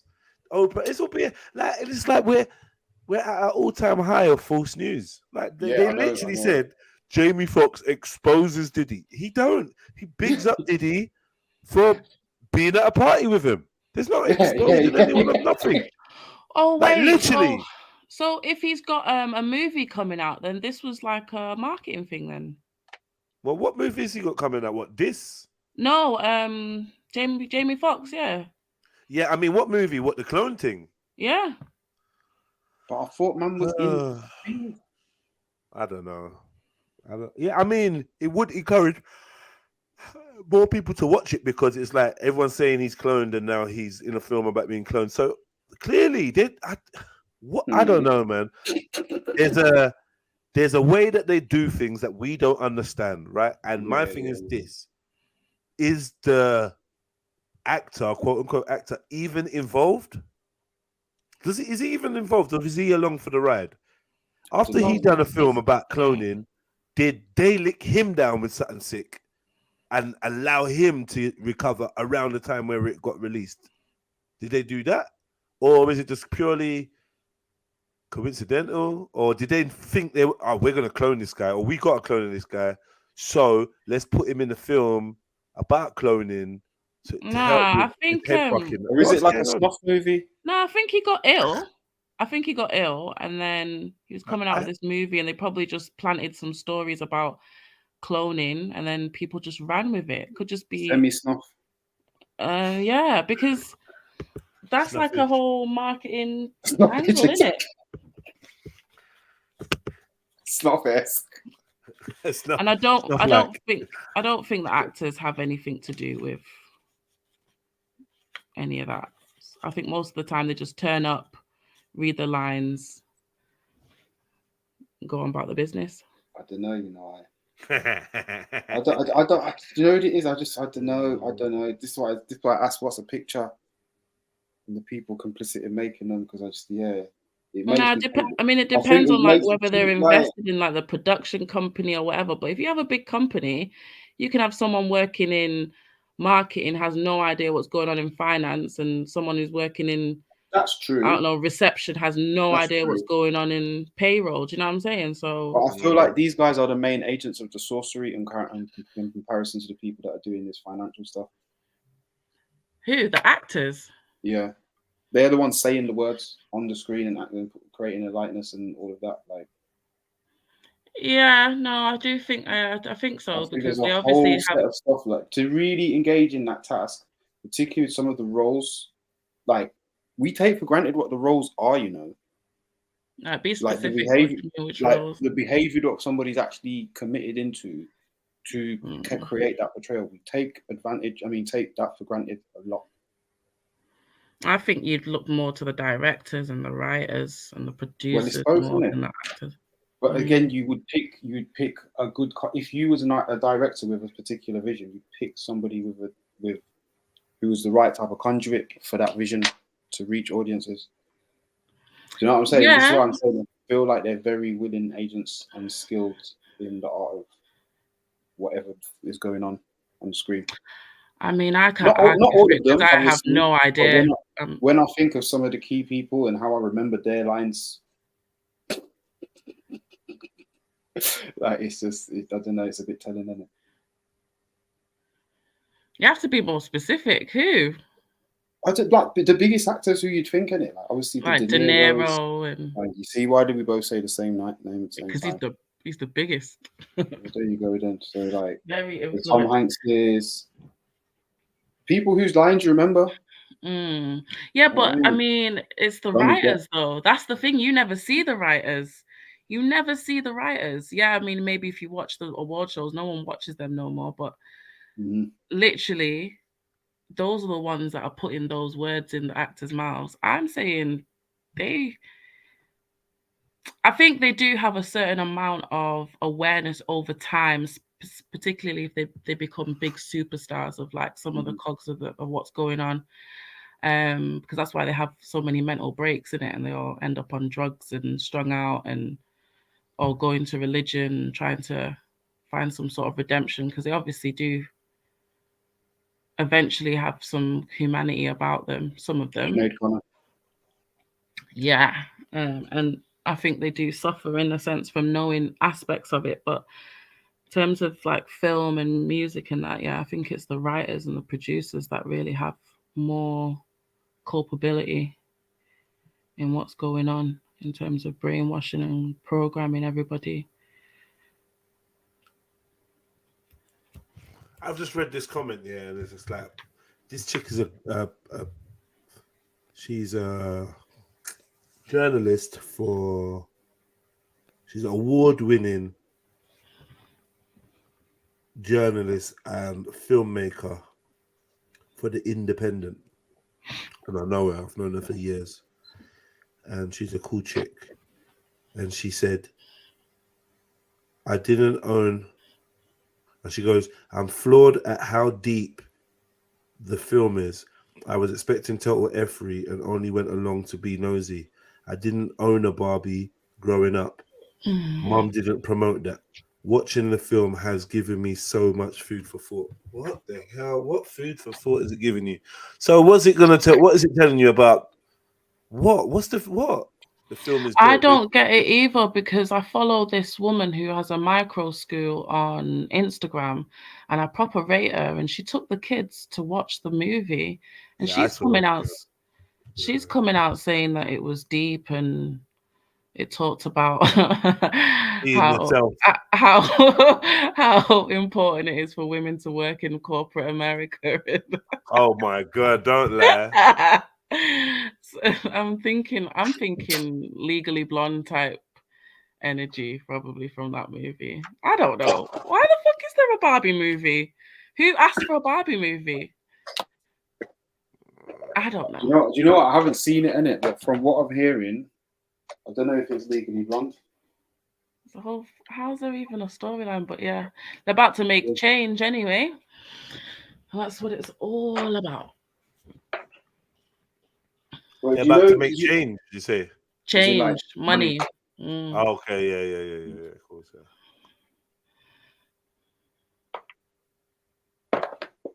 Well, yeah, it's obviously a big sensation about that Barbie thing at the minute. Big sensation. Hey, you women are sick, man.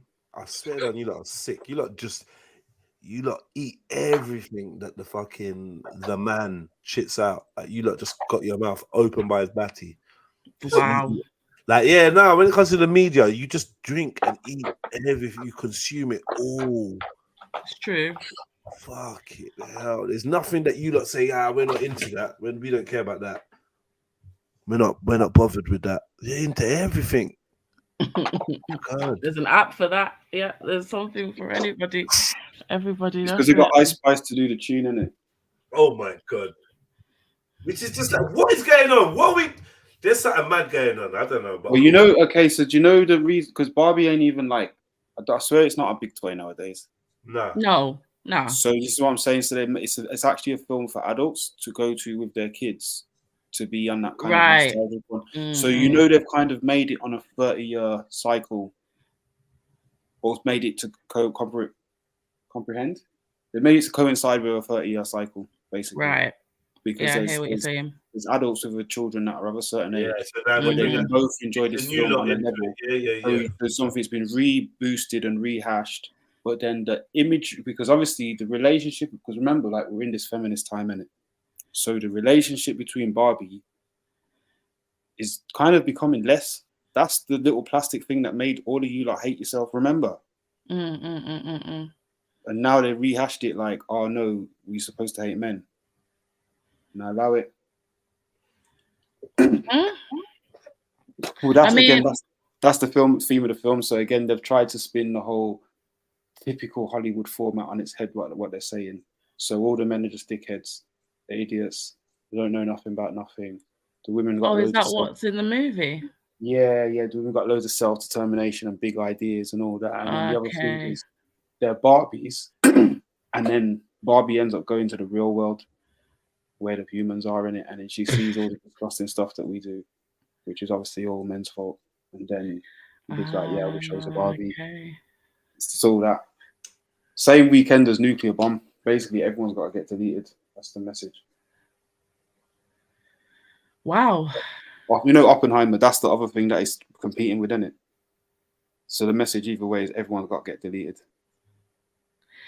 Yeah, I wasn't a big Barbie fan, but that's a good point that they've made it so that basically the adults now who had Barbies when they were younger are going to take their kids to watch the movie. Because, yeah, young children don't have no connection with that doll at all. Like, they're all on tablets. Do you know what I mean? Barbie's not a thing, really. And just if you think of all the sort of narrative talking points, so you got the sort of the race one, the size one, the unrealistic body, beauty image one. That's you mean all, the Barbies? That's all the conversation about Barbie, and suddenly she's your Jesus. Not yours, but it's the savior of these girls. Like, it's a mad thing. It's a mad flip to take place before your very eyes. Yeah, I'm just not involved. I'm just so not involved. Healthy, You sound pissed when you said that. You sounded like you got catching up to do. Like, no, just allow it. Honest. Just so not involved with all of that. Why is that even a thing?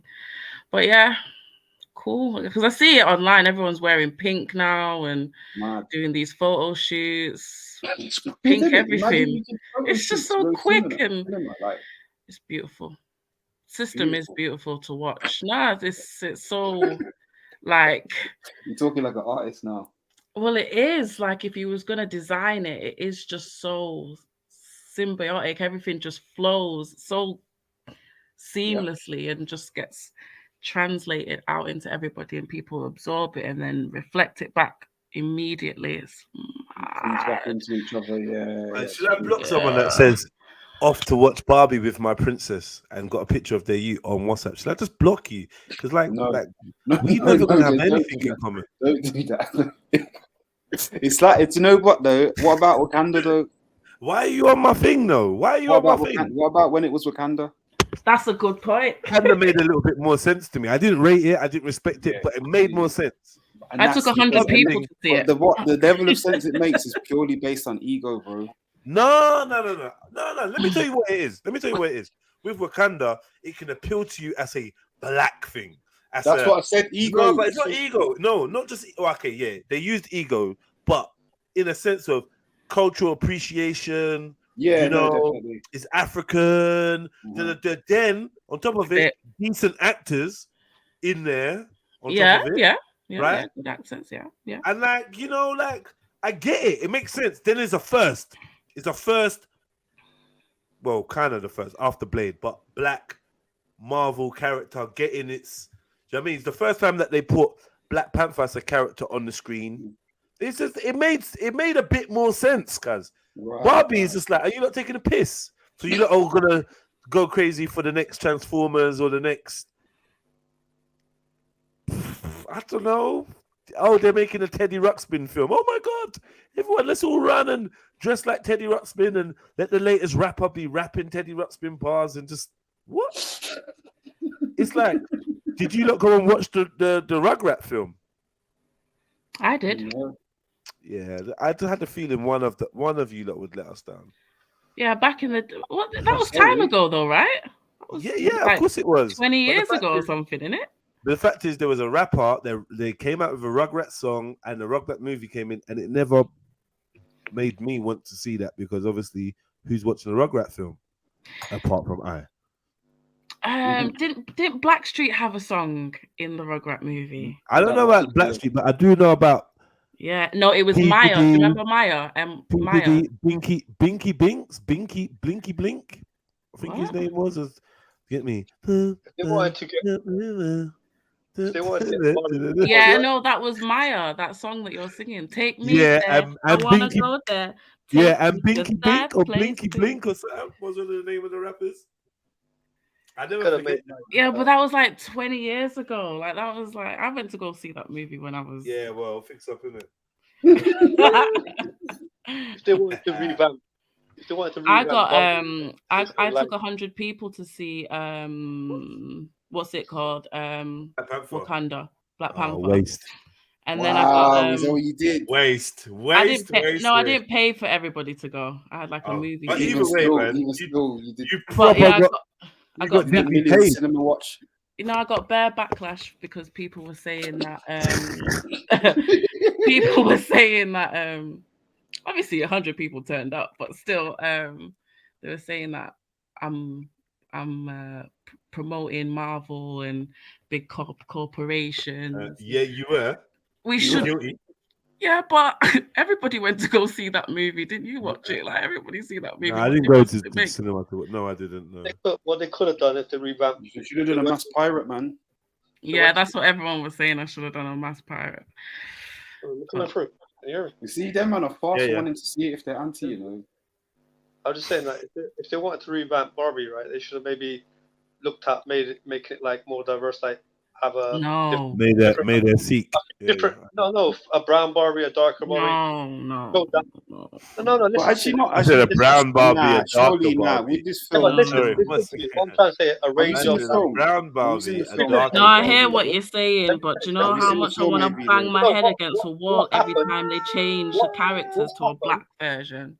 No, what's happened? Just No, imagine. in the same film, they could have had like different people like in the film, but like a diversity, right? Of Have like you seen sure the they film, do. maybe? because what's I'm sure they happened, will do. what will happen otherwise is they're revamping the white beauty. You know what I mean? In the But have you seen the film, maybe? My What? beauty, It's stop like- it. Did you say beauty or booty? No, Beauty. in your psyche, right? You're not your psyche, particularly young minds who are going to go watch it are going to get susceptible to that kind of psychology. You know what I mean? Susceptible to that. So I don't know. I'm just had a thought there about like they could have like put different characters in it, like with different colors of skin. You know what I mean? And that Have would you have seen the film? to show that anyone can be beautiful, and that would be more diverse. As it happens, I think it's just a white person. Yeah, is that right?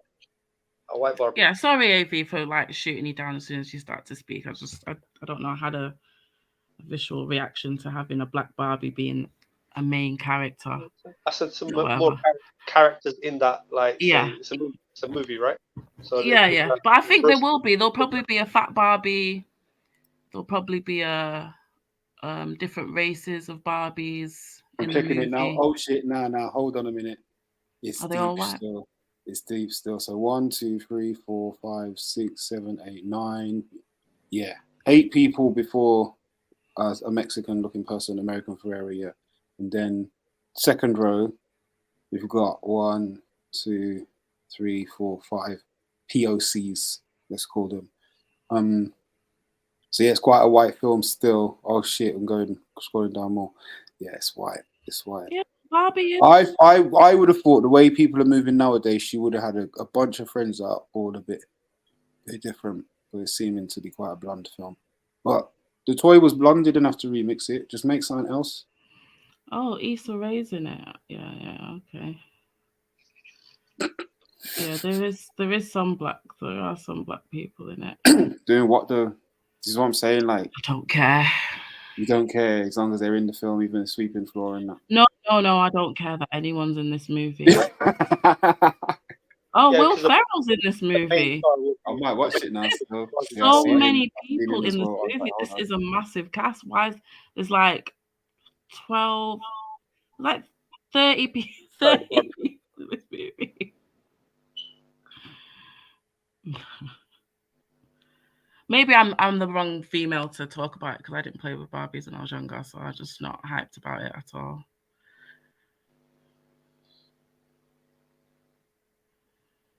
Did you play with the movie?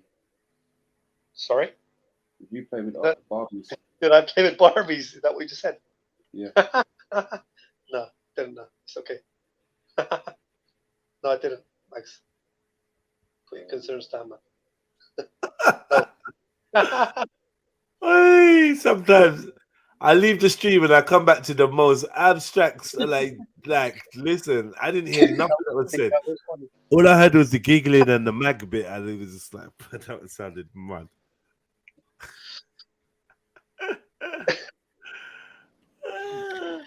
Do you know what? Like- I've been You're up at 25 minutes past 12 doing art. You fucking wanker. I know it's crazy, isn't it? Big up. Yeah, Just let big you up. get I love that. But you know what? Like, I haven't been doing loads of art this year. I feel I have, but I feel like I haven't in many ways. because I've been focused on the other aspects of it. Other things, yeah. But like, yeah, just because I'm trying to get back into this new thing. Like, yeah, I'm just trying to make the time for it. So it's like funny hours and that. Hey, Mag, am I seeing you on Saturday? No, you're not. Fucking hell. Yeah. Aw. I know, cuz. I'll be back though. I will be returning to the bike trips. Yeah, I know you will. Fucking hell, It's a tricky one at the minute. Cool. Last one was good as well. Like last time was seriously good. It was serious, man. It was sick. Like, I told my brethren like to make sure he turns up and that. So I think it'll be about still. Okay, so you're sending someone No, not on this one, but he'll be with me when I turn on up. the next one. The next one, so yeah.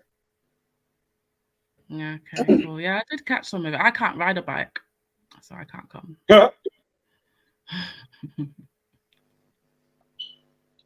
Why not? I fell off my bike and I never got back on, Mag. Oh, for real? Yeah. Okay. And that's the number one But thing, it's isn't still it? nice. Who does that though? What do you mean you never got back on? So where was you riding to? So I was probably about 7 or 8. I was in South Africa and I was riding in a big gang of people. And when I was at the front. When I fell off my bike, everybody was riding so fast that they couldn't stop, and they rode over my head. I've still got the she's scar. falling off the back. How old is it? It's right over her. Oh, it's too late. It's too late to stop. It's too late. It's too late. Flashed her brains. It's too late. That's It's too bad late. thing. What the Too hell? late. Gretchen, fetch the spanner. Gretchen, you know. You're a bit German now. You're a bit. Oh, good. But yeah, Sorry. yeah, it's fine. It's fine. It's traumatic time, but it's okay. So it's good to laugh through these things. But Nah, man. Why can't you just have a normal bike story? Fuck's sake. Why did it have to be there? Do you know what I mean? What do you mean? I was in Manchester and I wouldn't have said nothing. I was in, oh shit. Hi man, we need to get you back on a bike. What, I'm South gonna get Africa? back on a bike. Driving over your head. Yeah, you went to South Africa and it just went wrong. Well, I wasn't on holiday. I lived there. Oh, you know Yeah, the we shit understand that. You know We the shit that can go wrong in South Africa. How long ago was that? You lived there, but you wasn't born there, was you? No, I wasn't born there. Exactly. But I So lived... you went to South Africa and got ridden over. Your head ridden over. Yeah. And then you come to England and have to cheat to tell us the story. What the hell, man? That's the type of shit you keep to yourself, man. I don't get it. You ask me why I can't And ride your a bike. little tire Then scars. I tell you about You the fact scarred up that tire head I've got a massive scar on my chin from having, on your chin. yeah, my face went into the road. How old is you? About 7. Did someone ride over your chin? They rode over my head, like multiple people just rode over my head. And then it was like, whoa, whoa, whoa, whoa, whoa, whoa. Like a train. I don't think so. So when they was riding over your head, you were saying, whoa, whoa, whoa, whoa, whoa. While your head is being rid over. I don't think multiple people rid over your No, head. then it's like, No. whoa, I think whoa. what happened is one person rid over your head You just, and other people hit your head with their will. In fact, well, I think maybe in the melee, Jed. I think probably in the melee, nobody it actually felt rid like over your head like a sleeping policeman. I just think you got hit in the head with the wheels. Remember, she was 7, you know. Yeah, I don't think they rid over your 7-year-old head. That'd be a bit of an omelette situation. I'm not sure your head could take the pressure of people riding over it. Multiple. Side-eyeing South Africans for this, you know. It's kind of Is that how they treat their young? Well, my mom was even worse. Like, she didn't even take me to a doctor or anything. She wasn't. Your mom wasn't one of the people that rid over your head, was she? Please. No. Okay. No. Some kind of Yeah, I'll be filing for retrospective abuse. From who? Sorry? From who? The parent that rid over your head. There's no parent. All right, if they did. If they did. Oh my God. Oh, try. You asked me. Why did I not get back on my bike? What? You're a dickhead. You should get back on your boat. You're a dickhead. You use that on me, yeah? I've waited so long to get you back, man.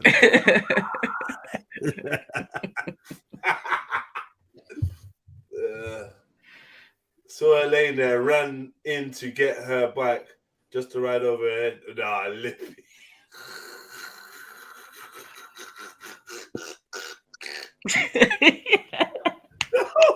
Did you hear what she said? But she sandwiched it because at first it was poor baby, and then she put that in, and I think Is that what she's doing? Yeah, I crack your head with a tire, which is not. I know what you tried to do. Is with a stone, but she just changed it with a tire. Yes, I can't ride a bike. I need to learn how to ride a bike. Well, you could ride then, though, innit? So just remember that. Remember it. Yeah, Go it's a and mental fetch me block my now. bike. Go and get my bike. That eye girl is on the floor. Yo, everyone's riding on this girl's head. Come. Fetch me my bike. I don't want to miss out. Thanks, Mark Smith. Well, yeah. Glad you enjoyed. You're enjoying Trill Riders, though. I wish we could see more like what's going on, but I hear you're not posting any footage. It's not a There's no voyeur footage. thing. Some of you that are gonna have to live real life and actually come and just be with us in real life. Yeah, maybe when it's not bike related. Nah, it won't be if it's not, because you've been invited to non-bike related stuff too. You're just a snob. You remind me of Flames. I send a broadcast and he messages me to say he can't make it. I'm like, you pussy. You think I'm still messaging you invites? Joker. I'm just like, say no more. Prick. I come and do the two-step thing. I can do that. I come and do the, the what? The shubby thing. Whenever you do like a. Boo, man. Why? I think we're kind of over it now. I think we're just like want to just do other fun things. I don't think we want to rave like that. I think we're desperate for a rave. I didn't say rave. Rave is a few steps ahead of what I said. Two steps thing, shubby thing. Yeah. What's that? You mean like a dinner party? Yeah, we'll do more dinner parties. Are you eating now? And sleepovers and that. I got cracking.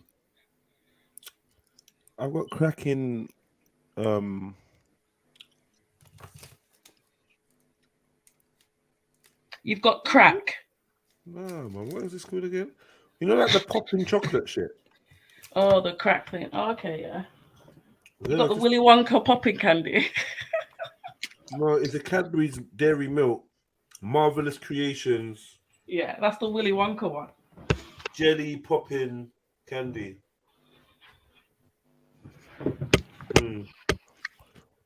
I like the sensation of it, but it's got nothing to do with me. It's just in the fridge, but don't leave things in the fridge like this. You know what I mean? It's the rule, isn't it? Come on. Yeah. I took one square. I don't even like it. I put it back in. What are you reading at the moment, Jeds? Palms. Body language. Sexual cues. With that laugh as well. What am I reading at the moment?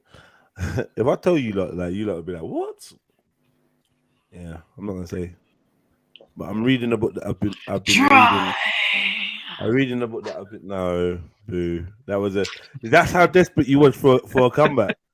Nah, you squandered your chance. That one, I really. It is squandered exactly. I've had better ones, Mag. I've had better ones. Squandered, exactly the word I was gonna go. That you literally spunked that up the wall, man. Yeah, trust me, it's a proper spunky right here. You gotta wait good hour. Yeah, that was so I dead. also- I'm enough disappointed time, man. for you. I'm See disappointed what for happens. you. Man. You gotta stay humble in life, man. See what happens. I'm humble, but like No, you. me. Oh, yeah. That was not humble what you attempted to do. Like, all right. So listen, it's Yeah. 12.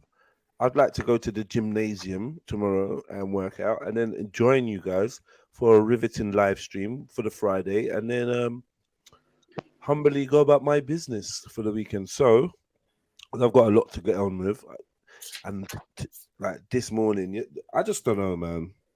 Today was a mad day for me, you know, family. Just generally, just woke up just feeling like, yo, today's a tough one, and there's not really no excuses for it.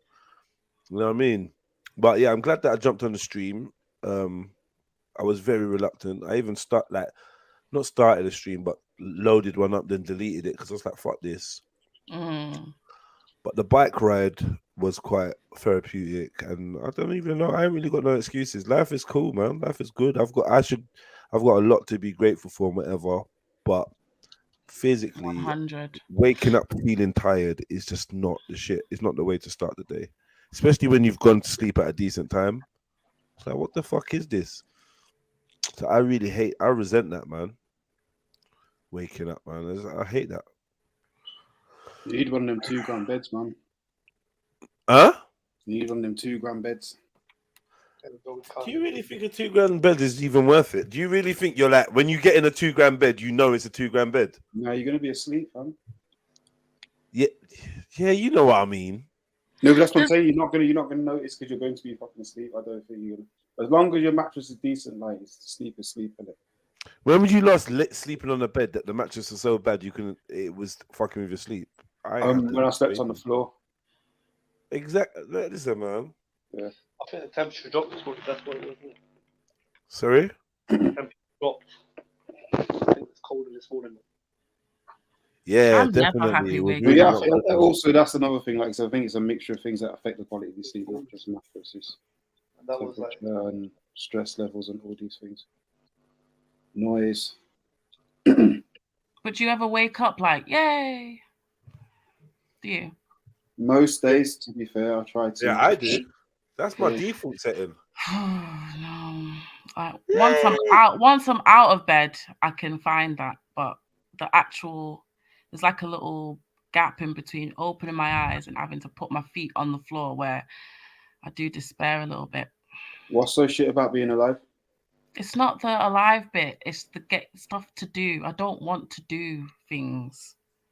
And there's just so much stuff to do all the time. I know there's Okay, one way. the things that I'm doing, I'm not enjoying all the time. Right. I told you, man. It's all that bedtime. Shut up, James. At some point, even that's gonna get boring. So like you're rinsing it. Give it a break. I don't know what you're talking. Let it rest, and then try again. Good night. Let it unswell. Go down a bit.